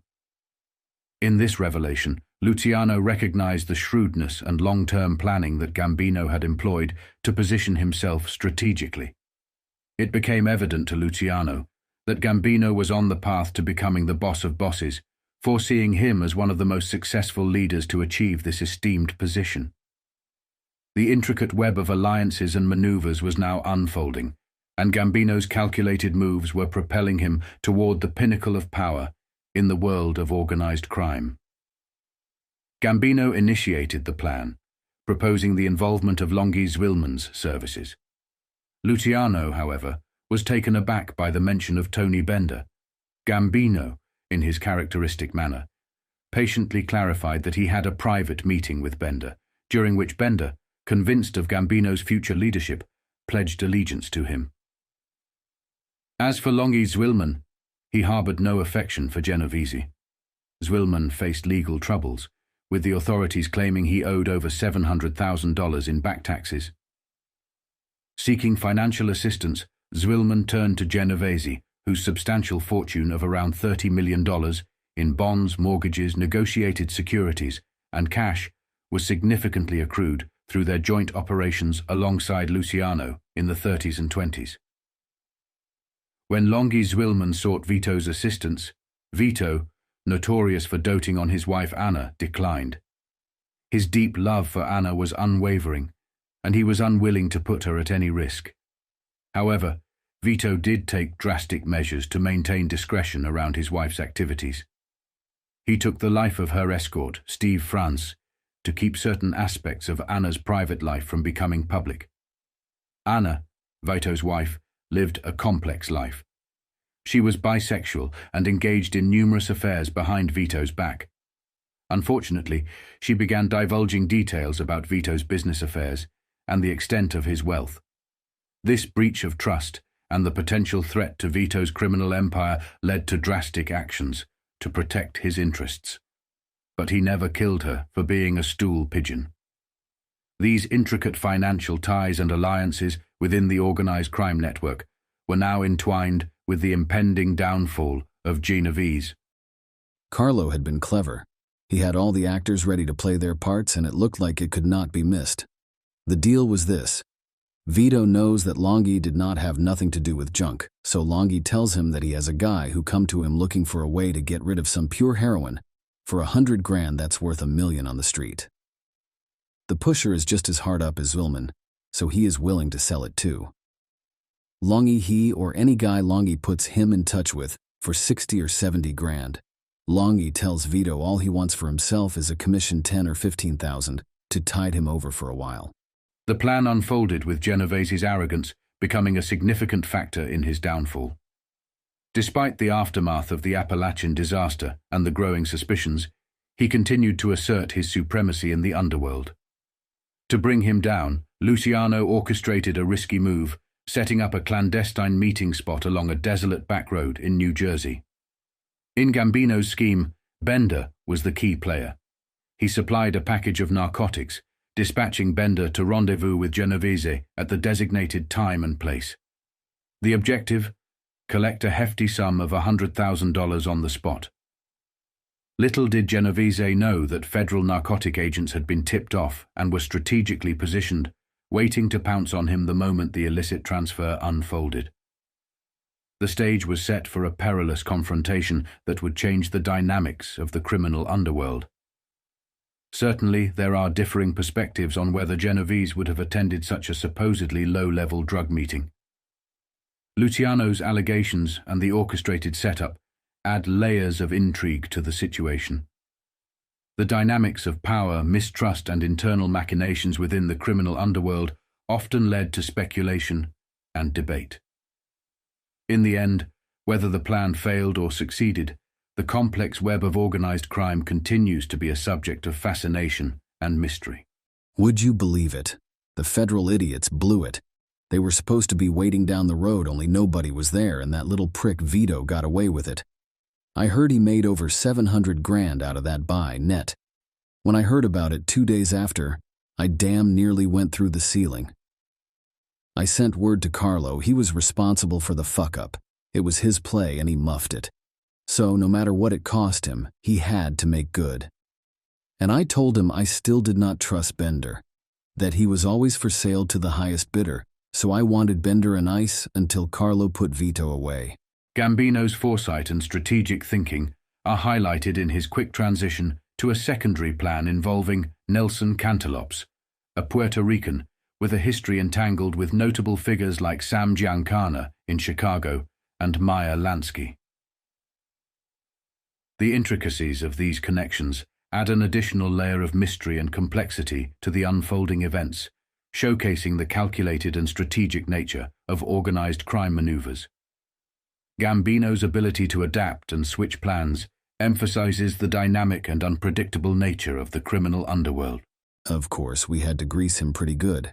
He got 100 grand stashed away for him in cash, half from Gambino and half from me, which Lansky paid into the kitty, plus the best legal service. Of course, Costello put up half of my end, just to have Fat Gigante nailed along with Vito. Cantalopes told Enright and his boys that he had been an eyewitness to Vito making buys, and he also ties in Carmine Galante and Big John Ormento, 2 of Vito's best guns, and a few other guys, including, of course, Gigante, who was handling junk for him. Ray Enright had it handed to him on a plate because, as far as I know, Cantalopes never set eyes on Vito until they got into the courtroom almost a year later. I do not know whether the narcotics guys really knew Genovese was a gift, and I do not give a shit. The point is, we helped them land a big fish, and they helped us by putting the little rat away. Carlo wanted Cantalopes to put the finger on Tommy Eboli too, because the old idea was to try and break up Vito's personal muscle, and Gambino was sure Tommy would cause trouble sooner or later, especially when Vito got sent up. I blocked that. I was sore at Tommy, all right, but I could not do that to his brother Pat. The emerging face of organized crime was a sinister amalgamation of bloodshed, clandestine alliances, and manipulation of various agencies. These men skillfully navigated the complex web of connections, utilizing the CIA for political ends, Murder Incorporated for street control, and even manipulating Hoover to suit their purposes. The intricate dance between criminal enterprises and government agencies painted a chilling picture of the underworld's influence. In the pivotal year of 1959, Genovese faced trial, with Cantelops emerging as the key witness against him. The courtroom drama unfolded as alliances shifted and betrayal loomed large. Genovese, sentenced to 15 years, began serving his term in Atlanta before being transferred to Leavenworth. While in prison, Vito Genovese delivered the kiss of death to Valachi. Not being Sicilian, there was no traditional necessity for such a gesture, but it served as a forewarning. Valachi, typically alert to approaching threats, was taken aback when he killed an innocent prisoner who he thought was about to attack him, resulting in his immediate death. Now faced with an imminent threat from the mafia or a potential death sentence under the Kennedy administration's 1962 war on organized crime, Valachi had a stark choice. In 1962, amidst heightened scrutiny, Valachi opted to become an informant. Seeking refuge, he turned to Robert Kennedy, and within a year, during the 1963 McClellan hearings, Valachi disclosed closely guarded mafia secrets, contributing to the unraveling and downfall of the criminal organization in America. This dramatic turn of events had a crippling effect on Genovese's influence within the world of organized crime. The revelation by Valachi significantly undermined Genovese's power and marked a pivotal moment in the erosion of the mafia's once formidable control. However, the final chapter of his life was written in 1969 as he succumbed to heart failure at the Federal Medical Facility in Missouri. The demise of a once mighty mob boss marked the end of an era, symbolizing the changing dynamics within the realm of organized crime. The curtain fell swiftly on Cantelops, denied the chance to savor his ill-gotten gains as he met a brutal demise in a nightclub brawl in 1965. Yet the tale of underworld takeovers and ominous transitions persisted. In 1959, hot on the heels of Genovese's sentencing, the ominous spectre of fate descended upon Abner Longai Swillman. His lifeless body dangled from a wire in the depths of his New Jersey mansion. Though officially declared suicide, the whispers of inscrutable entanglements with the federal government echoed through the corridors of his demise. The shadows of organized crime stretched long, weaving a chilling narrative of power, betrayal, and ultimate retribution. In the intricate chessboard of organized crime, Charlie Luciano pointed an accusing finger at Carlo Gambino for the demise of Abner Longai Swillman. With Swillman's removal, Gambino aimed to tighten his grip on lucrative enterprises. Longai, a seasoned partner of Anastasia and a stakeholder in Gambino's interests, found himself at the end of Gambino's calculated moves. Gambino deftly eliminated Abner, redistributing his share to influential figures like Angelo Bruno. This move not only secured Gambino's dominance in New Jersey's crime families, but also forged stronger ties with the Philadelphia underworld. In this strategic dance of power, Gambino played his pieces skillfully, checkmating rivals and consolidating his ascent within the intricate web of organized crime. That is bullshit. They murdered Longai. He tried to put the strong arm on Carlo after Vito got his sentence. What? The poor guy was part of us for a long time, and there was enough money around to give him a hand. But the guys in Brooklyn were afraid he would do a release, so they beat him up and they trussed him up like a pig and hung him in his own cellar. It was when Longai got it that I began to get a feeling inside me about Lansky. Why didn't Meyer put up for him? The question started to nag at me, and I began to watch out for things that did not fit together where he and I were concerned. Money makes people do strange things that sometimes you cannot predict, and all the fellows from way back, the one guy who loved money more than anybody else was the little walking adding machine. Anyway, for me and Costello and Lansky, at least we had Vito put away in a federal charge. The best he could do from there was to be given a few orders, but that did not mean they were followed. Tommy Aboli had too many ambitions, and John Catena is a guy who just wanted to live good. He does not look for power or trouble. So, I still had to watch out for any moves. Then I got clobbered by something I could not do anything about. As the turbulent waves of organized crime began to subside from 1957 to 1959, Luciano shifted his attention back to home affairs. In 1958, he keenly observed the unfolding plot against Genovese, recognizing its impending realization. However, as he turned his gaze towards his wife, he discerned a disconcerting change in her demeanor.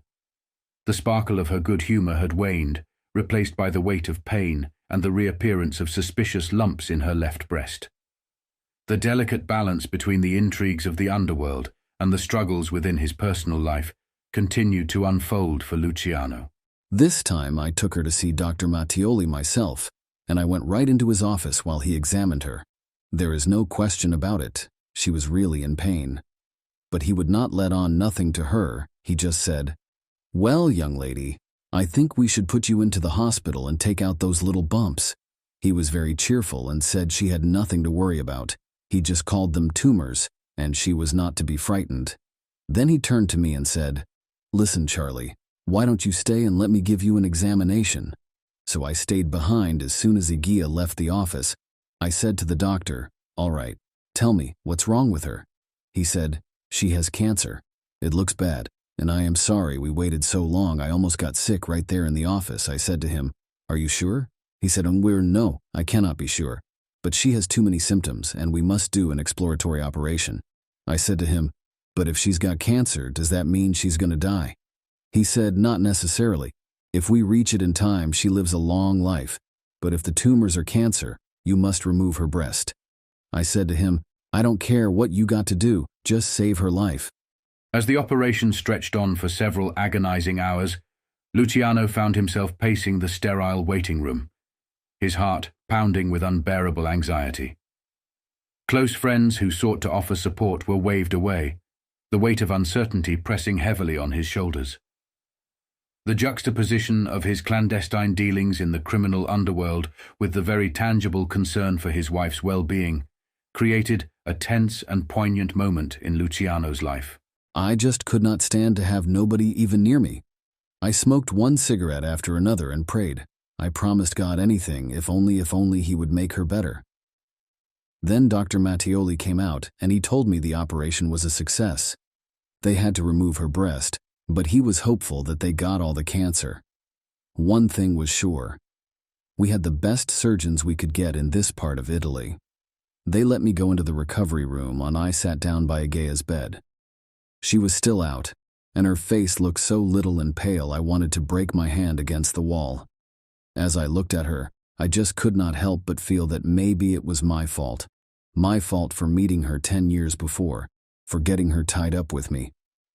The more I looked at her, laying there so helpless, knowing she was going to wake up and find out that what she feared really happened, the more I realized how much I cared for her. I once said that I did not know what love is, but at that minute it came to me that I knew all along. Love in Igea was the same thing for me. After about an hour, Igea woke up a little bit and asked me what happened. She was so groggy from the anesthetic she could hardly open her eyes. I told her the surgeon said everything was okay and that she was going to get better. She went back to sleep again. I kept sitting there by her bed. Every couple of minutes the nurses came in and tried to get me to eat something, but I could not get it down. I just had a little coffee. Then Igea woke up again. She was a little more conscious this time, and the first thing she noticed was all the heavy hand bandages around her chest, especially on her left side. She asked me, "They took off my breast?" All I could do was nod my head. My throat was so tight I could not talk, and when she asked me, "I have cancer, isn't that right?" She said it like it was a death sentence, and then she started to cry. What could I say? What could I do? I just told her the surgeon said they got it all and that she would be okay. But the words stuck in my throat and she shook her head, like she knew it was a lie. Taking his wife back to the penthouse after a few weeks, Luciano was met with a profound change in her demeanor. She became withdrawn and deeply upset, avoiding Luciano's touch, grappling with a newfound insecurity about her femininity. This transformation deeply troubled Luciano, leaving him anxious, concerned, and desperate to uplift her spirits. Despite Luciano's efforts to reassure her of his love and desire, the true turning point came from an unexpected source. The story of his wife's health struggles reached the press, triggering a compassionate response from people all over Italy. Strangers, moved by empathy, flooded the apartment with flowers, expressing their care and respect for Luciano. These unexpected gestures of support became a beacon of hope in their challenging times. The unfolding saga of Luciano's troubles even reached the ears of Giovanni Passaggio, one of Italy's most renowned lawyers. Intrigued by Luciano's complex situation, Giovanni reached out to him from Rome, offering his assistance. Recognizing a potential ally in this distinguished lawyer, Luciano agreed to a meeting, and arrangements were swiftly made for the following day in Naples. The prospect of legal counsel from Giovanni Passaggio injected a new sense of intrigue into Luciano's tumultuous circumstances. Giovanni, with an extensive network of contacts, reached out to key figures in the U.S. Treasury Department's Narcotics Bureau in Rome. Leveraging his connections, he gathered crucial information about Luciano's situation and the actions being taken against him by U.S. authorities. Giovanni, acting as a reliable informant, promptly shared these details with Luciano, confirming many of Luciano's suspicions about the mounting pressure from American authorities. The press coverage and sympathetic stories about Luciano had intensified the scrutiny. As the situation reached a critical point, Giovanni revealed that police magistrates in Naples had received orders to bring Luciano before them, reigniting inquiries into his activities. In the face of this uncertain future, Giovanni offered not only information, but also his legal expertise, expressing his willingness to appear as Luciano's counsel. The prospect of Giovanni Passaggio standing by him added a new layer of complexity to Luciano's dealings with the authorities. I could hardly believe my ears. This guy was one of the most important legal brains in Italy, with plenty of muscle in the government, and he comes to me first without even being approached. It seemed to be a sign of good luck. On February 24th, before a police magistrates' tribunal headed by Judge Attilio Zanotti, on the bench with two other magistrates, Naples police chief and a carabinieri official. The atmosphere in the courtroom was tense, far from friendly. Luciano faced pointed questions probing into the intricacies of his business dealings, income sources, and his current social activities. The judge's disapproval was palpable, especially regarding reports of Luciano spending evenings in nightclubs and at the Agnano racetrack, activities deemed beneath the dignity of a respectable individual. The tribunal went further, suggesting a thorough investigation into Luciano's finances and actions. There were murmurs of demands from the American embassy in Rome, painting Luciano as so perilous that exile from a major city like Naples was warranted. Giovanni, Luciano's legal ally, expressed indignation. He argued that instead of dwelling on Luciano's past, the court should focus on his present. Luciano, as per Giovanni, was now an honest businessman, contributing positively to society. He emphasized Luciano's efforts in sending medical supplies, leading a company producing school equipment, and dedicating spare time to help Father Scarpato construct the Clinica di Lourdes. The courtroom drama unfolded, and Luciano's fate hung in the balance. During the courtroom tension, as the judge announced that the investigation would continue, Charlie glanced at his lawyer with a wearied expression. As the weight of constant scrutiny bore down on him, he quietly asked, "Do you think they'll ever leave me alone?"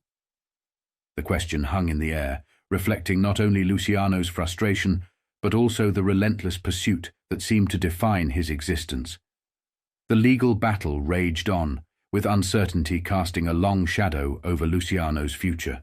Charlie.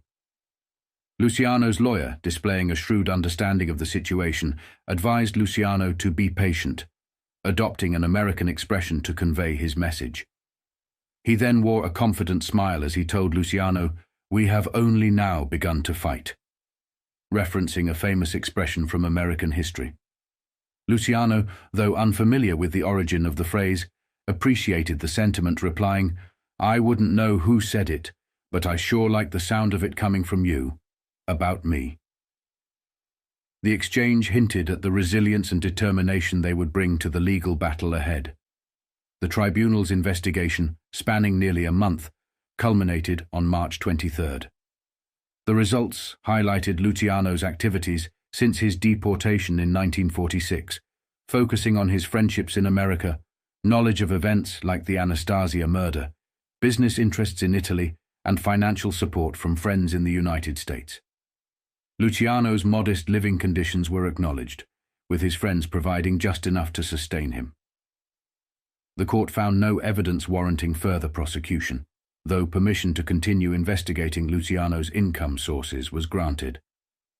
The court's decision declared Charlie Luciano a free citizen who, has been proved, conducts a perfectly regular life which gives no ground for censure. While this would typically call for a celebration, Luciano's immediate concern was his wife's health. With her illness preventing festivities, Luciano turned his attention back to caring for his wife. The outcome provided a momentary respite for Luciano, allowing him to focus on the personal challenges at hand.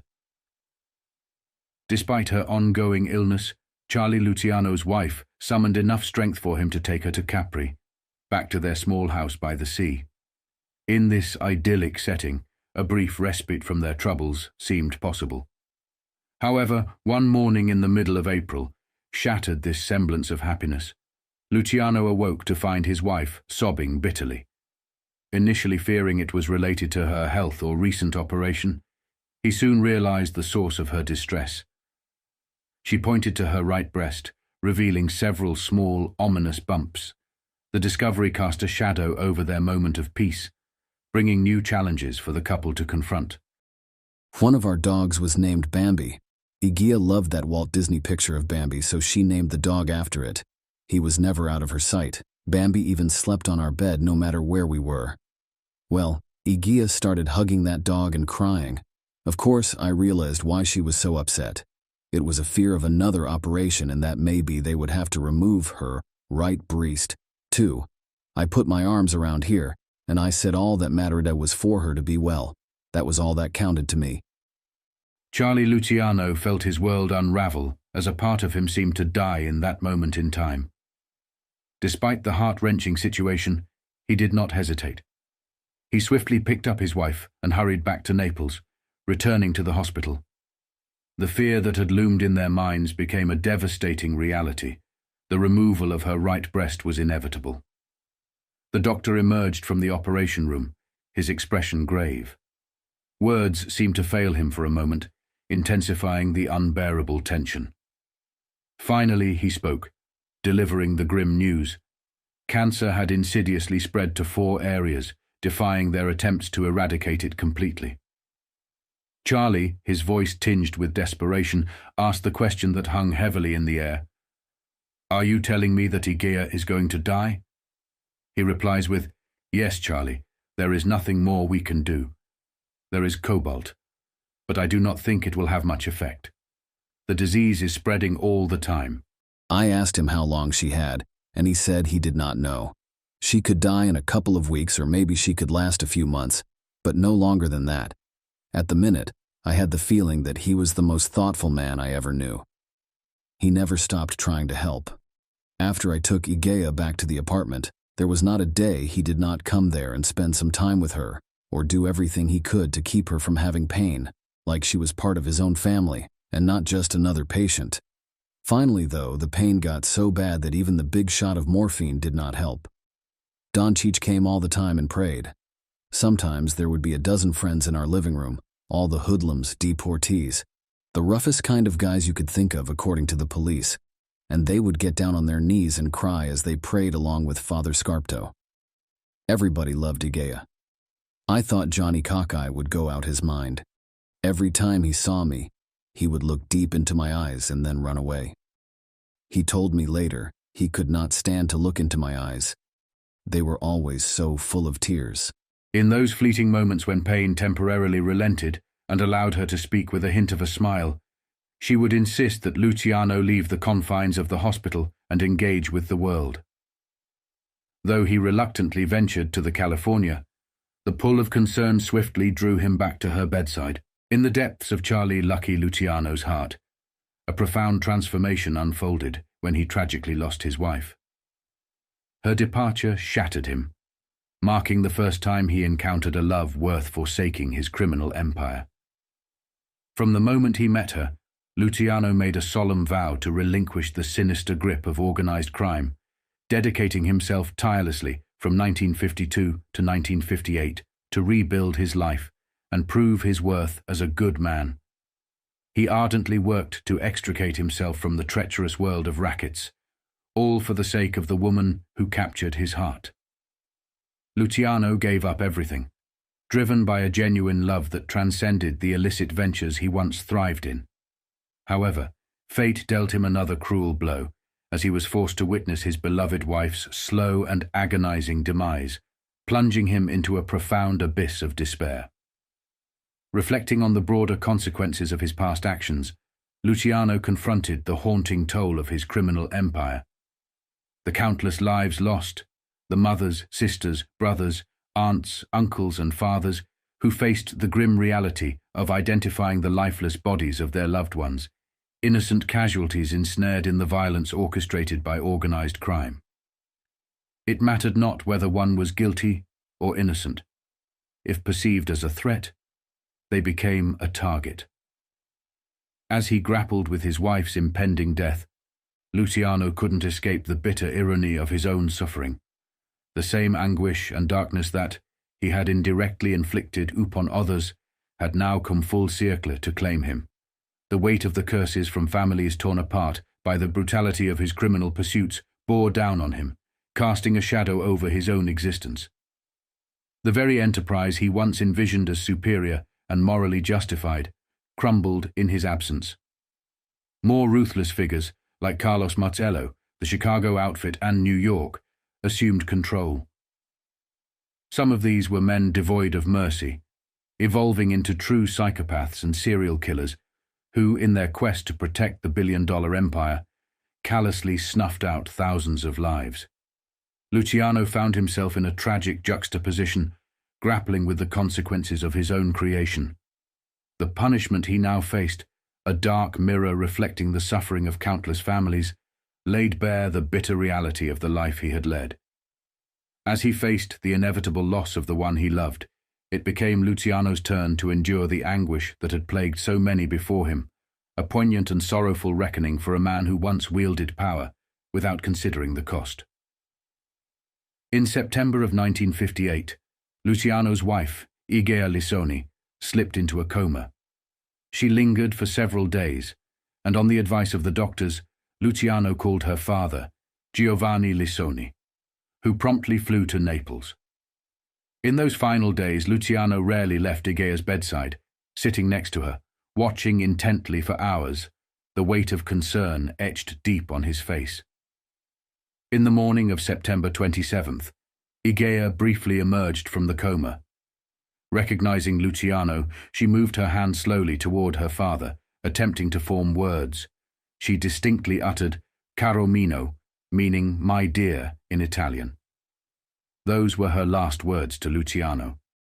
She then slipped back into unconsciousness, and within an hour, at the age of 37, Igea Luciano was gone.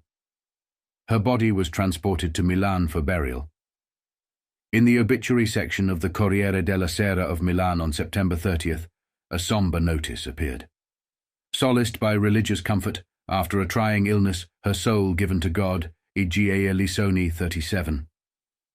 Advising of the sad news are her papa, her adored Charlie, sister Daria with her husband, niece Danila, uncles, aunts, cousins, and all relatives. The funeral will take place Wednesday, October 1st at 2 in the afternoon, leaving the house at Via Rosalino Pilo, 14. Everyone who will attend the ceremony is thanked in advance. Milan, 27 September 1958. Participating in this notice, the Mana uncles and aunts, the Carrera family. Charlie Luciano's travel ban was lifted to allow him to attend the funeral. On a dreary, rainy day, he walked right behind the hearse, which was drawn by 8 plumed horses. Igea's body, adorned with a gold wedding band on her finger, lay in the coffin, surrounded by a vast bed of roses, her favorite flowers. Across her chest lay a silk embroidery with the name Charlie. As the ceremony concluded and everyone else departed, Luciano stood alone at the graveside. His glasses were misted by the rain, and his face appeared pale and strained as the gravediggers covered the coffin. Then Charlie Luciano returned to Naples with the love of his life gone nowhere to be seen, and he was at home alone with the housekeeper. Her name was Lydia, as well as his 2 small dogs. Seated on his sofa, Luciano gazed into the empty space. The 2 little dogs, unaware of the somber reality, darted around the house searching for his wife, and failing to comprehend the profound change in their surroundings. Everybody I knew come around to try to get me out the house. Charlie Vitality was back in Taormina by then, and he wanted to come and stay with me for a while, and all the guys tried to make me understand their life was for living, as they put it. It was so damn lonely that nothing seemed to matter, and even my good friends could not help me. It was my insides that were empty. After 4 weeks of mourning the loss of his wife, Charlie Lucky Luciano continued to wear the traditional black tie and a somber black ribbon on his lapel, a constant reminder of his beloved spouse. During this period, he remained withdrawn and uncommunicative. However, on December 13th, something unexpected jolted him back into the bustling world around him. It was the Italian Court of Appeals. They were ready to hand down a decision based on the investigations of prosecutor Franciscis. Luciano arrived at the court promptly at 2 in the afternoon, clad in a grey suit with an overcoat and felt hat. The proceedings lasted just under an hour, and when they concluded, Luciano emerged as a free man. The judge's decision was a resounding victory, restoring to him all the privileges that had been stripped away for years. Luciano regained his driver's license, identification, and even a passport. The court unequivocally declared that Luciano has nothing to do with murder, narcotics, or illegal rackets. It marked a complete vindication, shedding light on how little the court truly knew and how limited the investigation had been in uncovering the truth. As the year turned to 1959, Luciano's outward mourning period came to an end. External events demanded his attention, and he could no longer remain indifferent. The plot against Vito Genovese was nearing its climax in the United States, set to unfold in the spring with the trial, conviction, and sentencing of the mob leader. However, even behind bars, Genovese's ambitions posed a threat, especially as his forces encroached into the Brooklyn territory of Joey Bonanno. The spectre of violent conflict loomed, prompting other members of the council to implore Luciano to intervene and restore peace. Simultaneously, trouble brewed in Cuba, where Fidel Castro's revolution ousted dictator Fulgencio Batista, leading to the collapse of Meyer Lansky's casino empire in Havana. In the face of this disaster, Lansky sought alternatives and found them in the legal gambling havens of the Bahamas and the burgeoning success of Las Vegas. Lansky, with Luciano's approval, directed the underworld to pour millions into Las Vegas, turning it into a gambling mecca. Despite the challenges in Cuba, Lansky remained loyal to Batista, helping him transfer millions into Swiss accounts and investing the funds globally, even in communist-controlled Yugoslavia.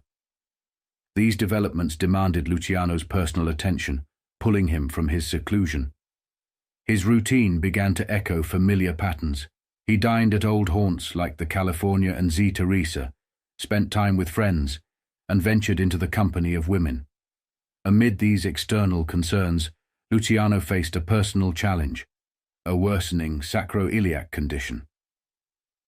One warm day in January 1959, while having an open-air lunch at the Santa Lucia restaurant in Naples with friends, Luciano's attention was caught by a young Neapolitan shopgirl named Adriana Rizzo, who strolled by. Charlie had known Adriana for a couple of years.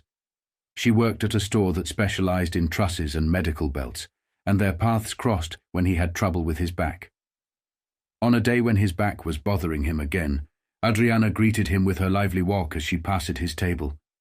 They struck up a conversation, starting with her condolences about Igea, and it led them to the shop around the corner from the Santa Lucia Hotel.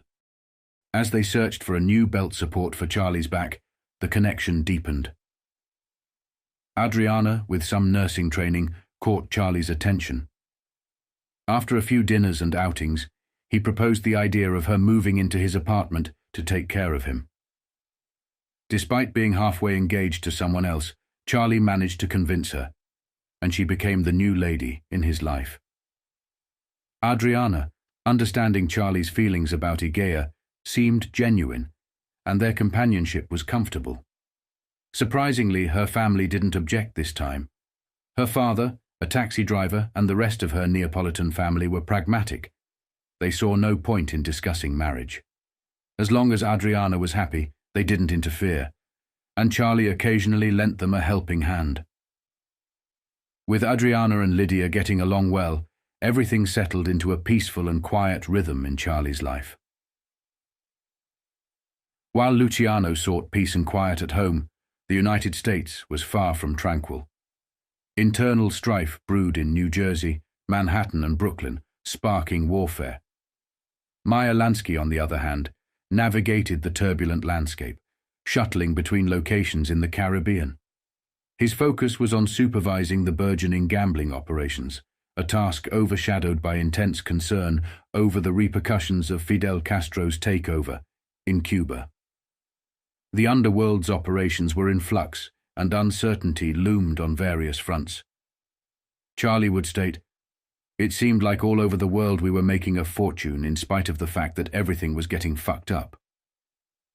Feeling compelled to take matters into his own hands, Luciano, despite personal animosities, embarked on a secret journey to Milan for a clandestine meeting with Joe Adonis.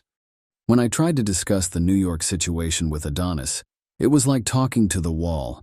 He did not give a shit about what was going on any place except where he was concerned in Milano. As he put it, he had his socked away, and he also had a nice thing going with import and export as a legitimate front for his old business of hot jewelry. He was into that again up to his neck. There must have been something about him from childhood. I do not know what it was, but he liked flashy things. He always thought of himself as an elegant guy, which I guess is why he was attracted to sparkling jewelry. The thing that bothered me the most about my meet with him was his not asking me if there was anything I needed or wanted. I was right, he was a no-good, selfish cocksucker. The meeting with Adonis yielded no concrete results. Soon after, however, Luciano himself faced a setback. While Adriana may have been a comfort to his back, the demands imposed by this 23-year-old on a 62-year-old man proved draining. Just a month after her arrival, Luciano suffered a heart attack. Although mild, Dr. Mattioli, alarmed, brought in a cardiologist, Dr. Di Martine. Now I had 2 doctors hanging on my neck, warning me to slow down, that I was pushing too hard. Dr. Di Martine said if I kept on going like I had been doing, that I could have a really bad attack and maybe even drop dead. That scared the shit out of me. Adriana made me stay in bed. She would not even let me go to the bathroom. After a couple of weeks, when I was feeling better, I made a grab for her a couple times, and she gave me such a whack over the head that it raised a lump. That's when I knew I was lucky to have found her. Despite his recent brush with mortality, Luciano's resilience proved formidable. Within weeks, he resumed his familiar haunts, nightclubs, restaurants, and the Agnano racetrack, only to find that luck had not yet returned to his side. Horses he wagered on consistently betrayed him, draining his coffers with each ill-fated bet. Undeterred, Luciano, feeling well enough to tackle business challenges, returned to his office desk, determined to salvage a failing furniture enterprise. In his moments of respite, he ascended to San Sebastian al Vesuvio, contributing to the construction of Father Scarpato's clinic. Luciano, seemingly unfazed by his recent health scare, even resumed his travels, showcasing the clinic's progress to potential investors and suppliers. Yet, beneath this veneer of normalcy, the strain was building. Luciano's romantic entanglement with Adriana resumed, adding another layer of complexity to his already tumultuous life. However, the weight of his endeavors proved too much, and in late spring, a devastating blow struck, a massive coronary occlusion that threatened to unravel the formidable facade of the legendary mobster. Laid up in the hospital for a month, Charlie had ample time for introspection. The reality hit hard. The warning from Dr. Di Martina after the initial attack wasn't something to be taken lightly. The second attack, a near-fatal one, made him acutely aware of his mortality. At 62, Charlie couldn't ignore the toll the stress and troubles back in the States were taking on him. Frightened by the prospect of dying, Charlie grappled with the realization that he was no spring chicken. The doctor hinted that the pressures, exacerbated by a rendezvous with Adriana, were pushing his heart to its limits. The solution? Retirement. A chance to shed the burdens, embrace life, and relish the fact that he was still breathing. Contemplating this life-altering decision, Charlie summoned Chinky Vitality for counsel. Dr. Di Martini permitted the visit only after Charlie stressed it was a meeting to alleviate his stress. In the hospital, Charlie laid out his plan, stepping down from the Union to save his life. Chinky, astonished, conveyed Charlie's message back to New York. His request was simple: continue sending the money like a pension and no further demands. Charlie wanted to relinquish his role as the chairman of the board, envisioning it falling into the hands of the council's choice. In his mind, Carlo Gambino seemed the likely successor, despite potential challenges from younger contenders. To Chinky, Charlie emphasized, "Just tell them to send me my dough and leave me alone." Lansky needed to get this message first. He was handling the money. Luciano's associates in the United States found it hard to believe that he truly meant what he said. The dough kept coming, but so did guys with questions that needed answers, with messages and information. They just did not leave me alone. To be honest about it, it made me feel good. After all, when 100 guys say to you that you can't retire, that they need you, well, what the hell, I must admit I wasn't strong enough to stick to my decision. So it went along just like before, except for one thing. I could lay my hands on a big hunk of dough. There always seemed to be some reason, some excuse why Lansky couldn't arrange it. There was this friend of mine from the old neighborhood when I was a kid, the guy Coppola who lived with me in the Coldwater room. When his wife died and his 2 kids moved away and he was alone and too old to work, the guy was always legit. I thought it would be a nice idea to bring him over to Naples and set him up in a little store like we used to have down on the east side, the 2 cents plain kind of candy store. I started to look around for a spot in Naples where I could put up a nice place to sell good candy and homemade ice cream, American style. By the time I got through, it would have cost me $50,000-$60,000, and I just did not have that kind of dough to lay out in one hunk. It was driving me crazy. I had already tapped the laundry account in Zurich for a load of money. Igea had been sick for almost a year, and the bills for the hospital and the doctors and surgeons and nurses were sky high. But I wanted her to have the best. Months passed, and Luciano's desperate pleas echoed across the Atlantic, dispatched urgently through the labyrinthine channels of couriers and clandestine correspondence. He yearned for a substantial sum, a financial lifeline, to address undisclosed personal matters that weighed heavily on him. However, despite the urgency woven into his missives, the coveted funds remained elusive. Growing increasingly frustrated and disillusioned, Luciano adopted a new stance. Couriers, emissaries of the anxious inquiries from his New York associates, were now met with stern refusals. He turned them away, refusing to divulge any insights or dispatch guidance back across the ocean. The legendary mob boss found himself isolated, grappling with undisclosed burdens that threatened the carefully constructed edifice of his empire. Retired and seeking solace, Charlie sent a clear message back to the American mob: leave him alone. Despite his plea, doubts lingered stateside. Yet in the winding streets of Italy, the Italian police and his lawyer, Giovanni Passeggio, were the ones who truly believed in Charlie's newfound retirement. Passeggio, who would later emerge as a trusted confidant to Italian President Giovanni Leone, engaged in discreet conversations with Italian authorities on behalf of Luciano. Through skillful negotiation and persuasion, he successfully conveyed the narrative that Luciano's influence in American affairs mirrored the inertia he had exhibited in Italian matters for years. Passeggio's intervention played a crucial role in shaping the perception of Luciano's current role and influence, paving the way for a more favorable disposition from the Italian authorities. Some of the newspaper guys believed me too, and some of them even began to talk about me as a kind of Bernie Baruch, like I was a senior citizen doing nothing but sitting on a park bench. One guy from the New York Herald Tribune named Barrett McGurn wrote a very nice and honest thing about me being retired, and it was printed all over Italy and the States. It helped things ease up for me, helped me get over that bad heart attack and start living again.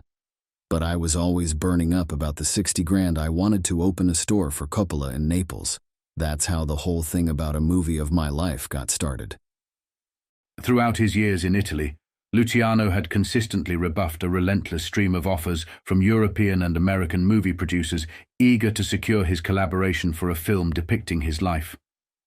However, in the pivotal summer of 1959, a producer from New York emerged, presenting a proposal echoing the familiar pitches Luciano had dismissed in the past.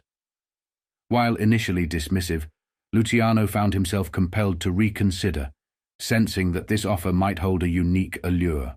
By September of 1959, I was still feeling pretty lousy. The pinch on my money from New York was causing me a lot of tension, and the doc said that it was aggravating my heart condition. I began to have what he called angina pains in my chest, and I was taking a lot of nitroglycerin pills for that and other kinds of pills because my blood pressure was going up. Everything was rotten. So, this producer hit me again at the right time. I guess he must have understood that I needed money, so he made me a proposition that sounded okay. He would get a script started right away, and as soon as they began to start filming, I would get $100,000 cash on the barrelhead. Then I was also supposed to get 10% of the profits, and if I didn't like what he was doing, I had the right to call the whole thing off. Amidst the enchanting aura of Capri in early October, Luciano inked a contract, granting an option to produce his life story, with a stipulation that the film must be completed within 3 years. This cinematic endeavor promised the financial infusion he had sought. Yet, as the wheels of the movie project were set in motion, Luciano found himself besieged by mounting pressures from New York. By mid-October, his trusted friend Pat Eboli arrived, bearing not only money, but also a host of messages. The New York Council sought Luciano's insights on navigating an imminent war in Brooklyn, centering around the ailing Joe Profaci. Simultaneously, issues persisted with Vito Genovese, who from his cell in Atlanta had come to believe that Luciano played a role in his predicament. Genovese had dispatched orders for action against Charlie Lucky to Tommy Eboli and Jerry Katina. Pat Eboli revealed that Genovese was openly declaring his determination to get Luciano, even if it meant the end of him. However, perhaps the most crucial news brought by Pat Eboli pertained to the organization's response to a new media campaign, backed by Washington, targeting the so-called American Mafia. Pat told me that a plan was being worked out all around the country to do something about a television program called The Untouchables. It was a big hit, and all it did was use some of the newspaper files about the old Chicago mob in the Capone days, and maybe change a couple of names. The program was really going over with the public, and the sponsor, Chesterfield Cigarettes, was as happy as a kid with a new toy. So the council had a meet about it, and one of the guys in Profaci's outfit, named Joe Colombo, produced the idea of forming a legitimate association of Americans with Italian backgrounds to start a campaign against using just Italian names for them gangsters in the TV shows and movies. The whole idea was to try to get the untouchables off the fucking air. Pat was told to get my point of view and see if I could recommend the right guy to head up the new association. I thought about the whole thing for a day or so, while Pat was still there, and I couldn't see anything wrong with the idea, on condition that nobody connected with any outfit had his name involved. It had to be strictly legit on the surface, or it would fall into the shithouse before it ever got off the ground. I looked over the list of names they sent me, and finally I agreed on Santangelo. Congressman Alfred Santangelo, a prominent New York Democrat, swiftly assumed the role of New York State President of the Federation of Italian-American Democratic Organizations. Spearheading a nationwide campaign, he aimed to oust the untouchables from the airwaves through a strategic boycott of the sponsor, Liggett and Myers Tobacco Company. The concerted efforts of this campaign yielded success on March 14, 1961, as the cigarette manufacturer declared the withdrawal of its sponsorship, succumbing to the mounting pressures. This turn of events was noted by Luciano. Santangelo knew from the beginning that the whole thing was dreamed up, supported by the outfits. After we got all through talking about that, I asked Pat about why the envelope he handed me was a little short inside. He looked kind of embarrassed, and he said, "The little man didn't have everything in order when I was ready to leave, so he told me to bring what he gave me." That is when I knew, when I was sure that Lansky was the only one in the States who took me seriously when I said I wanted to retire. So the dirty son of a bitch was starting to slice me into a fucking petty pension. I did not say anything to Pat about it. I just let it ride, to see what would happen the next time somebody came with my dough. And I was dead right. A few weeks later, I got an envelope with a little bit less. It was down to about 10 grand. Only this time, there was a message from Lansky that was a load of shit. He said things were going bad in the States and everybody was tightening their belts. Castro had taken over Cuba, which was knocking our treasury out of about $6 million a year, and there was nothing to replace it yet. That little bastard knew goddamn fucking well that London was already running well, and that the second new casino in the Bahamas was jammed every night. Even after the British government's taxes and the private payoffs, the profits was beautiful, up in the millions. So all my partners were cutting up the numbers high up in the 7 figures, and I'm sitting on my ass in Naples without enough dough to open a goddamn candy store. Siragusa's transfer out of Italy brought a sense of relief to Luciano, but it also opened the door to revelations about Siragusa's activities during the past decade. This development stirred a new layer of concern for Luciano, as the details of Siragusa's actions came to light. In hushed conversations with friends from the Guardia di Finanza and the Carabinieri, tales surfaced about the relentless efforts of this cunning adversary, attempting to ensnare Charlie. The whispers of schemes and plots echoed through the shadows, painting a portrait of a relentless pursuit. Yet Charlie, ever the elusive figure, remained one step ahead, navigating the intricate dance of evasion and survival. Despite Siragusa's departure, the Americans remained persistent in their efforts to apprehend Luciano. The shift in strategy was evident with the appointment of a new figure leading the campaign. Henry Manfredi, an Italian-American affiliated with the Central Intelligence Agency, took charge of the efforts to bring Luciano to justice.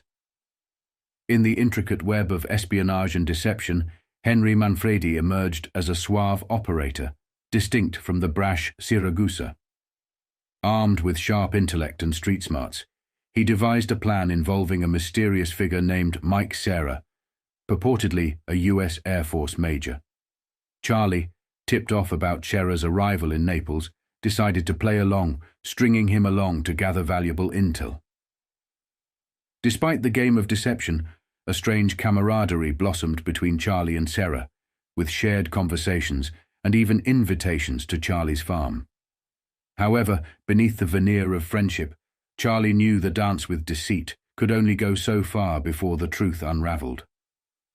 Delving into the game with Serra provided a brief reprieve, yet beneath the surface, Luciano grappled with weightier concerns. Health and financial worries gnawed at him, heightened by a genuine unease about Adriana's well-being. Encountering medical advice urging him to abstain from intimate relations, Luciano floated the idea of Adriana's departure, suggesting a return to her family and former beau. However, resolute and devoted, Adriana rejected such notions. Instead, she redoubled her efforts to shield him from escalating external pressures, emerging as a stalwart buffer in the tumultuous storm around Luciano. By the fall of 1959, Luciano's enthusiasm for the movie project waned.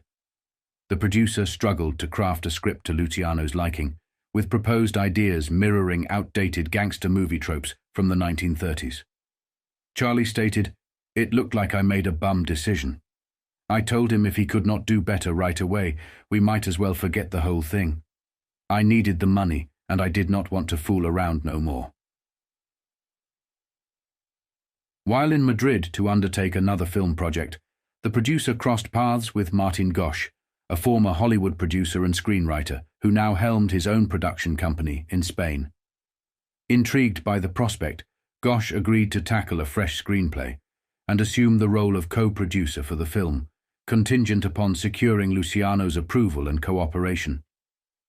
A rendezvous was orchestrated, and in October, Gosch and his wife altered their route to New York to pay a visit to Luciano in Naples. Gosch's concept of a film chronicling Luciano's years in exile resonated with the mobster.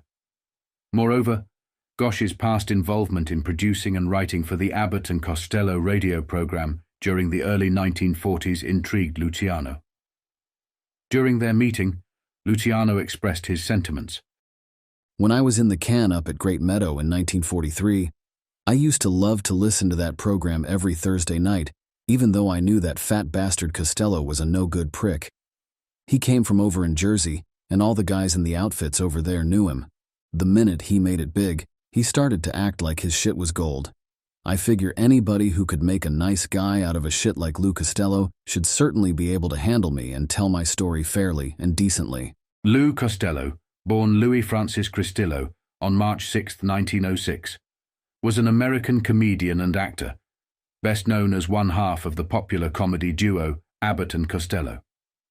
He was born in Paterson, New Jersey, to Italian immigrant parents. Costello began his entertainment career in burlesque, where he met his future partner, Bud Abbott, in the early 1930s. The duo started performing together in vaudeville, honing their comedic timing and developing the signature routines that would later make them famous. As Gosch prepared to depart Naples, he presented Luciano with a synopsis of his envisioned script, a narrative heavily steeped in fiction, weaving a tale of an exiled American gangster entangled in a romance with an Italian woman. The plot revolved around the American underworld's endeavors to acquire a diary supposedly containing all the gangster's life secrets, a character bearing resemblance to Luciano himself. The storyline, by design, would interlace with significant and widely known events in the United States, including the assault on Frank Costello and the slaying of Albert Anastasia. "Your contract grants you the authority to reject anything I devise for any reason," Gosch informed Luciano. "It's a significant risk for me, involving time, effort, and money." Luciano responded, "It's a worthwhile risk, Marty. I believe you should go for it." With that, Gosch embarked on crafting the screenplay. In his collaboration, he enlisted the services of English writer John Cresswell, as he was informed that finding an American scriptwriter willing to approach Luciano's story with even partial sympathy would be a challenging task. While Gosch and Cresswell delved into their work, Luciano's financial support still flowed from New York. But with each courier, the funds appeared to dwindle. It was sufficient, albeit barely so, for Luciano's personal requirements. However, he found himself unable to distribute the weekly allowances to the multitude of deportees and financially struggling Italians who relied on him. This group was seemingly every destitute prostitute in Naples. All over the world, I was the big white slaver, the guy who beat up broads and made them whores. So here I am in Naples giving them money just so's they can eat. I would like Tom Dewey to know about that. But when the dough got so short, I could not face all of them people.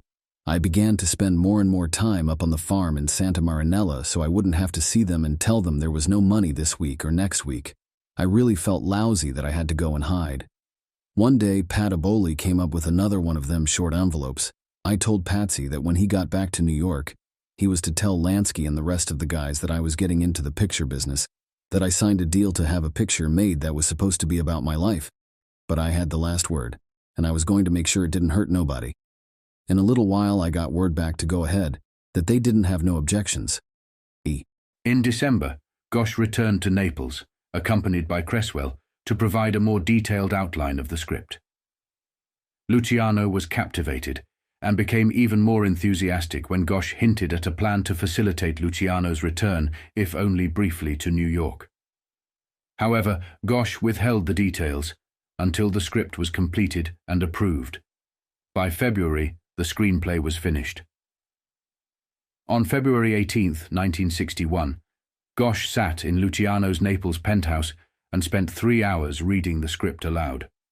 Afterward, he handed a pen to Luciano and said, "Here, sign it." Luciano signed his approval on the first and last pages and initialed each of the 175 pages in between. Then, looking up, he said, "Okay, wise guy. Now let's hear that secret about getting me back into New York." Under the terms of his movie contract, Luciano had granted the producer the right to sue on his behalf in case of any legal infringements.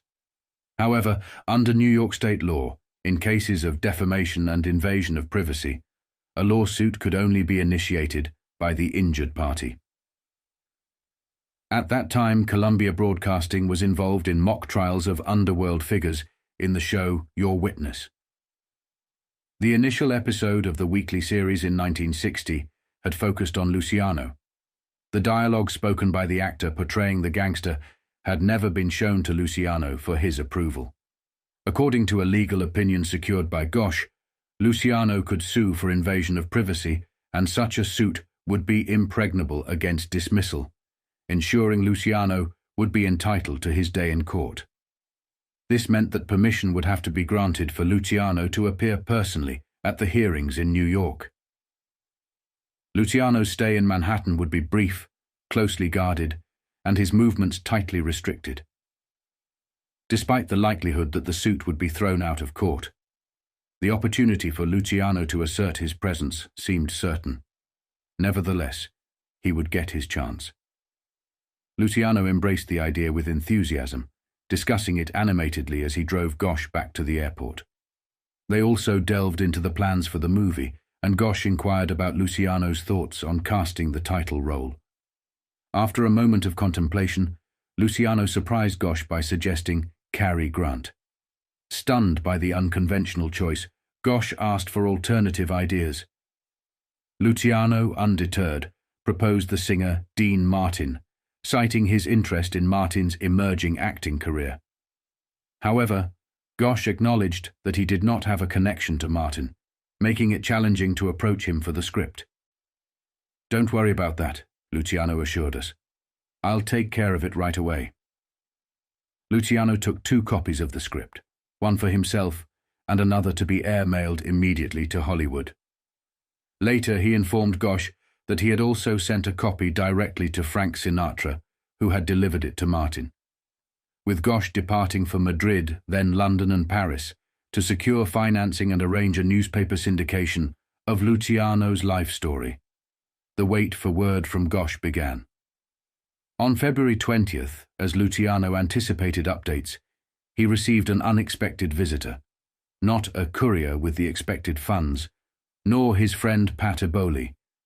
Charlie states he went to the airport, and it turned out to be Tommy Eboli, who was looking kind of sour. Instead of money, Eboli brought orders, directives from Genovese in Atlanta, from Gambino, Joe Bonanno, and even from Luciano's close friend, Tommy Lucchese. These directives emanated from the entire leadership of the American underworld, including Lansky. The pressure exerted on Chesterfield cigarettes had yet to influence the sponsors' support for the untouchables. Consequently, the council had decided to escalate the pressure by initiating a boycott. Eboli conveyed to Luciano that the last thing the Union, the organization, wanted at this moment was a motion picture depicting the life and times of the Sicilian-born underworld leader. Such a film would once again shine a spotlight on the criminal underworld. Tommy told me that this was not a request from anybody. He was giving me orders. He talked to me like I was some young punk. The more he opened his mouth, the madder I started to get. I told him to his face that I saved him from going to the can, that if it had not been for me, he would be in Atlanta with his dear friend Don Vitone. It was like talking to the wall. He told me not to get sore at him, because he was only delivering a message that if I did not give up the picture, I was going to be cut off completely, or maybe I would not even be around to enjoy the profits. That is how strong it was. When I realized that Meyer Lansky was right in the middle of this, that's when I knew he had us all by a string. Why should Lansky, being a Jew, give a shit whether or not some fucking movie had a bunch of Italian names in it? Because he was pulling the wires and everybody was dancing to his tune on the other end, like a bunch of puppets. Lansky held the purse strings too. He was the treasurer, and he was really trying to be the boss of everything. It was just as clear as crystal to me what that little bastard was doing.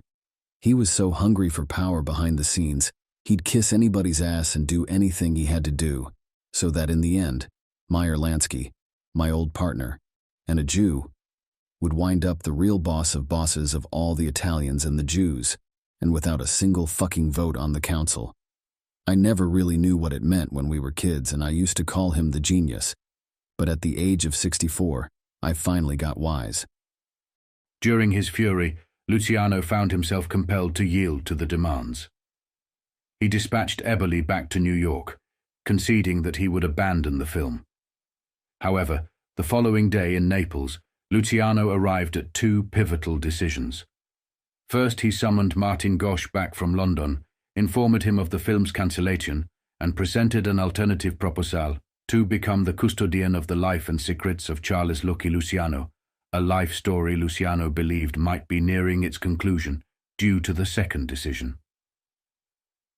This decision involved emerging from his self-imposed retirement to confront the powers across the Atlantic. A decade later, Adriana Rizzo would recount Charlie saying, "They don't even let me retire, like they did with Costello. They are trying to cut me off and push me around like I'm some kid. Now they want to start this crap with me.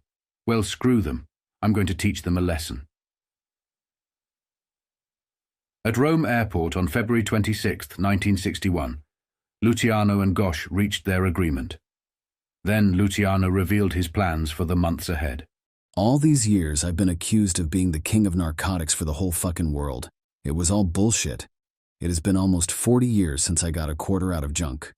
But all that is going to end right now. Once I offered the United States government to really head up narcotics so I could help squash it, but they would not listen. Now I'm going to do what they said I've been doing all along. I am going to take over the supply of narcotics once and for all.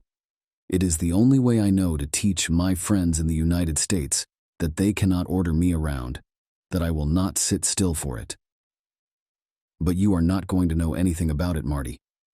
I am going to tell you the story of my life as far back as I can remember, but what I do from this point on has nothing to do with you, and you are out of it. What I do from now on may succeed, or it may get me bumped off, but then at least one person in this world will know the whole truth. As soon as Gosch had left, Luciano began to implement his plan to organize the multitude of independent and disorganized growers, shippers, processors, and sellers. A decade earlier, his proposal to do that to shut off the supply of narcotics had been ignored. Now he would do it to create an empire that would enable him to squeeze his one-time associates in the United States, whom he had now come to see as his enemies. They would be forced to come to him for their supplies. He would make himself so to the heads of the drug traffic in the United States that his life and indispensable safety would be ensured, that they would not dare attempt any reprisals. If they wanted to make a buy, They were going to have to come to me. All of them guys like Vito found it so easy to buy junk that they never gave a thought to organizing anything but the sales. They always figured the suppliers could not live without them. That is the first lesson I was going to teach them, that without the supply they could have all the demand in the world, and it would not do them no fucking good. That was my version of Lansky's law. Swiftly, Luciano wrapped up his laundry account in Zurich, seizing half of the remaining $50,000 and channeling it into the Naples branch of the U.S. Bank of America. The remaining $25,000 stayed concealed in cash within his apartment, earmarked as a fund for his operatives fanning out to France, Germany, Turkey, and beyond. They engaged poppy growers, small boat owners, and drug refiners, conveying the directive that Charlie Lucky aimed to establish organization, ensuring those responsible for the supply wielded comparable protection and bargaining power to those steering demand. Initial suspicions waned, replaced by substantial enthusiasm, as reports flowed back to Luciano. I was spending money hand over fist wherever I could dig it up, but I was making a lot of progress. One of the things that gave me a big kick was that most of them European suppliers was the same guys who had been Vito's original contacts as far back as the 30s, before the war when he was in Italy. Half my life the name Charlie Lucky was supposed to carry a lot of weight, but I never gave it much thought. This time, the guys kept reporting back that the minute my name was mentioned, the guys in Turkey and Italy and Egypt and Germany practically scraped the ground. I figured I'd have the whole thing all set up and working by the end of summer. As his objective loomed closer, Luciano communicated to his counterparts in New York that he had initiated measures to streamline and systematize their narcotics acquisitions. From now on, dealings would exclusively go through him. Luciano sternly warned against any attempt, be it individual or collective, to circumvent this directive, emphasizing that such actions would incur his severe displeasure. Within a matter of days, Luciano encountered the initial ripple of reaction, a barrage of what he labeled poison pen letters, inundating him from various corners of the United States. The letters all looked like they were written by me. I mean, with lousy grammar like I have. Maybe I don't know how to use good grammar and that stuff, but I sure can recognize it when it's written right.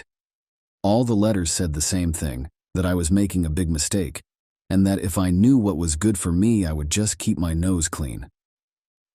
Naturally, none of this advice had no return addresses, and they were not signed, and they did not say what it was all about. The postmarks were from weird little towns in the States where I never knew nobody, and there was just no way to trace them. I mean, what police officer could find out that Joe Profazzi sent me a letter if it were postmarked Marion, Ohio? Or... Initially, Luciano found amusement in the situation. Each arrival of hate mail became a game, prompting him to jest with Adriana, saying, "Let's find out where the Black Hand is this week." Even his health showed signs of improvement. However, as spring progressed, the amusement faded. Pat Eboli made his way to Naples. He had only a couple grand for me from New York, but he had plenty of messages. He told me when the word got back that I was going to tie up the junk supply in Europe, everybody really got violent. He said when Tommy brought the news down to Vito in Atlanta, Genovese practically had a hemorrhage right in the visitor's room and demanded that I was to get hit right away, without no delay. I told Pat if that kind of threat came from Joe Profazzi, I would take it seriously, but I knew that little pig too goddamn well, and the way his mind worked, he was going to try to do something different. All I had to do was figure out what it meant by different. As he had done frequently in the past, Luciano attempted to fathom Genovese's motives. He concluded that any reprisal would mirror the tactics they had employed to put Genovese behind bars. Luciano believed it would be an independent move, separate from the actions of other crime leaders, as he was sure Genovese sought personal revenge. Luciano feared this might involve an attempt to frame him on narcotics charges. Now, with the dual threat of the entire American underworld plotting his demise and Genovese's determination to see him imprisoned for life. Luciano withdrew into partial seclusion in his penthouse. His health deteriorated further, blood pressure spiked, and he increased his medication. Chest pains returned, and he spent hours gazing out the window, his body slouched, face pallid. He confined his interactions to his closest confidants. During frequent visits, Gosh observed Luciano's deepening depression and heard him express a sudden desire to see his family. He had sent for his sister Fanny, who was due to arrive shortly. In one of their sessions, Gosh pictured an idea, hoping to divert Luciano's current trajectory and secure the funds he needed. He revealed a proposition he had received in Madrid to develop the Algarve coastline in Portugal into a resort area with hotels and casinos. Gosh had secured options on beachfront land for a luxury hotel, marina, and casino. Perhaps Luciano might consider investing in a percentage of the casino operation. Luciano, after some thought, expressed interest, promising to give it further consideration and provide feedback later.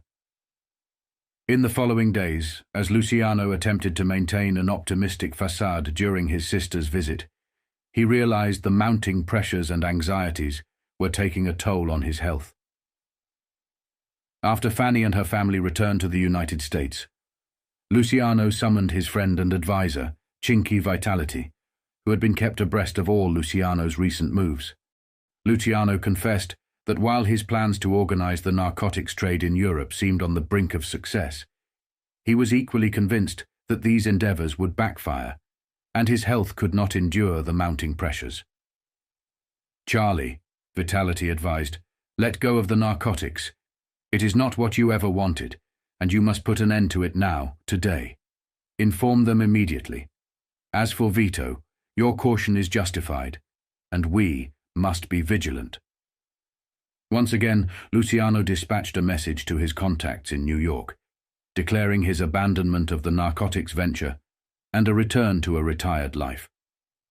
He spoke of redirecting his energies towards a new opportunity to assist in developing the Portuguese Algarve. Luciano, almost unwittingly, found himself becoming an old man losing his grip.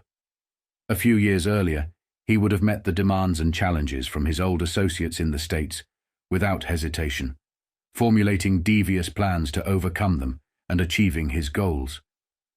However, he now grappled with isolation, weakened by age and personal afflictions, the loss of Igea Lissoni, his heart attacks, and more. The once commanding power he held over organized crime had dissipated, leaving him aware of his newfound vulnerability.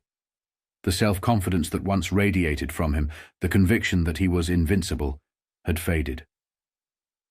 He began to realize that the ambition that once propelled him forward had waned. Governed by whims, sometimes idle, he drifted from one plan or project to another, unable to see anything through to completion. His message reached New York in early September, and about 10 days later, a courier delivered an envelope filled with cash, close to the old $25,000. Throughout the subsequent weeks, the flow of funds continued and even improved. Before Christmas, extra money arrived, allowing Luciano to buy Adriana a fur coat for the holidays. However, it was never quite enough to meet all his obligations. People in Naples, Rome, and Sicily still depended on his generosity. The failing furniture business was consuming nearly $100,000 of Luciano's money. Most concerning was the potential fallout from his European narcotics involvement. While his agents were reliable, he had no control over whom they might have spoken to. He was certain that Italian authorities would eventually discover his intentions, leading to renewed scrutiny. During the fall, he received troubling news. 2 New York gangsters, Vincent Mauro and Frankie the Bug Caruso, formerly part of the Luciano family, but now closely tied to Genovese, were arrested and indicted on narcotics charges. Released on a $100,000 bail, they promptly disappeared, prompting Luciano to ponder, when the hell is this ever going to end? Now I'm going to be blamed for that. Luciano's intuition proved correct. Summoned to the headquarters of the Guardia di Finanza in Naples, he faced intense questioning about the mysterious disappearance of Mauro and Caruso. Italian narcotics authorities went as far as suggesting that Luciano's funds had been utilized to finance their bail and escape. Although the allegations were not pursued, Luciano found himself once again under suspicion. Surveillance and telephone taps were reinstated, and the pressure from Henry Manfredi and American narcotics officials in Rome to take drastic action against Luciano intensified. Amidst these mounting challenges, Father Scarpato arrived from Mount Vesuvius, seeking Luciano's assistance with his own predicaments. As the clinic's completion neared, additional capital was required for crucial technical equipment. The priest had uncovered a potential solution: a municipal law allowing the importation and use of slot machines for charitable purposes. He proposed that, for the charitable cause of completing and equipping the new hospital, Naples authorities would grant an import license. Luciano, however, was appalled. I told him that he was just asking for trouble. I pointed out that Guy Montoni, who had been fighting with him for years, had been made a judge because the Communist Party put a lot of pressure on him to get him the job. If Don Cheech got himself mixed up with slot machines, Montoni would probably try to come down on him like a ton of bricks. But he gave me a good argument. He said that with me being sick and with money being so short, there was no other way to raise the dough to get the hospital open. So I finally said okay, that I would arrange for him to get money to bring in the slots, and for him to go and get his licenses for the import and the right to run them as a benefit for the church and the hospital. Like they do in the States with bingo games, I arranged for a whole bunch of slot machines to be trucked down from Germany and over to Mount Vesuvius, and he stored them in the basement of his church, all crated up just the way they were delivered. How did I know that he was going to be insane enough to put those slots into the bars and nightclubs and stores all over the slope of Vesuvius, figuring the license would permit that, and he'd make a quick killing to get the hospital opened right away? After Luciano's passing, Father Scarpato found himself arrested on charges of operating the slot machines illegally. His old adversary, Judge Ivan Montoni, handed down a prison sentence. The local parish rallied in public support, and eventually the Vatican intervened.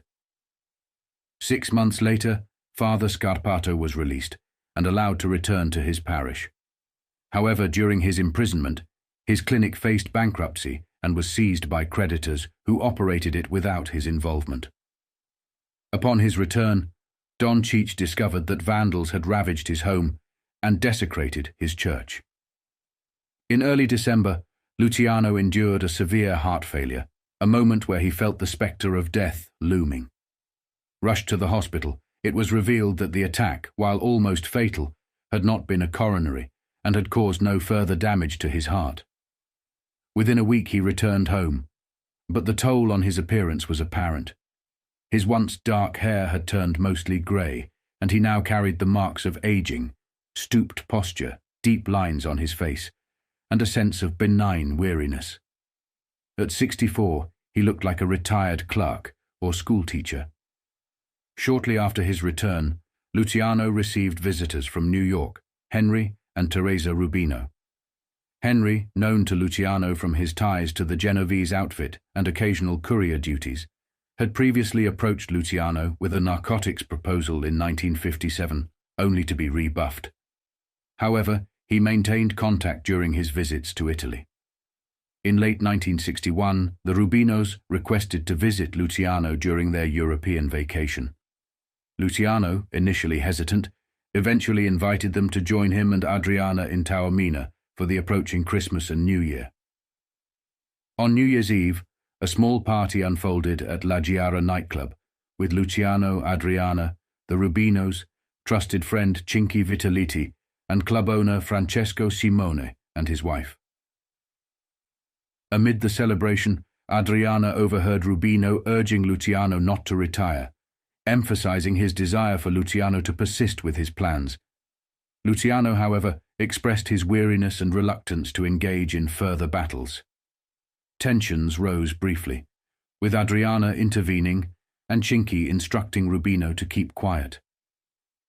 The following morning, Luciano shared with Vitaliti his unsettling feeling about Mauro and Caruso's sudden disappearance in New York.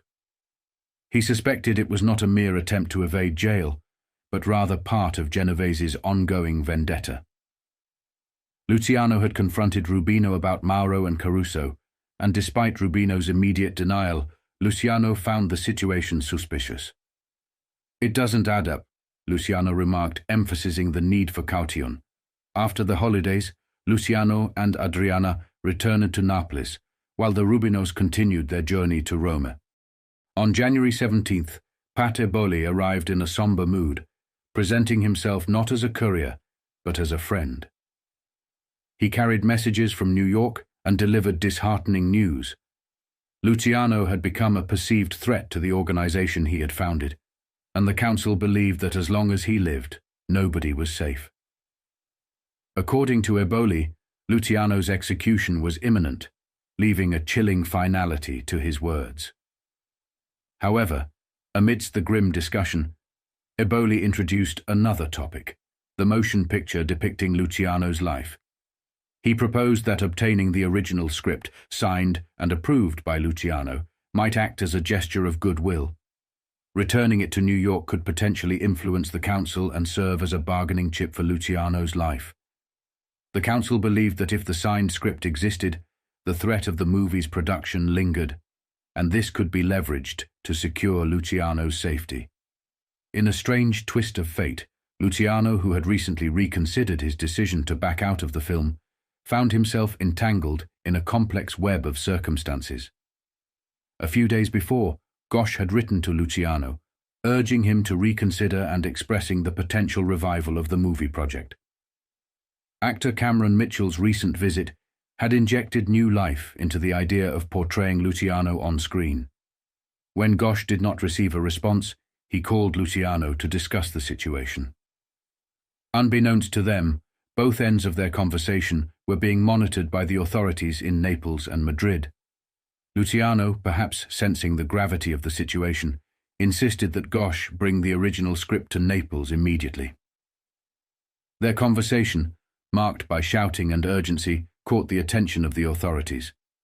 Luciano's tone, unusually hard and almost menacing, left Gosh unsettled. Despite the implied threat, Gosh agreed to come to Italy, sensing there was more to discuss. Gosh, unaware of the flight schedule changes, sent Luciano a cablegram with the flight details, including the cryptic message, "Bringing script." However, this innocent phrase triggered alarm bells. The authorities intercepted the cable, interpreting it as a possible code related to narcotics. Luciano, now under intense surveillance, found himself at the convergence of various elements in his life as the concluding chapter comes closer. Throughout the years, Luciano had issued strict directives to his associates, emphasizing that no business calls were to be made to his home. This mandate had always been faithfully followed, disappointing eavesdroppers with innocuous and personal conversations. However, in January 1962, after his return from Taormina, these instructions were disregarded and the apartment phone rang persistently with business-related calls. Henry Rubino, staying in a Rome hotel, challenged Luciano's decision to retire, engaging in heated arguments despite Luciano's clear instructions to refrain from such calls. Luciano, suspecting a deeper plot orchestrated by Genovese to implicate him in a narcotics conspiracy, grew increasingly wary of Rubino's open defiance. The intrigue escalated when, around the same time, Vince Mauro, calling from Spain, entered the scene.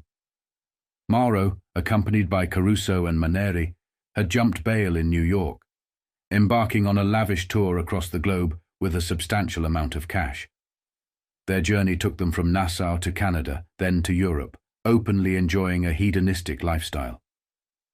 Mauro reached out to Luciano directly, acknowledging past loyalties and expressing his readiness to serve Luciano's endeavors in the narcotics business. Luciano, however, abruptly ended the calls, sensing a potential trap.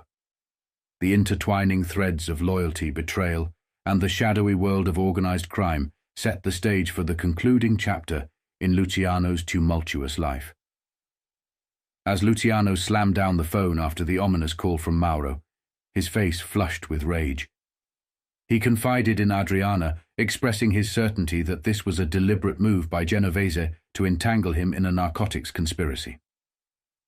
Luciano's distrust proved well-founded, when in the grip of chest pains that initially seemed like a heart attack. He resisted calling for an ambulance, opting instead to rely on his medication to alleviate the pain. Fortunately, the crisis passed, revealing it to be an angina attack rather than a heart attack. Unbeknownst to Luciano, every word of the call, laden with the impending turmoil, had been scrutinized by both the Guardia di Finanza in Naples and the Brigada Criminal in Madrid. The Spanish police had been closely monitoring Mauro, Caruso, and Maneri since their arrival in Barcelona. As the tension escalated, Washington, through undercover FBI agent Clark Anderson, requested Spanish authorities to intervene. On January 24th, the Spanish police, acting on the intelligence received, arrested Mauro, Caruso, and Maneri at the Palace Hotel. Subsequent investigations uncovered significant amounts of cash in their possession, triggering a trial in the US on charges of narcotics conspiracy and bail jumping. In Italy, the intercepted cable from Gosh sparked a flurry of actions. Rome police apprehended Henry and Teresa Rubino, though they were later released due to lack of evidence. Simultaneously, in Naples, prompted by the Luciano watcher Henry Manfredi, the Guardia di Finanza and the Questura orchestrated a late-night raid on Luciano's penthouse. Luciano, forewarned by the events in Madrid, faced the inevitable consequences of his entanglement in a web of conspiracy, surveillance, and international intrigue. As Adriana's hysterics echoed through the penthouse, she vehemently protested the police intrusion, proclaiming Luciano's fragile health. Clad in just a sheer nightgown, she launched herself at the officers, frantically beating one of them, then sought refuge in a neighbor's apartment, loudly accusing the police of being heartless assassins tormenting a sick man. While Luciano, still under the influence of sleeping pills, observed the chaos, the police meticulously ransacked the apartment in search of incriminating evidence, finding only the remnants of a lifetime: photographs, keepsakes, and mementos. The relics of Luciano's past were laid bare, from pictures taken with Vitality and the Rubinos in Taormina, to a gold cigarette case gifted by Frank Sinatra. Permitted to dress under the watchful eyes of the police, Luciano, in the darkest hours of the morning, was escorted to the barracks for interrogation. Faced with relentless questions about narcotics and his involvement, Luciano, battling constant chest pains, vehemently denied any knowledge or participation in a narcotics conspiracy, asserting his retirement from all forms of business. Pressed about the call from Mauro in Spain and the demands for the script, Luciano maintained that it pertained only to negotiations for a movie of his life. The skeptical police, armed with a warrant for Gosh's arrest and authorization to search his property, prepared for an impending meeting. On January 25th, Luciano, depleted of energy, returned home under police guard, sleeping until the late morning. Rising, dressing, and accompanied by guards, he visited his favorite barber shop, where he encountered Pat Eboli. Luciano, narrating the day's events, expressed his financial constraints, prompting Eboli to discreetly pass him a $500 bill. However, by evening, the bill would mysteriously vanish from Luciano's wallet during a search. In the afternoon, Maresciallo Cesare Resta arrived to escort Luciano to the airport for the anticipated meeting with Gosh. Despite his lack of food that day, Luciano, fueled by anticipation, had a small glass of orange juice before Gosh's arrival. As the flight touched down, Luciano, accompanied by Resta, waited at the terminal, hoping to validate the authenticity of the script and affirm his claims. The meeting was poignant, revealing a visibly aged and weakened Luciano, marking a stark contrast from their last encounter in November. Luciano, weakened and shrunken, greeted Gosh, who, taken aback by the transformation, offered a paper bag containing Luciano's favorite Spanish brandy and chocolates for Adriana. He said to Luciano, "Maybe this will make you feel better." Luciano thanked Gosh then pointed to Resta. "This guy's a pal of mine. He doesn't speak too much English." Gosh and Resta shook hands, Gosh assuming that Resta was one of Luciano's Italian associates. The three men started to walk through the airport building toward the parking lot. They walked slowly, Luciano maneuvering himself so that Gosh was between him and Resta. Immediately, Luciano began to speak to Gosh in a low, halting voice. Resta made several attempts to listen, but Luciano was speaking too quietly, brokenly, and in English. "I fucked myself, Marty. They're going to kill me." "Who's going to kill you?" "All of them. All them. I only have one friend in the world, Pat Eboli. He is a good kid, and you can trust him. Please remember the promise you made me, but use it all. Do not hold back." The words were coming with great effort, Luciano pausing and gulping for breath. "I couldn't even go through the narcotics bit, and I'm not even going to end up the king of junk. Lansky's going to wind up the boss of everything. They would not let me out. And all the money. Huh? 2 hoods. They're trying to trap me for veto." It was dead or nothing. Some choice. As they approached Luciano's Alfa Romeo Giulietta in the parking lot, Gosh interrupted. "Wait a minute. I must get my suitcase," pulling out a stub from his topcoat pocket. Luciano clutched the paper bag tightly. Abruptly, he lurched against Gosh, gasping for breath, eyes rolling up. With the help of Resta, Gosh lowered Luciano to the pavement, quickly loosened his tie, unbuttoned his shirt, and knelt astride him to administer artificial respiration. Luciano, gasping for breath, was unable to speak. Gosh, crying out for help, noticed the large clock above the terminal door, 8 minutes past 5. Resta, fixated on the baggage check, was urged by Gosh to forget the suitcase and get medical assistance.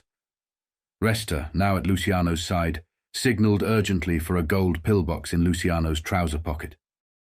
A half-dozen nitroglycerin tablets were swiftly placed under Luciano's tongue. In the distance, the sound of an ambulance grew louder. Just as it appeared, Luciano shuddered, gasping ceased, and his eyes stared into nothingness.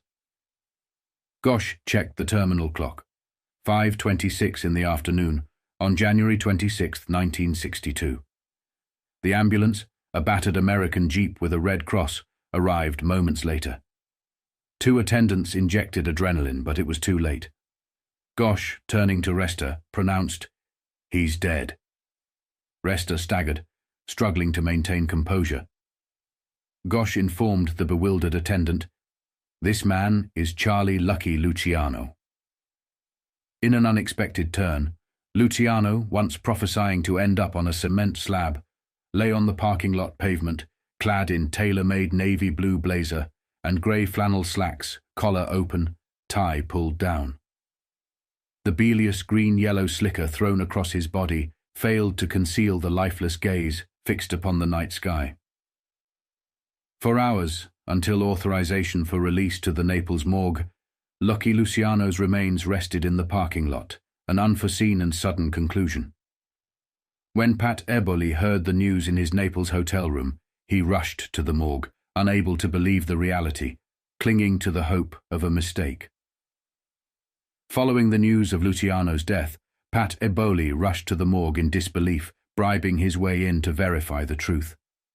Once convinced, he sent a cable to the United States, confirming that Charlie Lucky had succumbed not to a bullet, but to the inevitable toll of age, a heart attack.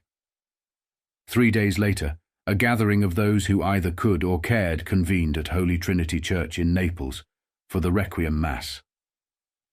Father Scarpato, arriving from Mount Vesuvius, delivered a eulogy, drawing together friends from respectable circles and those who had shared Luciano's underworld past. Men like Joe DiGiorgio and John Raimundo, now aged, mourned the loss of the central figure in their lives. The funeral showcased a massive floral wreath with an ancient gangland farewell, "So long, pal," and even Joe Adonis, permitted by Italian authorities, attended with tears in his eyes. However, Luciano's family presence was limited to his brother Bartolo. Surprisingly, no word came from Vito Genovese in Atlanta, prompting rumors of a sly, smiling response. Over 300 attendees, including vigilant police officers, witnessed the mass. The flower-bedecked coffin, drawn by 8 prancing black horses with floral plumes, led the procession through Naples to Poggio Real's English cemetery.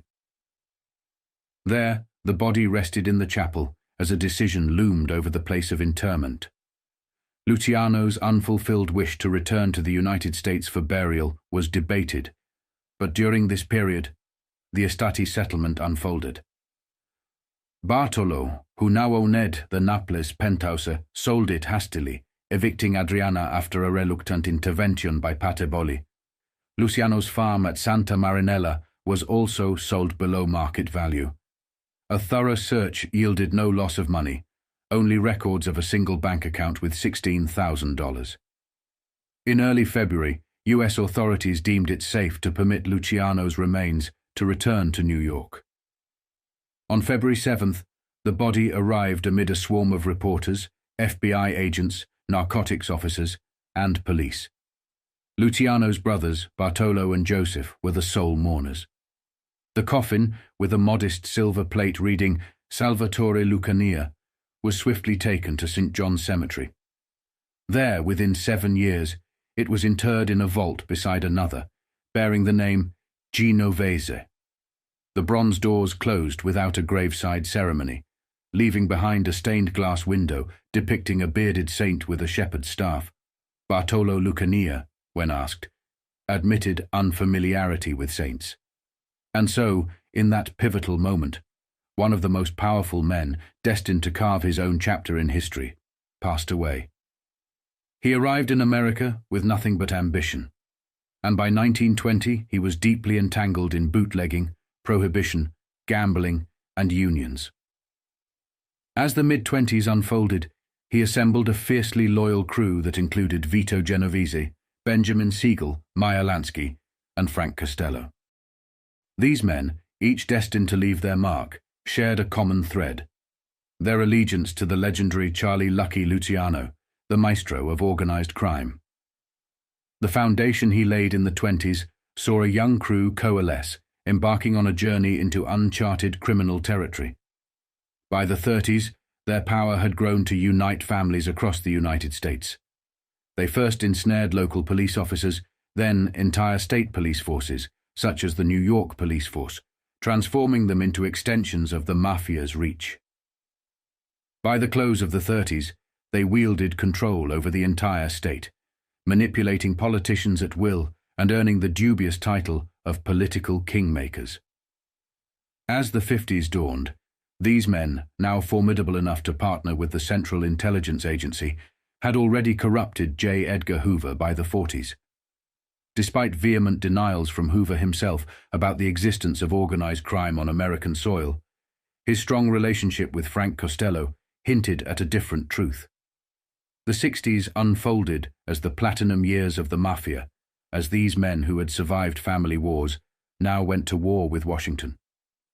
They departed from the old Italian ideals of honor, integrity, and cultural pride, ushering in an era where capitalism became their primary focus. Lucky Luciano's death in 1962 marked the end of an era, and as his lifeless body was paraded through the streets of New York, the intricate criminal syndicate he had built was exposed just a year later by his arch-nemesis, Vito Genovese. In 1963, a year after Luciano's death, Genovese unintentionally exposed the mafia through the actions of Joe Valachi. Valachi unveiled the mafia's criminal structure. Luciano's body returned to New York, greeted by the new king of New York, Carlo Gambino, and other high-ranking figures in organized crime who delivered eulogies at the somber funeral. During this period, the mafia found itself in conflict with the Kennedy administration. Despite the ongoing war, the higher-ups in organized crime still paid their respects to Charlie "Lucky" Luciano, acknowledging the indelible mark he left on the world he inhabited. Robert F. Kennedy witnessed Luciano's lifeless body being paraded through the streets of New York, an ironic display where the very men he was investigating paid their respects at the funeral. they attempted to present it as a tribute to an old friend from bygone days. However, for the first time in American history, an administration in Washington understood the reality. This was the new guard acknowledging and paying respect to the old guard. Luciano, whose heart always belonged to New York, found his final resting place there. The city that he considered home now cradled him in eternal repose. This marked a significant chapter in American history, revealing the intricate dynamics of power, loyalty, and the transition from one era to the next. I selected Charlie Lucky Luciano to illustrate the roots of organized crime, unveiling its foundational stages. While politicians have historically been driven by greed, the mafia took it to an unprecedented level, fostering an insatiable desire for wealth, fame, and corruption. This transformation coincided with the United States evolving into a global superpower, filling the vacuum left by collapsing world powers. As America assumed a prominent role on the world stage, alliances became crucial, and one such alliance involved the Italian mafia. Through Luciano's story, I aim to elucidate how these men skillfully infiltrated America's political landscape, reaching the highest echelons of power in Washington. By understanding Luciano's influence, I hope to dispel some misconceptions and shed light on the extent of their corruption in shaping America's political and social fabric. Shifting our focus to the next key figure, Frank Costello, allows us to delve deeper into the intricate web of political corruption. Costello's narrative becomes a lens through which we can examine the mafia's sway over politicians, the sheer number of political figures under their influence, and the extent of their reach in the corridors of Washington power. Thank you for accompanying me on this journey, and for those who have listened from the beginning, your attention is greatly appreciated. I hope to have illuminated the legacy of these men, showcasing what Luciano truly accomplished and the lasting impact he left on the world. Thank you for listening.